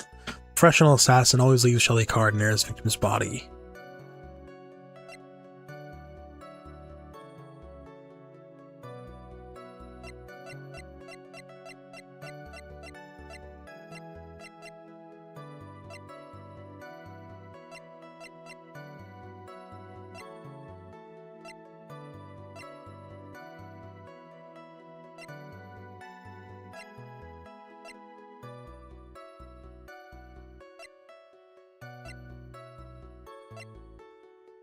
Hmm.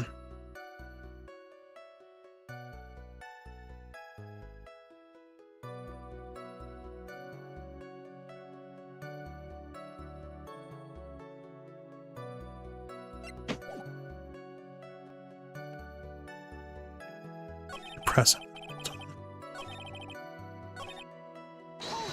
Press everything one more time just in case I missed something.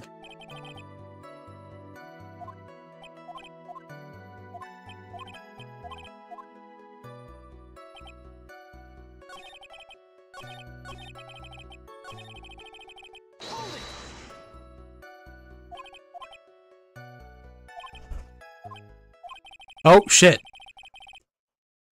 Oh, I missed it. Oh, here we go. You said that your client had already broken the rules.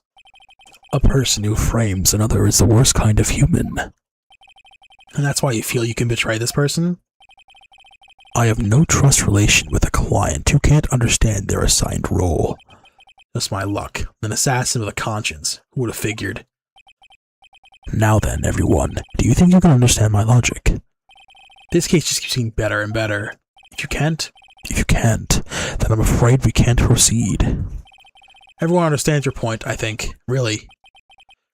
In that case, I believe I'm prepared to disclose the information you seek. You have made it crystal clear that you value trust over all else. I believe you are ready. Excellent. Excellent. And that is the reason I am on today's trial.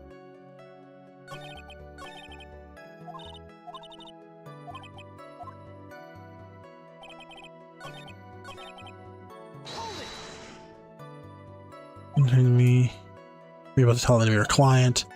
Bad for them. Doesn't matter to me. Oh, person tried to implicate another client. So, who gave you the right to be so high and mighty?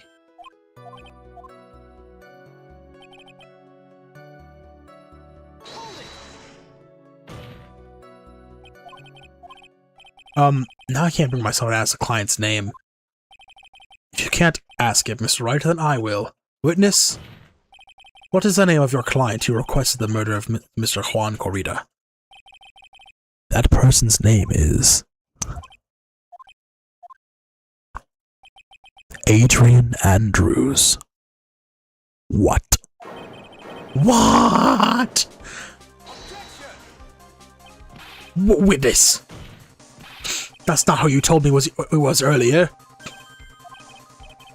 Pray tell, what are you talking about, Mr. Prosecutor? I think I should know my own client, and it is Adrian Andrews. What?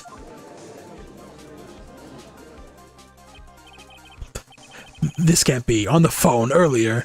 What's going on here? My guess is that Mr. DeKiller just stabbed Mr. Edgeworth in the back. Stabbed Edgeworth in the back? I'm sure in order to get an audience with this court, Mr. DeKiller told him a different name. Matt OnGuard, perhaps? I knew it. This is outrageous. I was deceived. This witness is telling a very serious lie. But you were the one who summoned this witness. Grr, you, Shelley DeKiller.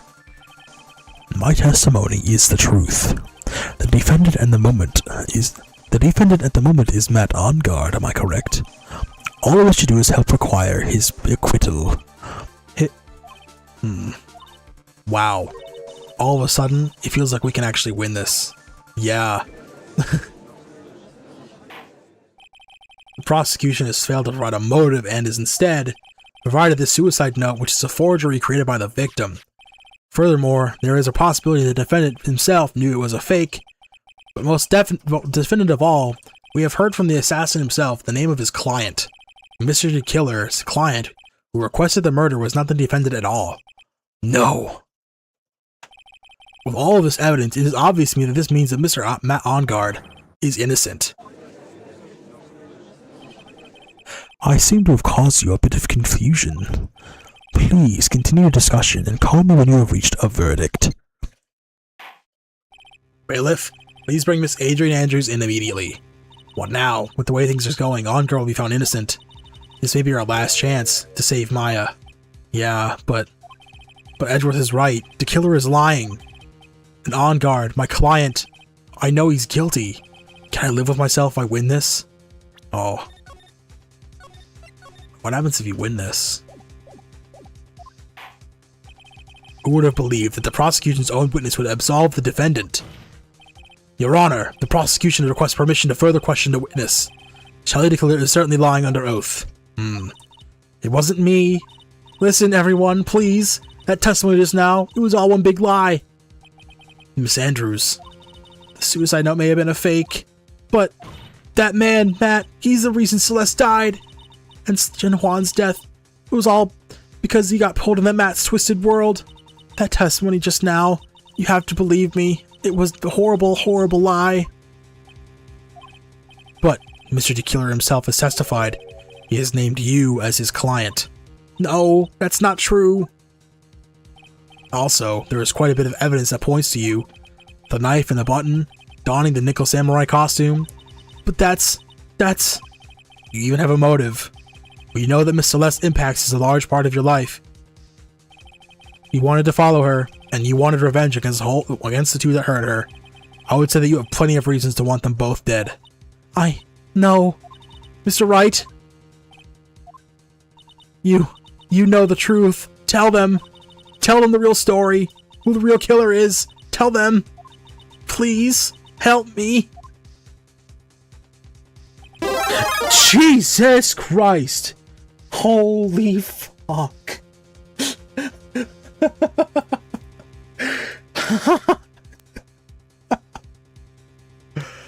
Holy shit, that scared the hell out of me. Whew.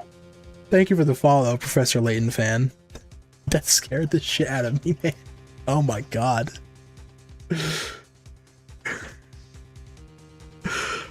Yes, I know the truth. Mr. Wright? Yes, Your Honor. I believe we have reached the end of this trial. Therefore, I ask the defense for any final words or opinions. I fear an ending split is coming as something. I have to decide. Do I take the not guilty verdict and save Maya? Or do I throw in this chance away and wait for Gumshoe's new evidence? What am I supposed to do? Let's request the verdict. Your Honor, the defense requests that. It's no use. I can't. It feels like I've lost my voice. Phoenix. I can't do it, Mia. I can't accept it not guilty. You're a lawyer. I know, but Matt Ongard is a killer, a murderer. I can't let him get away with this. I can't let someone else take the fall. If I let Miss Andrews be convicted. But I know better than Ongard. And even though I don't want to admit it, I have to face the fact that it is because of Edgeworth that I know now the real truth. He could have gotten Ongard convicted so many times over, but he never took a single one of those chances. If I take this verdict right now, I'd be betraying his trust. His trust? Never thought about it until now. I trust him? Yes, you do. Mr. Wright, your opinion, please. The defense requests that we be allowed to further question Mr. DeKeeler. Am I hearing you correctly, Mr. Wright? Right. But that witness has cleared your client through his testimony. Your job here is done. I am not done yet. To see through this witness's lies and find the truth. That is my job, Your Honor. There is still more evidence to look at. And I'm sure that once those pieces arrive here in this very courtroom, a miracle will occur. Very well. The trial will continue. Mr. Edgeworth, please re-establish connection with Mr. DeKeeler. Right away, Your Honor.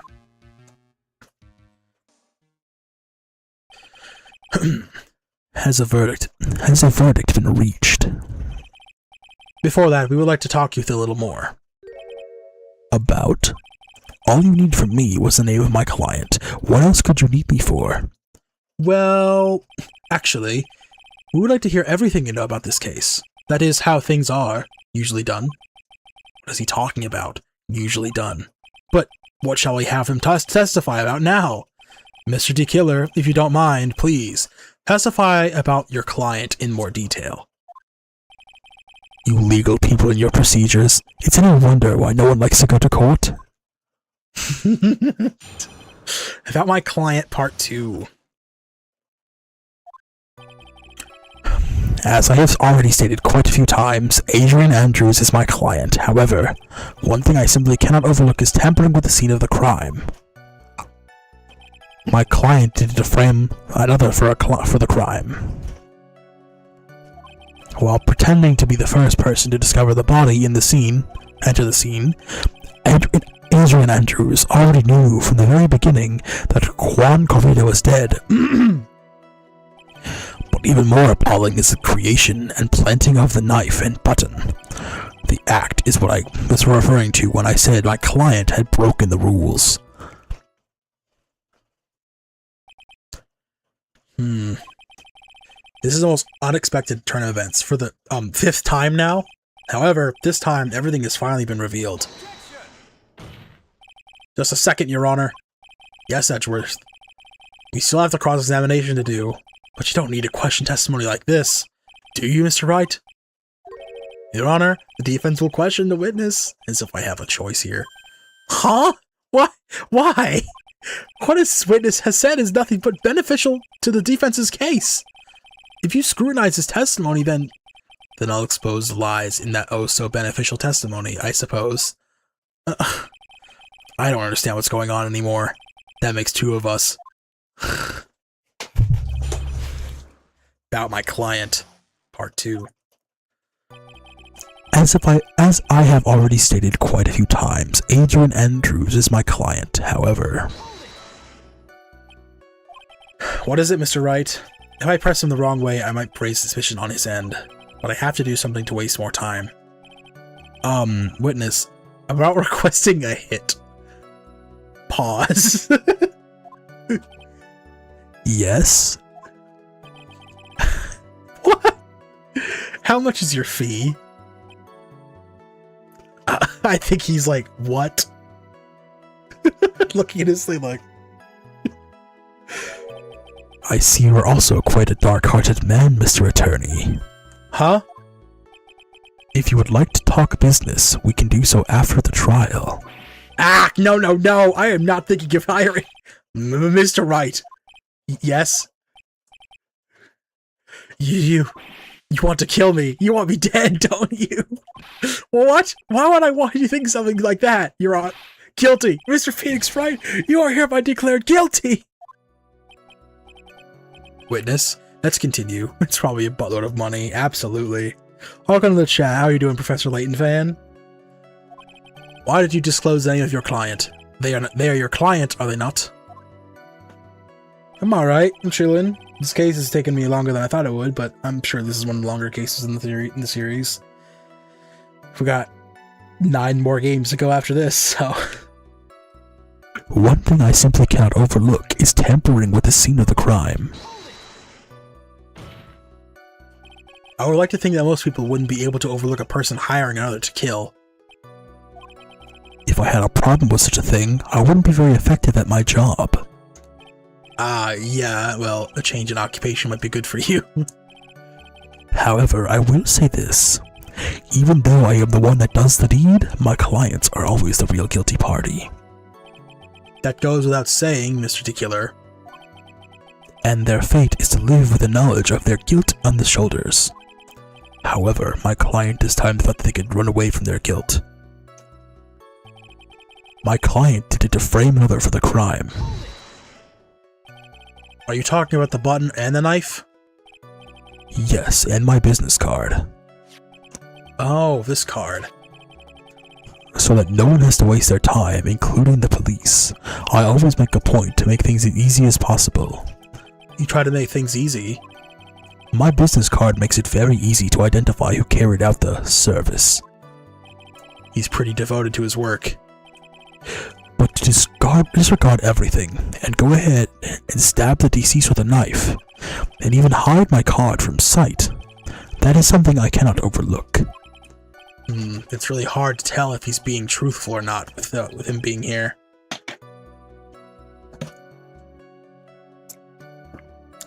I assume that Shelly the Killer's card has a shell on it because his name is Shelly. Absolutely. Like, I don't know what my calling card would be. Probably just a fucking hand or something, but nah, it'd probably be like my heart logo that I got. But While pretending to be the first person to discover the body and enter the scene.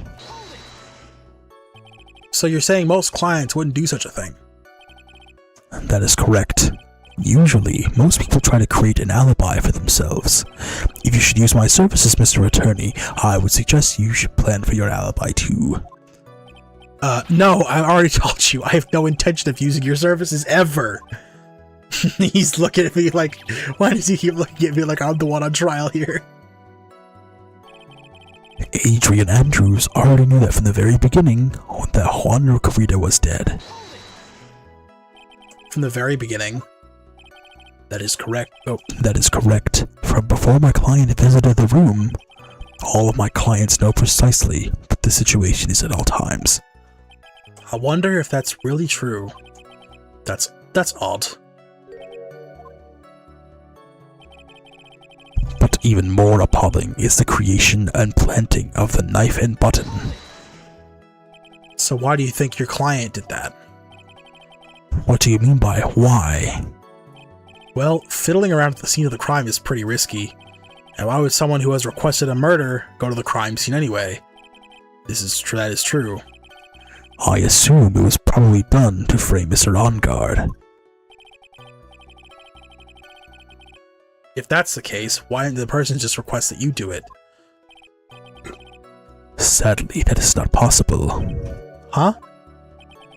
My job is to kill, that is all, and leave my business card behind, naturally. The business card is so my clients may escape the blame.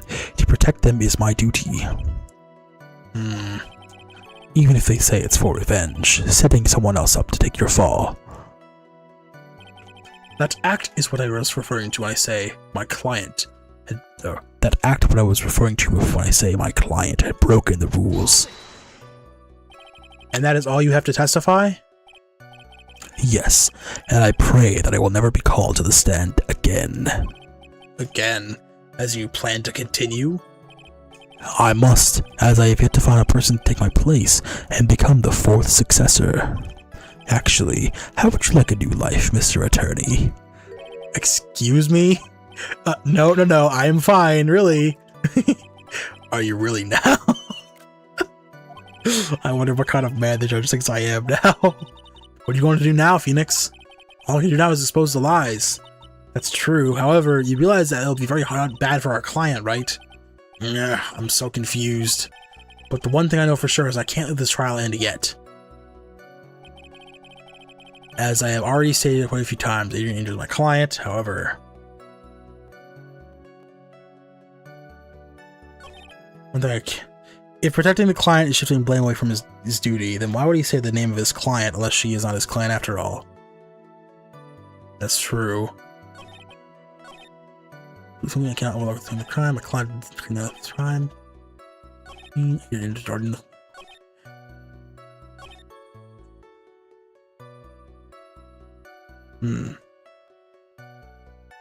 Trying to think.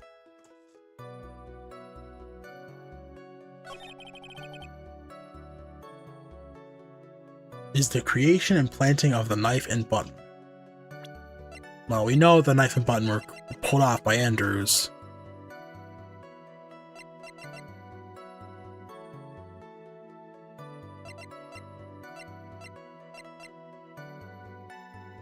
Miss Andrews was carrying her card, so...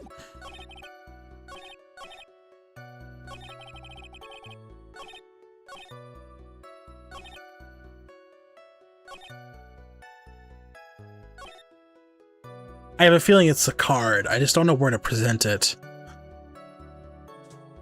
He's my client. I cannot overlook tampering with the scene of the crime.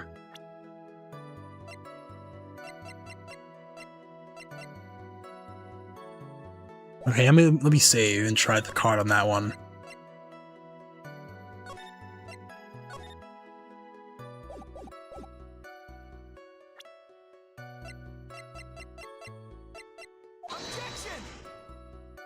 No, I'm wrong.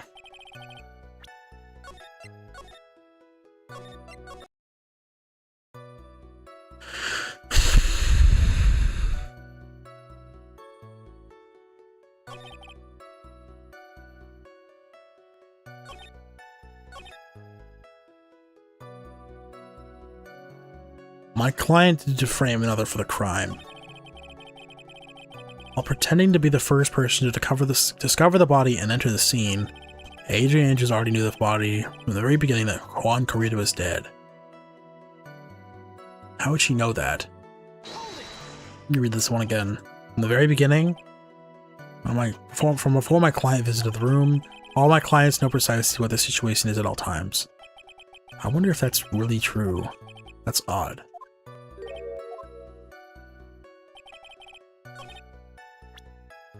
Adrian Andrews already knew from the very beginning that Juan Corrida was dead. Maybe it's this.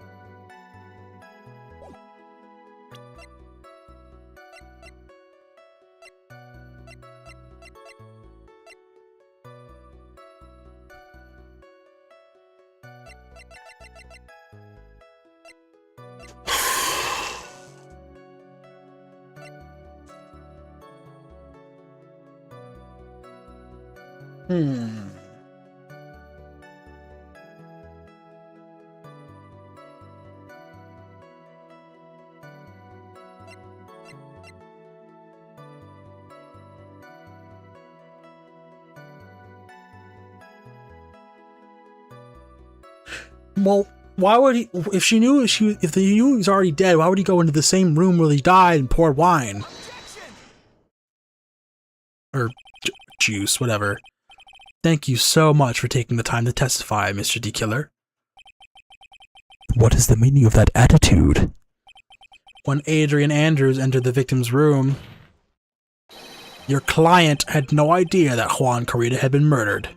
But how do you know that? From this wine glass, Your Honor. The glass? Oh, she poured it for him, right, she did say that.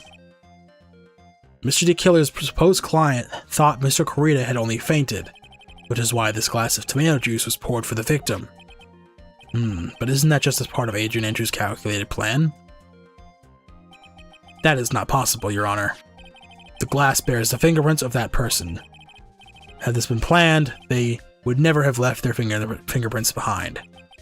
I see your point. Mr. Edgeworth, what is your opinion? Strangely enough, I had this exact thought just now. Witness, how do you explain this strange phenomenon? It wasn't a waste of time to ask for such a minor detail. It's not a very important point anyway, correct? I'm afraid you are mistaken. If Adrian Andrews really is your client, as you claim, then your client should have had knowledge of Mr. Corrida's death. If not, then that can only mean that Adrian Andrews was never your client at all. Shelly's cooked, lol, yeah. How strange. Yes? Why is it that the attorney has yet to raise an objection to this absurd situation? Phoenix, if the killer figures out what we're up to, we're in real trouble. Yeah, I know. Objection! Mr. Edgeworth, I'm surprised. You know you can't say things like that without any evidence. Ah, sorry. Well, that was an awfully weak objection for the two of you. Anyway, I'm positive there was a contradiction in that testimony. The prosecution requests further testimony concerning when the request was taken. Very well. Right now, I have to buy us more time. While we wait for the items the killer left behind to get here, I just know that the very outcome of this trial lies with those items. Request taking, okay?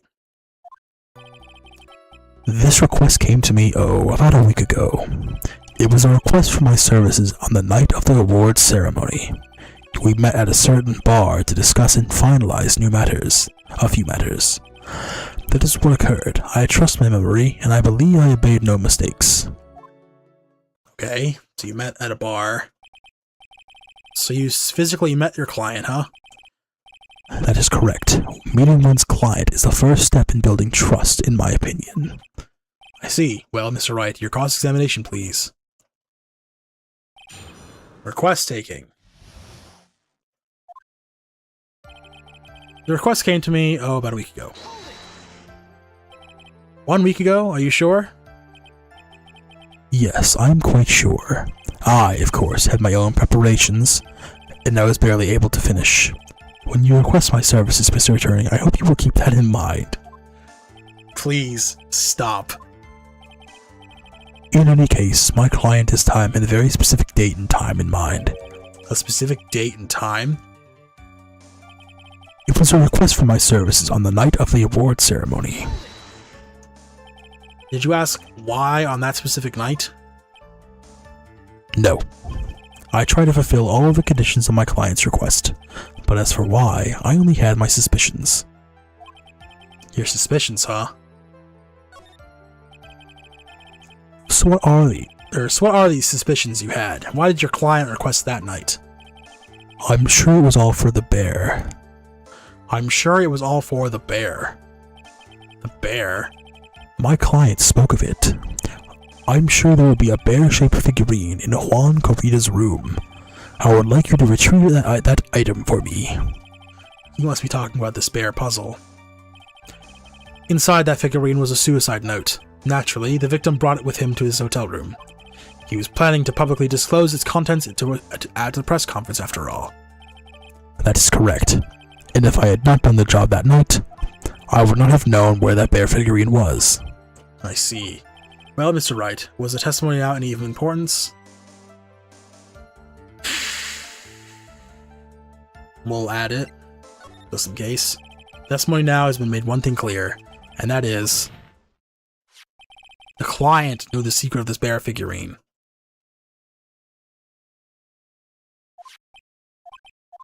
Huh? Why is everyone so quiet? Mr. Wright, I think all of us already knew that. Oh, really?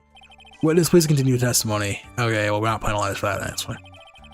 We met at a certain bar to discuss and finalize a few matters. So you physically met Adrian Andrews, right? Of course I did. What was that? What was the brief pause? Witness, I would like for you to give us a few more details. I always meet my clients in a matter of principle. I have never taken a request by telephone or mail. And why is that? That's because I value the trust between a client and myself above all else. And the only way to establish that is to speak to the client while I'm looking at them in the eye. Well, Mr. Wright, was the testimony of any importance? Sure. Say it was unimportant trust. Okay. Oops, I clicked too soon. If Mr. the Killer had met this client before the murder, then it's unlikely he's mistaken. So you're saying that his client really was Adrian Andrews? I guess so. Just as I said. I'm so lost. Who the heck is supposed to be helping me here? Calm down, Phoenix. Think carefully and relax. Now then. I'll do that one again and say he wasn't.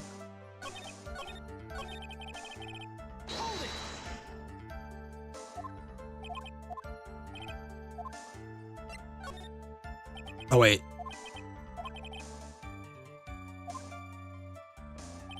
Too soon.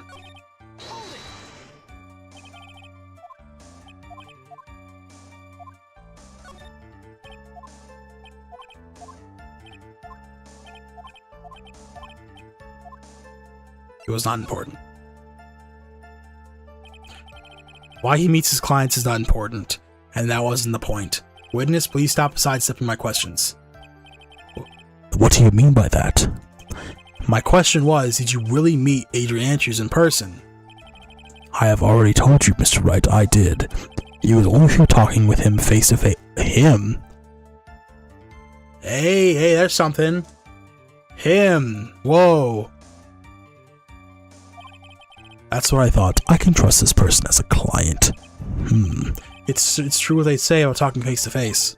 Well, Mr. Wright, was this testimony just now any importance? It was very important. If I had heard what I think I just heard just now, then I think I have got him. Your Honor, I believe that the testimony just now is of the utmost importance. Huh? Really? If that's the case, witness, please include the statement just now in your testimony. Very well. From the moment I saw him, I thought I could trust this person as a client. Him. Not assuming gender here. I'm not. But this was in the early 2000s, so I think we're fine. I would like to go over this one more time. You met Adrian Andrews at a bar and took the request at that time. And Adrian is a male name too, so I guess I can see the confusion. Yes, that is correct. And that is when you thought he was trustworthy. How many times must I repeat myself? Yes, that is correct. I'm sorry, but that is an impossible tale. Well, what? Shelly the Killer. You have never met the real Adrian Andrews. Why would you say that? Because you made one very big slip-up about her. So what is the issue? Well, what did you just say? What did you say just now? About her? If you had ever met Adrian Andrews in person, one look would have told you she's a woman. Ooh, oh shit, he died! How did that happen?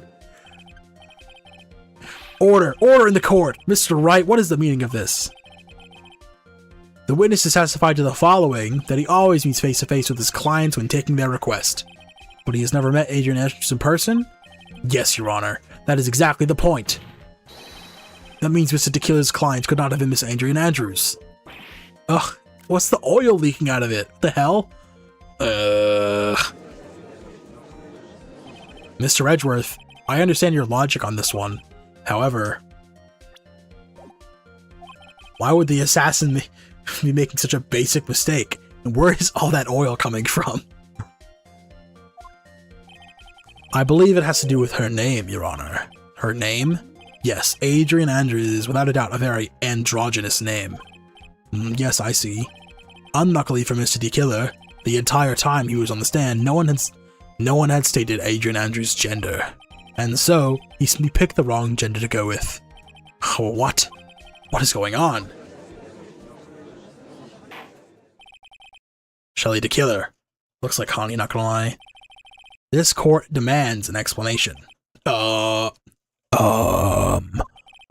think somehow I must have mixed up this client with another. So does that mean you remember something different now? Another client? Oh my, you're gonna gloss past that? I mean, shit, dude, you said it. Yes, of course. Please, if you would allow me to testify once more. I knew he was just going to spit out more lies.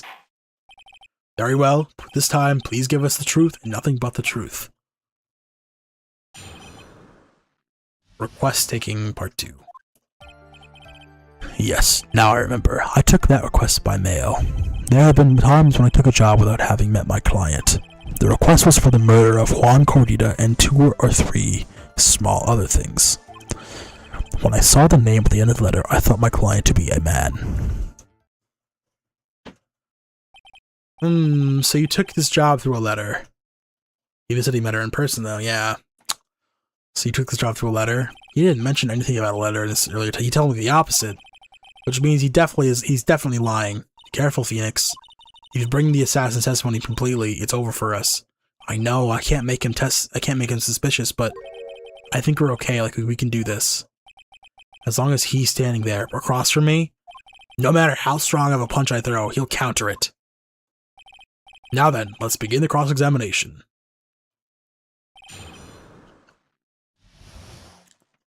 Drink water before we start.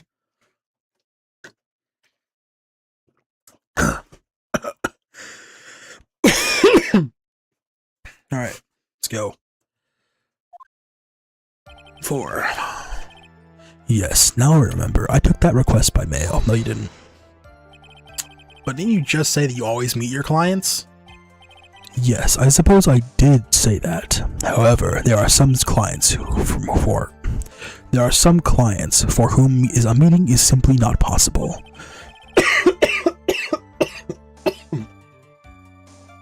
But didn't you meet your client this time? No, I did not. Oh, come now, let's stop with this game of cat and mouse. Using your silkiest voice is not going to work on me. Alright then cough it up and confess. Mr. Wright, you can't badger with just harsh words. You're a lawyer, so behave like one and present evidence in a mindless yelling. First lying through his teeth or radio. Now then, do you have any proof that Mr. the Killer met with his client? Met with his client.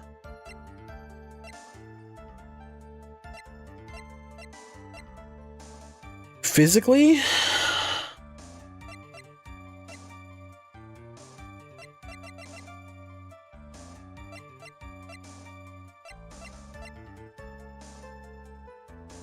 I feel like I should. Why not have Mr. Power's testimony here?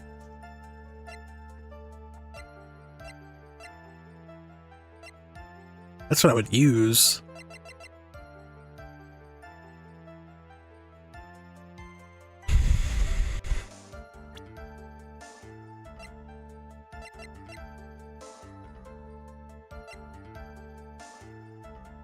I mean, the bear. He told the bear he'll get the bear. You had to place the cameras there. Well, why would an assassin want to record himself? That doesn't make sense to me.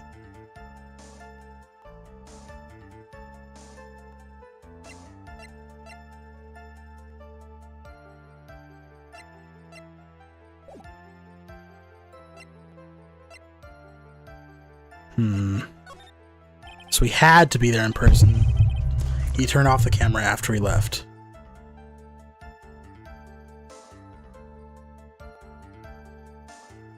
Oh. Here's the proof of the witness. Oh, I'm kind of in the winning now. It was running at the time of the murder.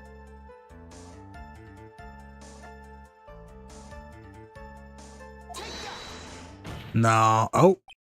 So, what do you think? You may say, what do you think? However, I am for all intents and purposes a transceiver radio.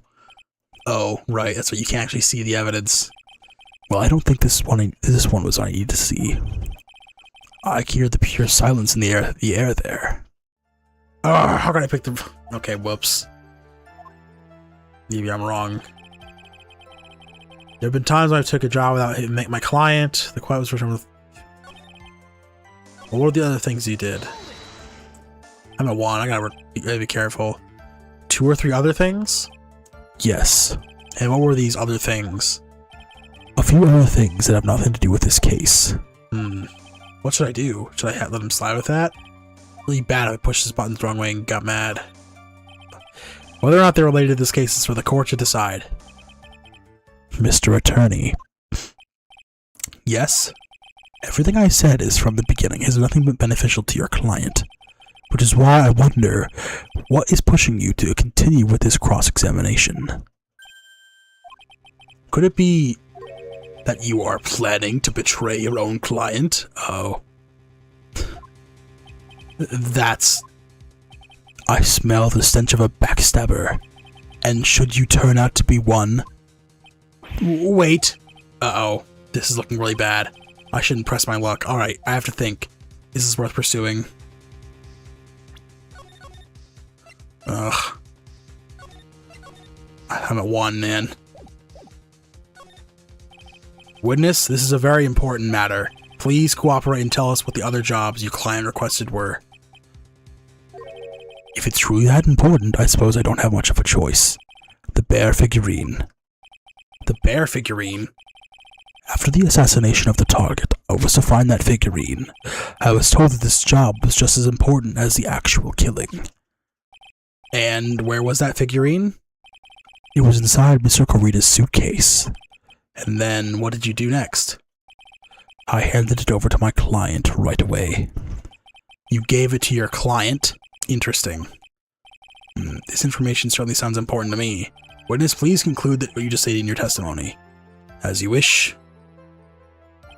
One of these was to find the bear figurine. One of these was to find a bear figurine and give it to Adrian Andrews. I found this figurine at Mr. Onguard's mansion. If you gave it to Miss Andrews, then what was it doing there? I was waiting for her there. That was also part of the plan to frame Mr. Onguard, I'm sure.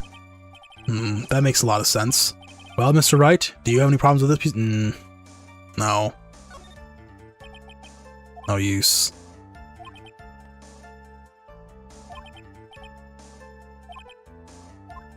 Present the figurine trust right there.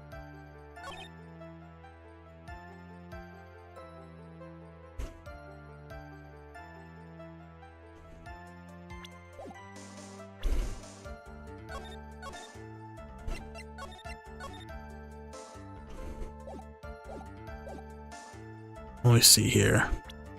Oh, the latest statement. This is the latest statement.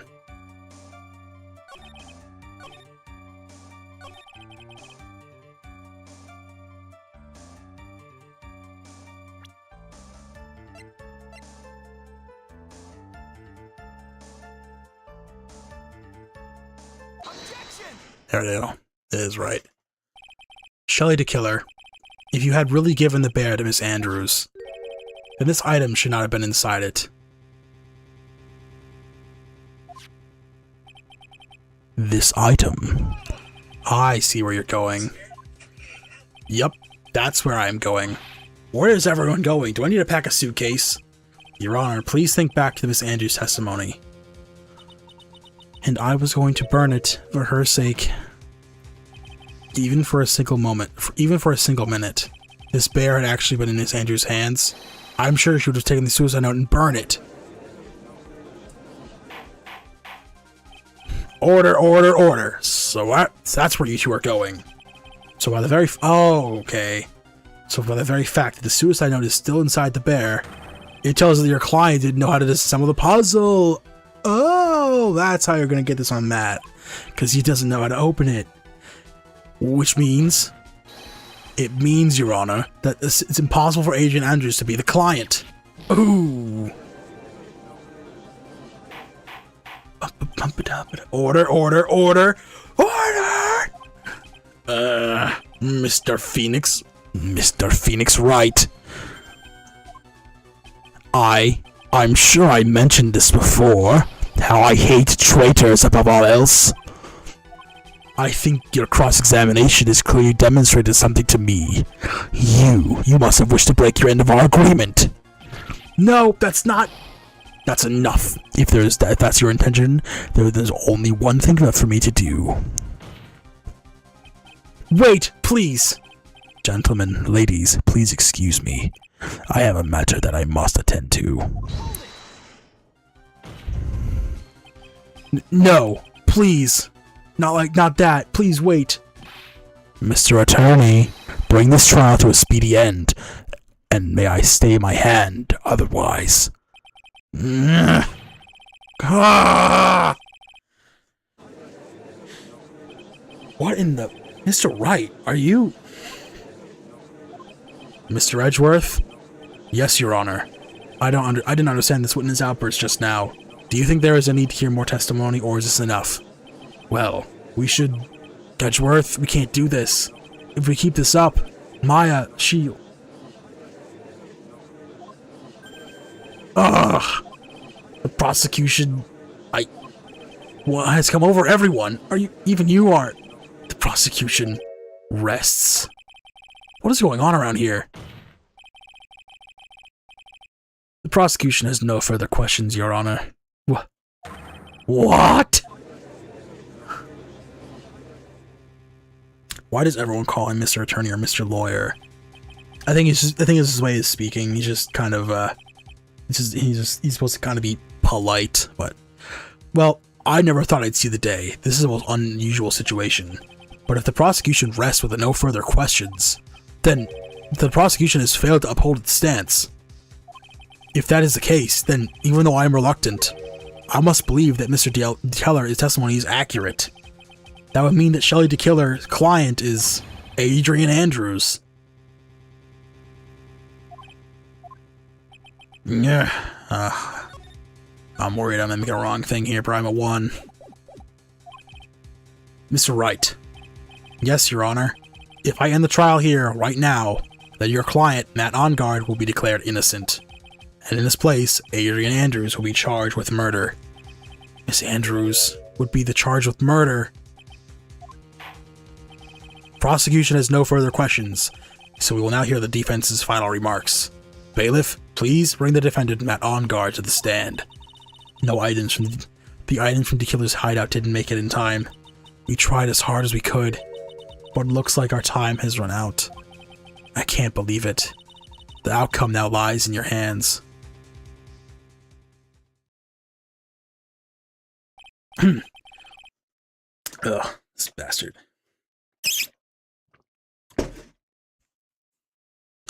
Dude, did the old guy finally decide?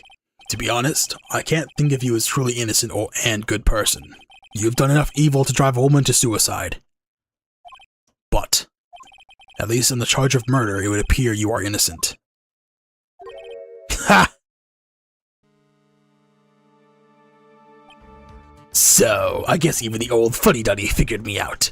Mr. Ongard. What an atrocious lawyer I have, giving his own client up like this. Isn't that refreshing like a spring breeze crap? It's atrocious, don't you agree? You're the joke name he has? Mike Ongard. Mike on guard. Mike on guard. Mike on... Matt on guard? Or Matt on guard. Matt on guard. Matt on guard. Matt on guard. Matt on guard. No, I don't see it. If it's a reference to something...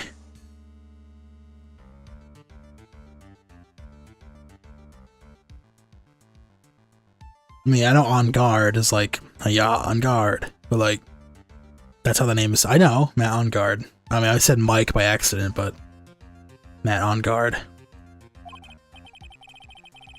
Anyway, get on with it and pronounce me innocent already. Alright, Mr. Lawyer.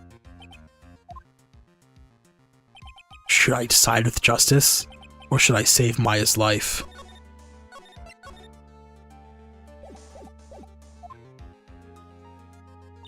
You better get On Guard a guilty sentence, okay? But if I did that, Maya would be dead. But if I say he's innocent, then Miss Andrews will be charged with the murder. Charged as the murderer. Do I say he's guilty or not guilty? Either choice I make is someone's life is going to end. It all hinges on what I choose. I want to vote. I want to see if this is two endings. I want to vote Adrian is guilty.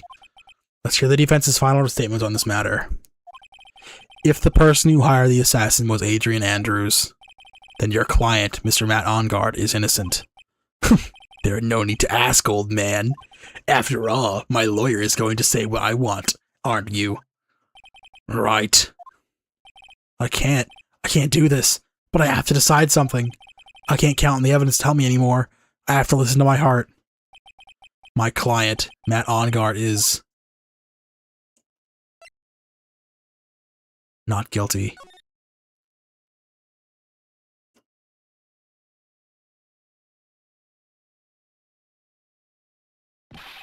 We are waiting for your answer, Mr. Wright. Matt On Guard, your client deserves an answer. Maya, I'm sorry. Matt On Guard is... Objection! Oh! Oh! Oh my god! Francisco Von Karma! What are you doing here? Ow! You see now, you idiot! You see now, you Mr. Phoenix Wright! This is exactly why you should never take your eyes off that scruffy fool! Did you bring them? The final pieces? Do you have them? You should know better than that. You should know better than ask that, Mr. Miles Edworth. Von Karma is perfect in every way. The evidence is here in perfect condition. Don't worry about Scruffy. He's fine, and his injuries are minor. All of the items are inside this. What a filthy old coat it is. That's Gumshoes. I can spot his tattered rags anywhere. I apologize for its ugliness, but there is nothing else to wrap the items in. Oh, I fought long and hard for this whole trial, all for what's inside that raggedy coat. I'm sure what that inside that coat lies a crucial piece of evidence. Your Honor, inside that filthy coat are the defense's final pieces of evidence. Your final evidence?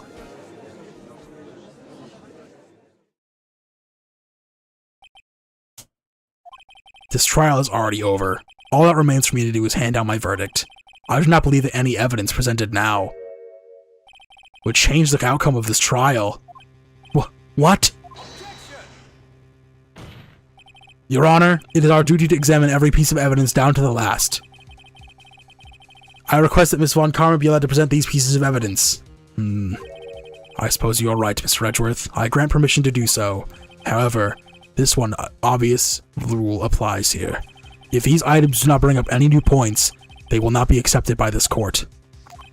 Now, Miss Von Karma, if you please. Oh man, save him, save stamp, save scumming here, so hard. These pieces of evidence are items left by the killer during his escape from the police. You must have been in quite a rush. Yes, Your Honor. The killer left 3 pieces of evidence. Somewhere among these evidence we're about to see, there will be something that will return this whole situation around like a miracle. I'm sure of it.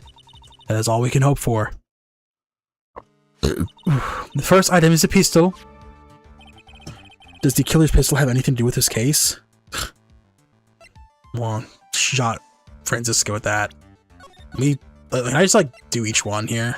That's what I'm gonna ask in order. Question for more details. Does that pistol have any relation to this case? You have yet to perform a ballistics test, so I can't say anything for certain. However, I believe it has something to do with this case, at least with me. Because you got shot with it. That pistol is used to shoot you, isn't it? That's what I believe, yes. Oh. I kept the bullet they removed from my shoulder as a sort of memento. I'm sure it will be an excellent sample for the test. So that's the pistol that was used to shoot Franziska. It's probably not going to help us very much. Second piece of evidence is his videotape. I bet the killer took that from On Guard Mansion. Question more details. Screw it. Have you checked the contents of that tape? Unfortunately, there was no time to. Yeah, it's like the father for real. Oh yeah. But I would speculate that this tape is very important. Why would you say that? Because he came back to his test hideout for it. The killer went back for it? That's right. It looks like he was trying to recover it. He injured 3 of officers on the site. But somehow, it looks like he managed to protect it from the killer. Surely the killer is no ordinary man. One of the items achieved, the killer violently tried to recover it, contents unknown. The last piece of evidence is the bellboy's uniform. Is that a uniform from the Bellboy Hotel? I'm assuming it is. Was that used during the crime? I'm almost certain it was. There's even a pair of black leather gloves in one of the pockets. There's no doubt about it, the killer was wearing this on his night of the murder. There was one thing I found interesting about this uniform. What is that? There is a button missing from this uniform. Gee. A button? It's a very unique button, so I'm sure if we were to recover it, it would provide us with an interesting clue. One of the special buttons is missing. Bellboy involved. That is all I have to present, Your Honor. It's just as I thought. And what is that, Your Honor? I'm sure, were we under normal circumstances, these items from Shelly the Killer's hideout would be very important clues. However, our question is not who did the killing. It is who is the client. Yes, and that is correct. And these 3 items do not tell us anything about that. Thank you for your hard work, Miss Von Karma. You may step down now. Wait, Your Honor. Please allow me to examine this new evidence. Overruled. This court has already has all the evidence it needs to hand down a verdict. Wonderful, absolutely splendid. This judge is such a brilliant man, isn't he? Is this the end? Phoenix? I knew it. There's no such thing as a miracle in this world, is there? I think you're wrong. I think they do exist. But you have to make that miracle happen. You've come this far. You can't give up now. But no matter how you think about it, it's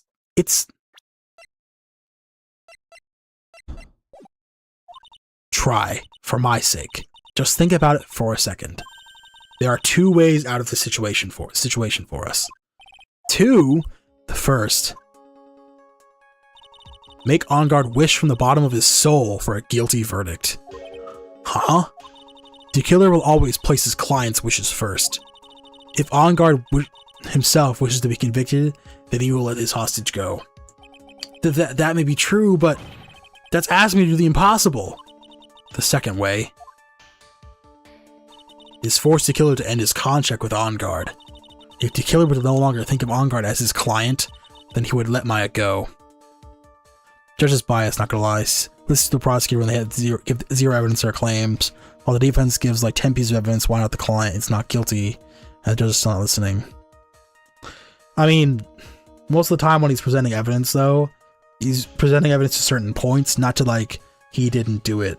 So like even if he has like evidence where he can counteract the prosecution probably is ready for that and counters with their own evidence. That's probably why they take so much evidence in these games. Then he would let Maya go. Mia, that's even more impossible. He's a man who values his duty towards his clients above all else. I know both of these seem like impossible feats at first, but if you could make either one happen, it would truly be a miracle. Bigger problem is, the judge has already said he doesn't need any more evidence.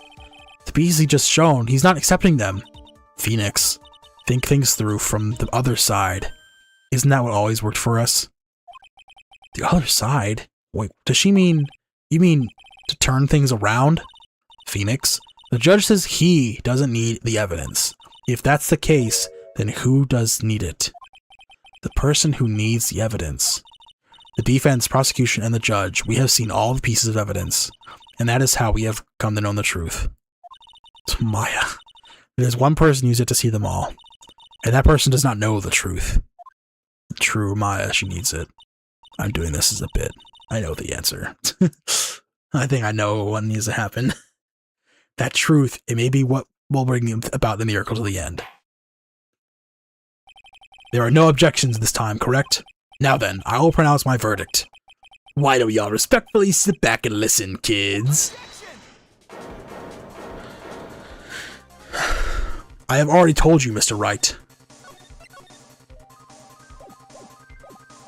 This court does not need any more evidence. I am not saying it is us that needs the evidence, Your Honor. Then, you want to show the evidence to that person? Yes, Your Honor. Please, Your Honor. Mr. Wright, for you to ask such passion, I will grant you one chance. One chance? Please show your evidence to who you think is the right person. That's impossible. To turn this situation around in one try. One try. That is all I will permit. I have to try and remember everything that has happened up to this point. Think, Phoenix. Think. There must be a way to save Maya while taking On Guard down at the same time. Now then, Mr. Wright, let's not waste any more time. Who would you like to show evidence to? I'd like to show the Magatama and to Maya. Well, what do you think, Mr. Edgeworth? I don't have anything to say to this. How about you, Miss Von Karma? Well, I was just shot, so... I'm afraid I cannot allow the defense to continue. What? No one understands what you were talking about anymore. Wait, please, one more That's enough, Mr. Wright. I will now state my verdict. This court finds the defendant, Matt On Guard, not guilty.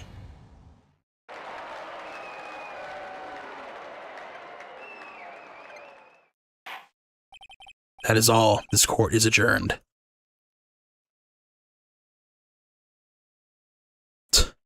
And just like that, the case came to an end.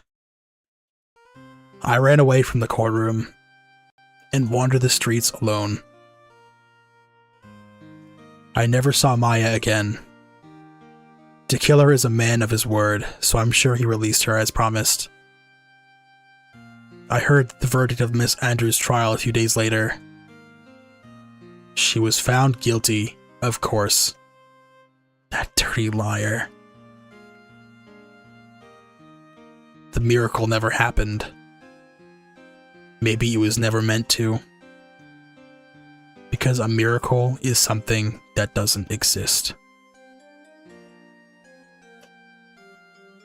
The end. And that's it. That is Ace Attorney Justice for All. Is what I'd say if I was a bitch.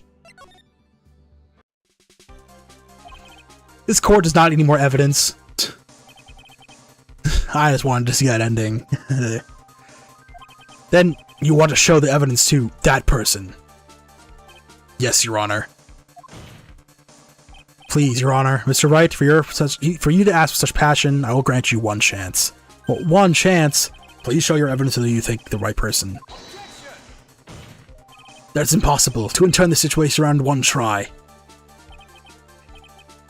I know the answer. So he said it's in the thing. The killer violently tried to recover it. Well, I think I want to know why.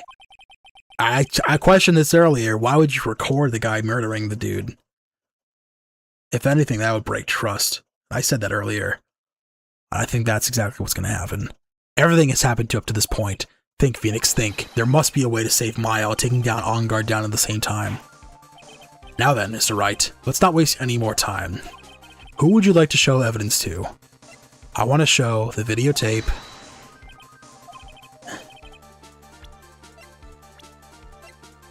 to the killer. Well, what do you think, Mr. Edgeworth? I don't have anything to say to this. How about you, Ms. Von Karma? Well, I was just shot, so... What? What? I was wrong?